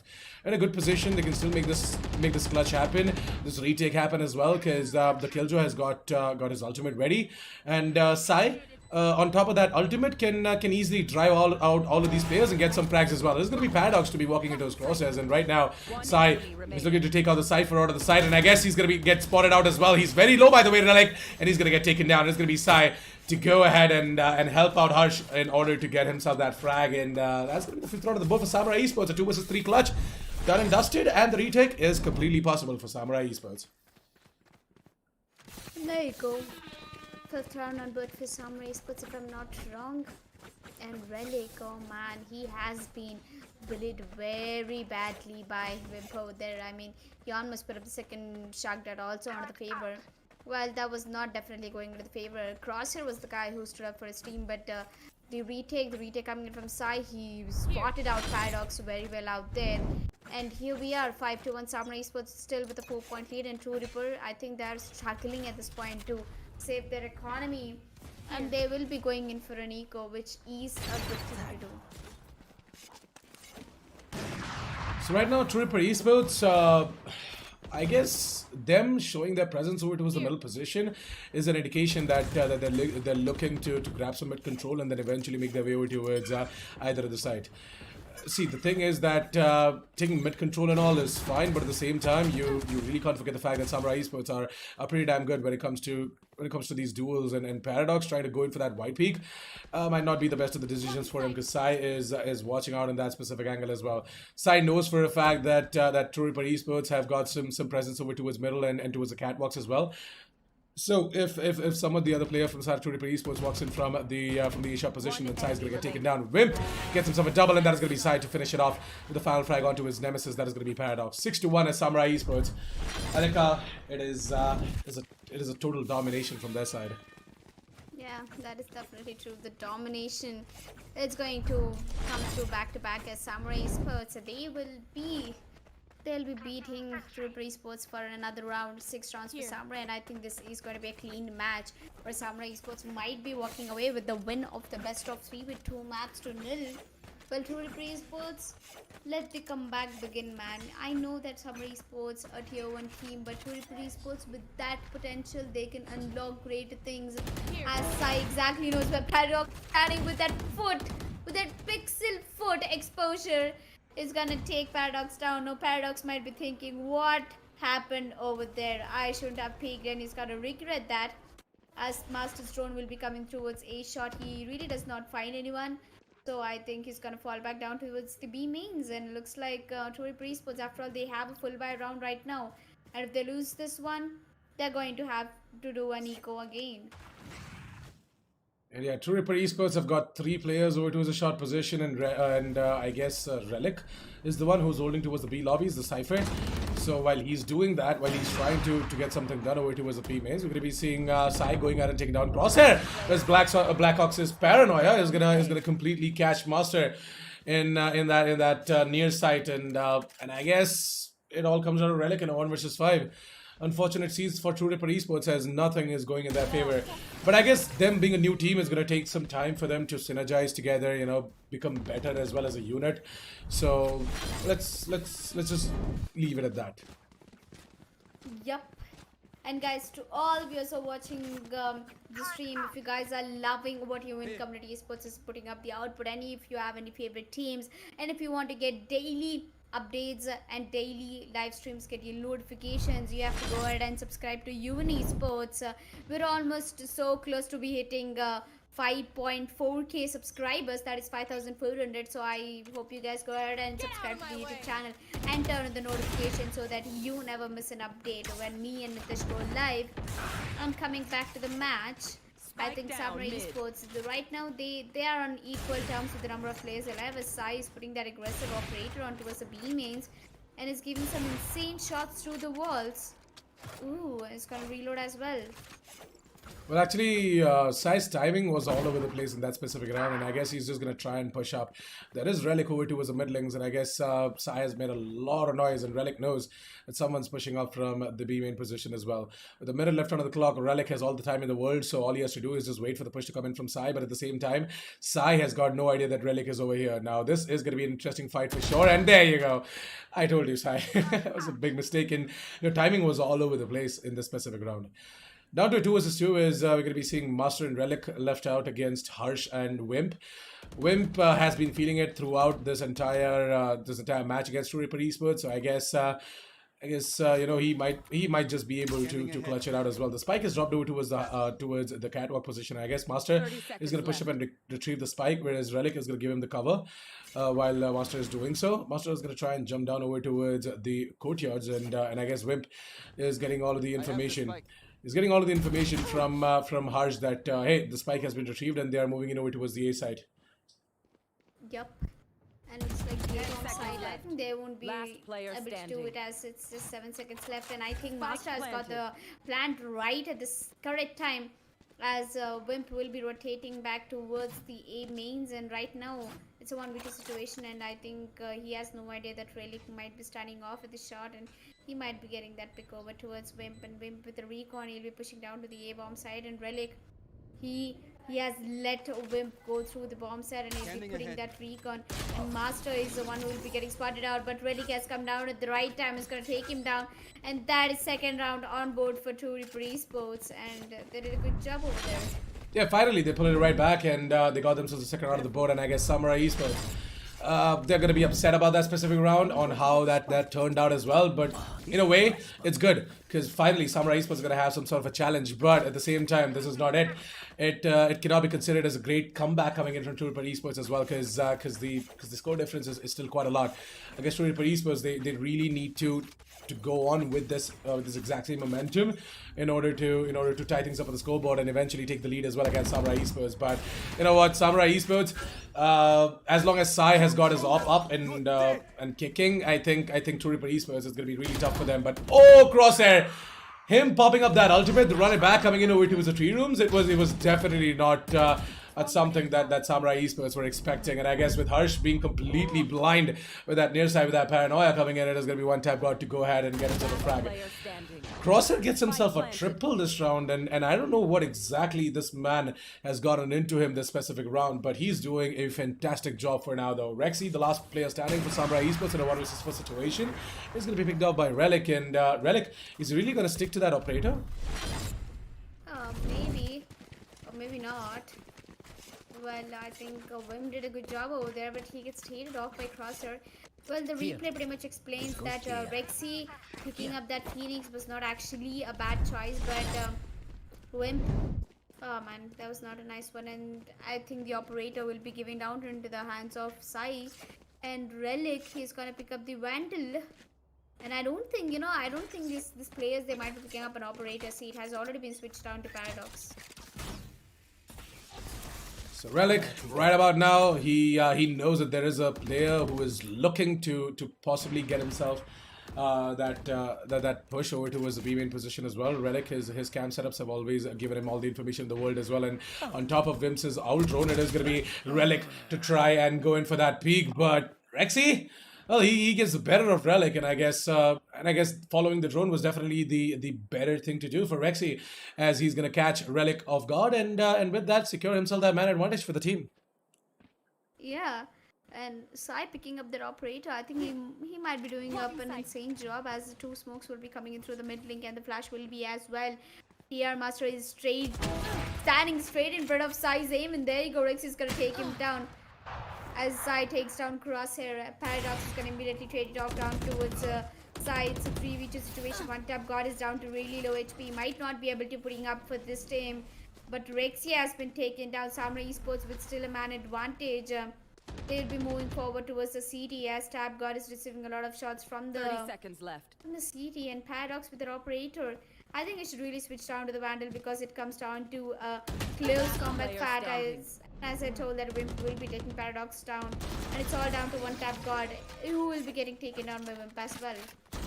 Yeah, Wimp is really feeling it right now. I'm not gonna lie. The way he has been playing, the way he has been putting out the numbers for the team, it's truly a fantastic thing to see for an initiator to go ahead and go full ham onto all of these players onto his opponent side as well. Even on Icebox, we saw Wimp being really close to when it comes to the number of frags as well, along with Sai, who is the top fragger for that entire game. And once again, Wimp, he's putting up the performance. I guess he's just having a really good day today. Yeah, he's having a really good day. 8-3, Samurai Esports, they're entirely shutting down Pvt Esports as we can go ahead and see that Sai gets spotted out over there in the market, but he's gonna come back and peek over to see top mids, and you know he takes the decision to come back and he has got his blades out. And Pvt Esports, this is the last round in the first set. This is the best chance that you've got, but I think Sai with the double draft is gonna take down Paradox, and he's just gonna stand over there for a moment as he puts up the operator. Very next movement into the mid court yard. I don't think he'll be able to spot anyone out as Master has already shifted down towards the catwalk, and I think there are 3 players almost starting down at the catwalk, and they are trying their way to make it down towards the A-bomb site, as it's going to be Omen over here. Omen and Killjoy, they both are holding off, and Master gets that kill on to Harsh. That is Killjoy getting taken down. Blackhawk gets one. Blackhawk immediately gets traded by its 3v2 situation as Sai with that Blades is gonna get the job done, but God, what? Oh man, through the smoke, this man is going insane with the last one standing down. It's Relic who has the positions of each and every player right here. 30 A 1v3 situation. He will be moving forward towards the heavens. He'll be hiding off so that his position is not being given away. He spots out Rexy, but it's the wrong time to peek out as it's just an ultimate, and Rexy is ready with the flash and he's peeking out at Sai. Is already waiting. He's already set his pre-aim, and there you go. First half going in favor of Switching sides. Samurai Esports 93.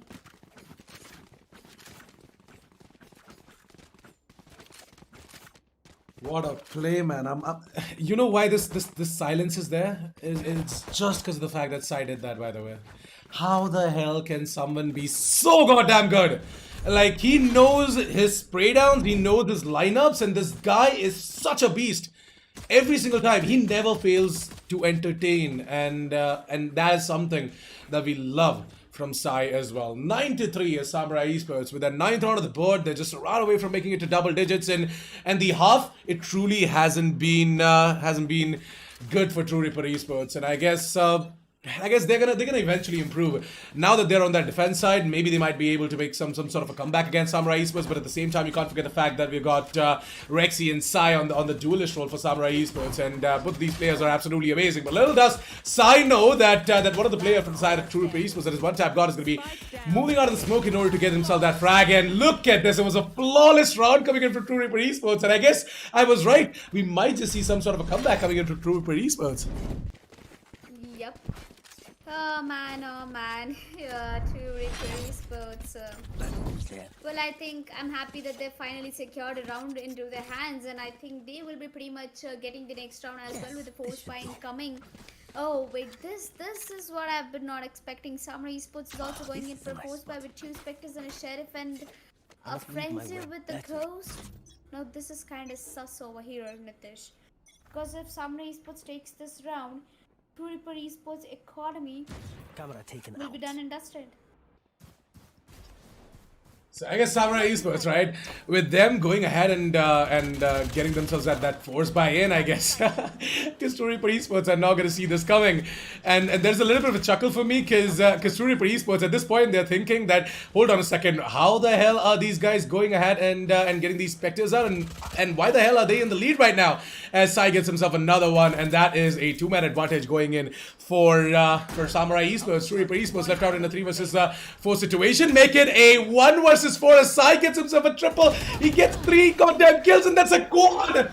Give it up for Simmer Sehi, ladies and gentlemen, as he gets himself and his team the 10th round of the board. And this is something that no one saw coming, by the way. Yep. Nobody saw that coming through, and as we can see, Samurai Esports, they've gone for a force buy for a reason, Nitish. They don't do it without any use, and I think it's who is the IGL for Samurai Esports? I think it's Harsh, right? Or Blackhawk. The IGL for Samurai Esports is, I guess Wimp.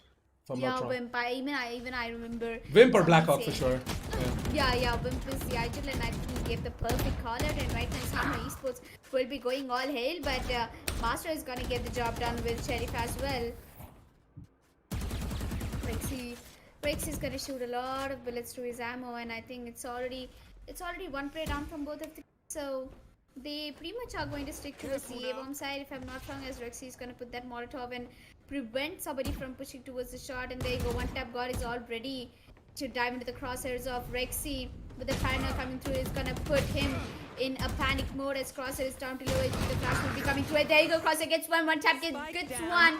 In a blink of an eye, it's down to a 2v2 situation as Wimp will be taking down the one tap god. Harsh over here along with Wimp. They might be actually going in for the A-bomb side. They might be sticking through the plant. And here we are, Paradox is sneakily sitting into the side. Is gonna get spotted out, and the spike will be going through as Wimp is gonna take down last man standing. That's 11th round on board for Samurai Esports and 4 rounds for True Reaper. GG, man, GG. I love how Samurai Esports go ahead and stick that plant as well for that extra 300 creds coming in their way. It's definitely gonna help them go ahead and buy themselves something like an operator or something like that as well. It's truly interesting. They're sitting at 11 rounds of the board, by the way. True Reaper Esports are on 4, and Samurai Esports, they're like, jitna bhi paisa mile, we're gonna take it all right now. As we can have Sai on the op, we can have someone else on the op as well who's feeling it. Because at this point they have rounds that they can sacrifice as well. They have rounds where they can experiment newer opportunities, newer executes if they were looking for something to be done in a match. I guess this might be the right moment, because True Reaper Esports is gonna take them something massive, something humongous to go ahead and make the comeback and put up the tie on the scoreboard as well. At this point, Sai is gonna go ahead and aggress further in over to his rafters and the defense side spawn, and Paradox is gonna be completely blind as a bat. It's gonna be Wimp to move on top of that paranoia coming in and get himself the frag on towards Paradox. Down to a 2 versus 3 situation for True Reaper Esports. I guess Samurai Esports, they might just be able to get the plant in, and maybe they just might be able to get the match point as well. The match point, I can definitely see it coming through as the shark darts and all the post-plan positions are looking really outstanding. As Relic is the man who is pushing down towards the heavens. He's the one who might be in trouble right now. As Crosshair, my bad. Crosshair is trying to peek down towards the shot, and look at Samurai Esports. Last player Oh, standing. Relic gets One enemy remaining. situation. It's gonna put that grenades out. It's gonna put the nanoswarm grenades as Wimp will be using their flash down the heavens, but Harsh time as Crosshair will be defusing the bomb at the right time, and there you go, 5th round on board for True Reaper Esports. I definitely saw that coming through from True Reaper, because I had a feeling that Samurai might not be able to making up to the match point. So I guess it is true what they say. True Reaper Esports, they are not out of it yet, and they're going to be putting up the 5th round of the board despite all of the heroic play coming in from Sai and Wimp. It's not going to be enough as the hero play is going to come in from True Reaper Esports instead, especially Relic. And a few rounds ago, I guess, I saw in the chat someone had this Relic and who exactly was it? Relic and Crosshair fan club going on in the chat. So yeah, they definitely deserve that fan club as well, because they have been performing like something, man.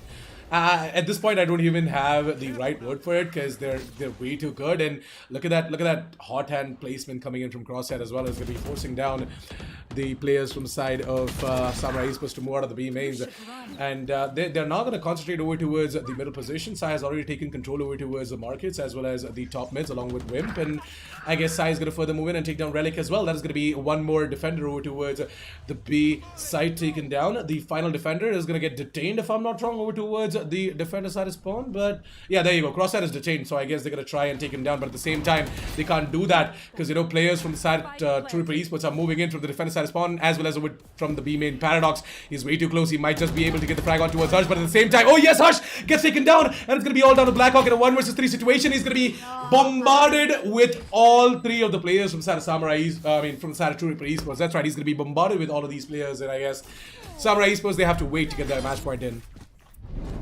Yep.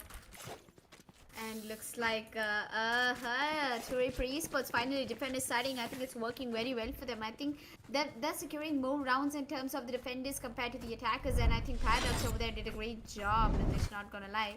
And I think Samurai Esports, they're just getting delayed from getting that match point. Yep, Yeah. They are getting delayed at this point. Oh my god, I really am I'm enjoying the chat right now as well. Like, you know, the chat is going absolutely crazy with all of these plays being made by True Reaper Esports as well as Samurai Esports as well. Sai, on the other hand, is going to be playing on his blades this round. He has already used up 3 of his blades, and now he's left out with 2. So let's hope that he's going to be able to make each and every blade count, and yeah, the rest of the team, they're gonna try and get something done over towards the B side as well. It is actually Harsh along with who exactly is that with him? I guess it's Blackhawk. Yeah, Blackhawk and Harsh. They're trying to do something, but oh, Sai behind you! It's Relic who is holding on into that specific corner towards the switches, and he's gonna get himself triple. What did I just witness? Yeah, he was on his cam, by the way. He was checking his cam, and Sai did not even check the corner. That is unfortunate. it was less like a cam. It was more like a scam. And there you go, Relic has entirely scammed Samurai Esports by getting a triple kill, and Wimp, the last man, he still has 31 seconds to get that recon, and he has Hunter's Fury with down to 45 HP, and I don't think he'll be able to put that easily as Wimp is still watching the camera, and I think you already heard the sound of a Wimp pushing down towards the B mains, and there you go, Relic is going to get himself another kill. Yeah, True Reaper Esports right now with Relic and his hold over towards the B side are unstoppable. The way he has been doing his job alongside Crosshair as well. Both of these guys, the guys who have been best buddies from quite some time now. Yep, that is absolutely right. If you guys don't know already, Relic and Crosshair, they're really good buddies, and you know, in game and off game as well. And I've had the pleasure and a privilege to play with them as well. A lot of matches, of course. And yeah, Relic from back in the days when he started our Valorant as well.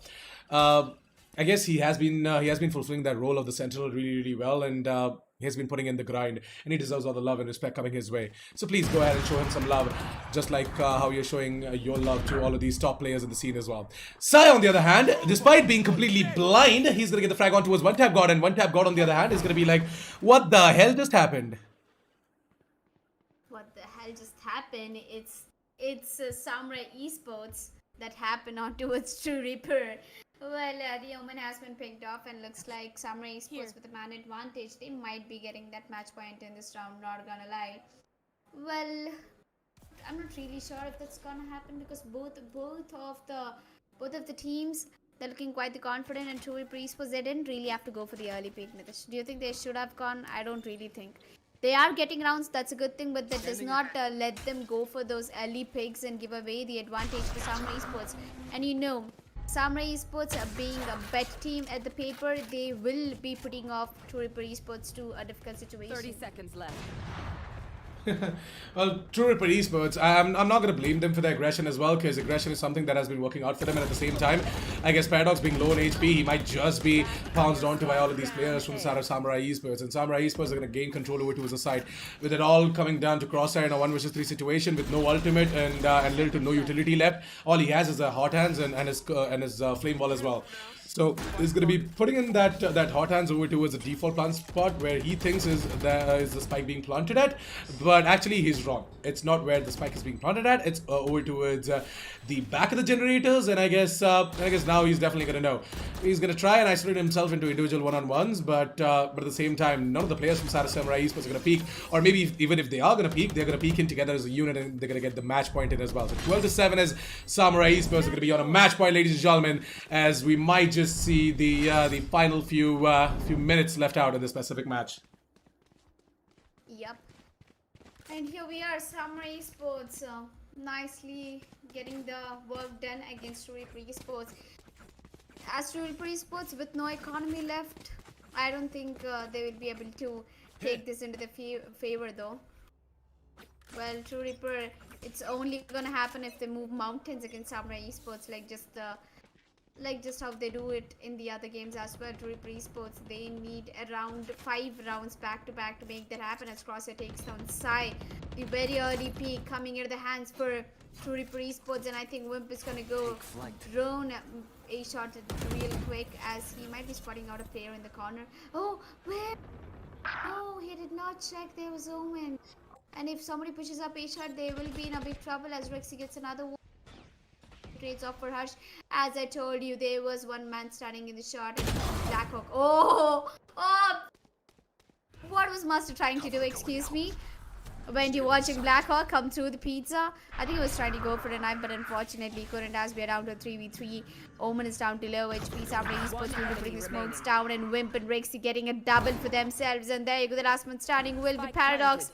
Nitish, what do you think? Can Paradox make it to the clutch? Is the question. The man has definitely proved to be quite lethal when it comes to these individual brilliance, and I guess in a 1 versus 3 situation he might just be able to do it. But again, can't forget the fact that Blackhawk is patiently waiting for him to show up, and as soon as he does, it's gonna be a bullet to the face of Paradox, and it is gonna be a bullet to the dreams of True Reaper Esports for putting up a single map against Samurai Esports. So I guess it's Samurai Esports who are gonna be your winners of this specific best of 3 match against True Reaper Esports, ladies and gentlemen. Give it up for Simmer and Gang, as they are gonna be your winners. And here we are, Samurai Esports closing it up for today and winning out the winner bracket round 2 and side. There we go, the man with a lot of responsibility on his shoulders with 21 kills, 13 deaths, and Wimp followed by him with 21 kills and 11 deaths as well. And looks like GG, well played, man. That was a nice round, and all cheers to Rexy as well for making that round going to his favor. That's absolutely true, by the way. Look at the scoreboard. It pretty much portrays the entire story of the specific match as well, right? The way these frags have been laid out on the board. Look at Sai, 7 first blitz, man. 7 first blitz. Yeah, absolutely. The guy had a kill right off the bat every single round, by the way. Every single round, he used to go ahead, get himself a frag, get that man advantage for the team secured, and move back to a safer position, or maybe just, you know, keep on further moving in order to grab more and more map control for Samurai Esports. And yeah, it truly was a display of pure domination, and I guess the entirety of Samurai Esports fam are going to be very happy with this kind of a performance. But True Reaper Esports, I want you guys to keep your head up, and you know, I want you guys to keep practicing, keep grinding, because you guys are bracket as well for True Reaper Esports, so yeah, like you know, bracket. even if there was no lower bracket, man, I really wish True Reaper Esports good luck for their journey, because they're a newly formed team, and they're already shaking the earth beneath all of these top tier teams as well. Maybe today wasn't their day, but I definitely believe in True Reaper Esports. I believe in the individual brilliance coming in from Relic, Crosshair, Paradox, Master, and One Tap God, and I wish them all the best for their future games as well. With that said and done, let's quickly transition over towards the caster cam, and we can give out our final thoughts on the game. Alaka, what do you want to say about that specific game? I mean, what are your thoughts? What exactly went wrong for True Reaper Esports, or anything that you wanna tell our viewers? Well, True Reaper Esports, that was a good game, guys. You tried your level best, but sometimes it's just not your day. And with the constant win streak, which has been going down with Samurai Esports, I think it's hard to beat up the score, man. It's really hard. Well, I think True Reaper Esports, especially I want to talk about this one guy Crosshair, man, you put up your level best on towards the team. You tried your level best to get your team onto those crucial rounds for Samurai Esports, but I think it's just not your day, man. Just not your day. And kudos to Samurai Esports as well. They outplayed True Reapers and they go down to the next round of the winner bracket.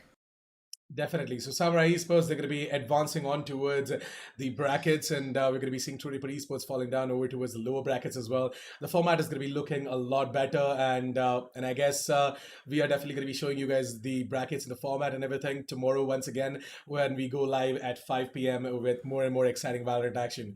But with that said and done, thank you so much for tuning in today, guys. It has been a pleasure casting both of these best of threes today. It was an amazing day, and I wish you and I wish both the teams who lost today, Godlike Esports as well as True Reaper Esports. Okay, Well, I would like to say good night in action, guys. all right, then she's gonna be flexing her flowers for sure. But yeah, guys, thank you so much for tuning in to the stream. I want to give out a huge shout out to our sponsors on Premium Innovare and RW Promotions for making the Yuvin Community Cup Season 3 possible. Without their love and support and without them, this tournament wouldn't have been possible. So please show your support to them as well using the link down in the description below. Buy their products and yeah, stay in style for sure.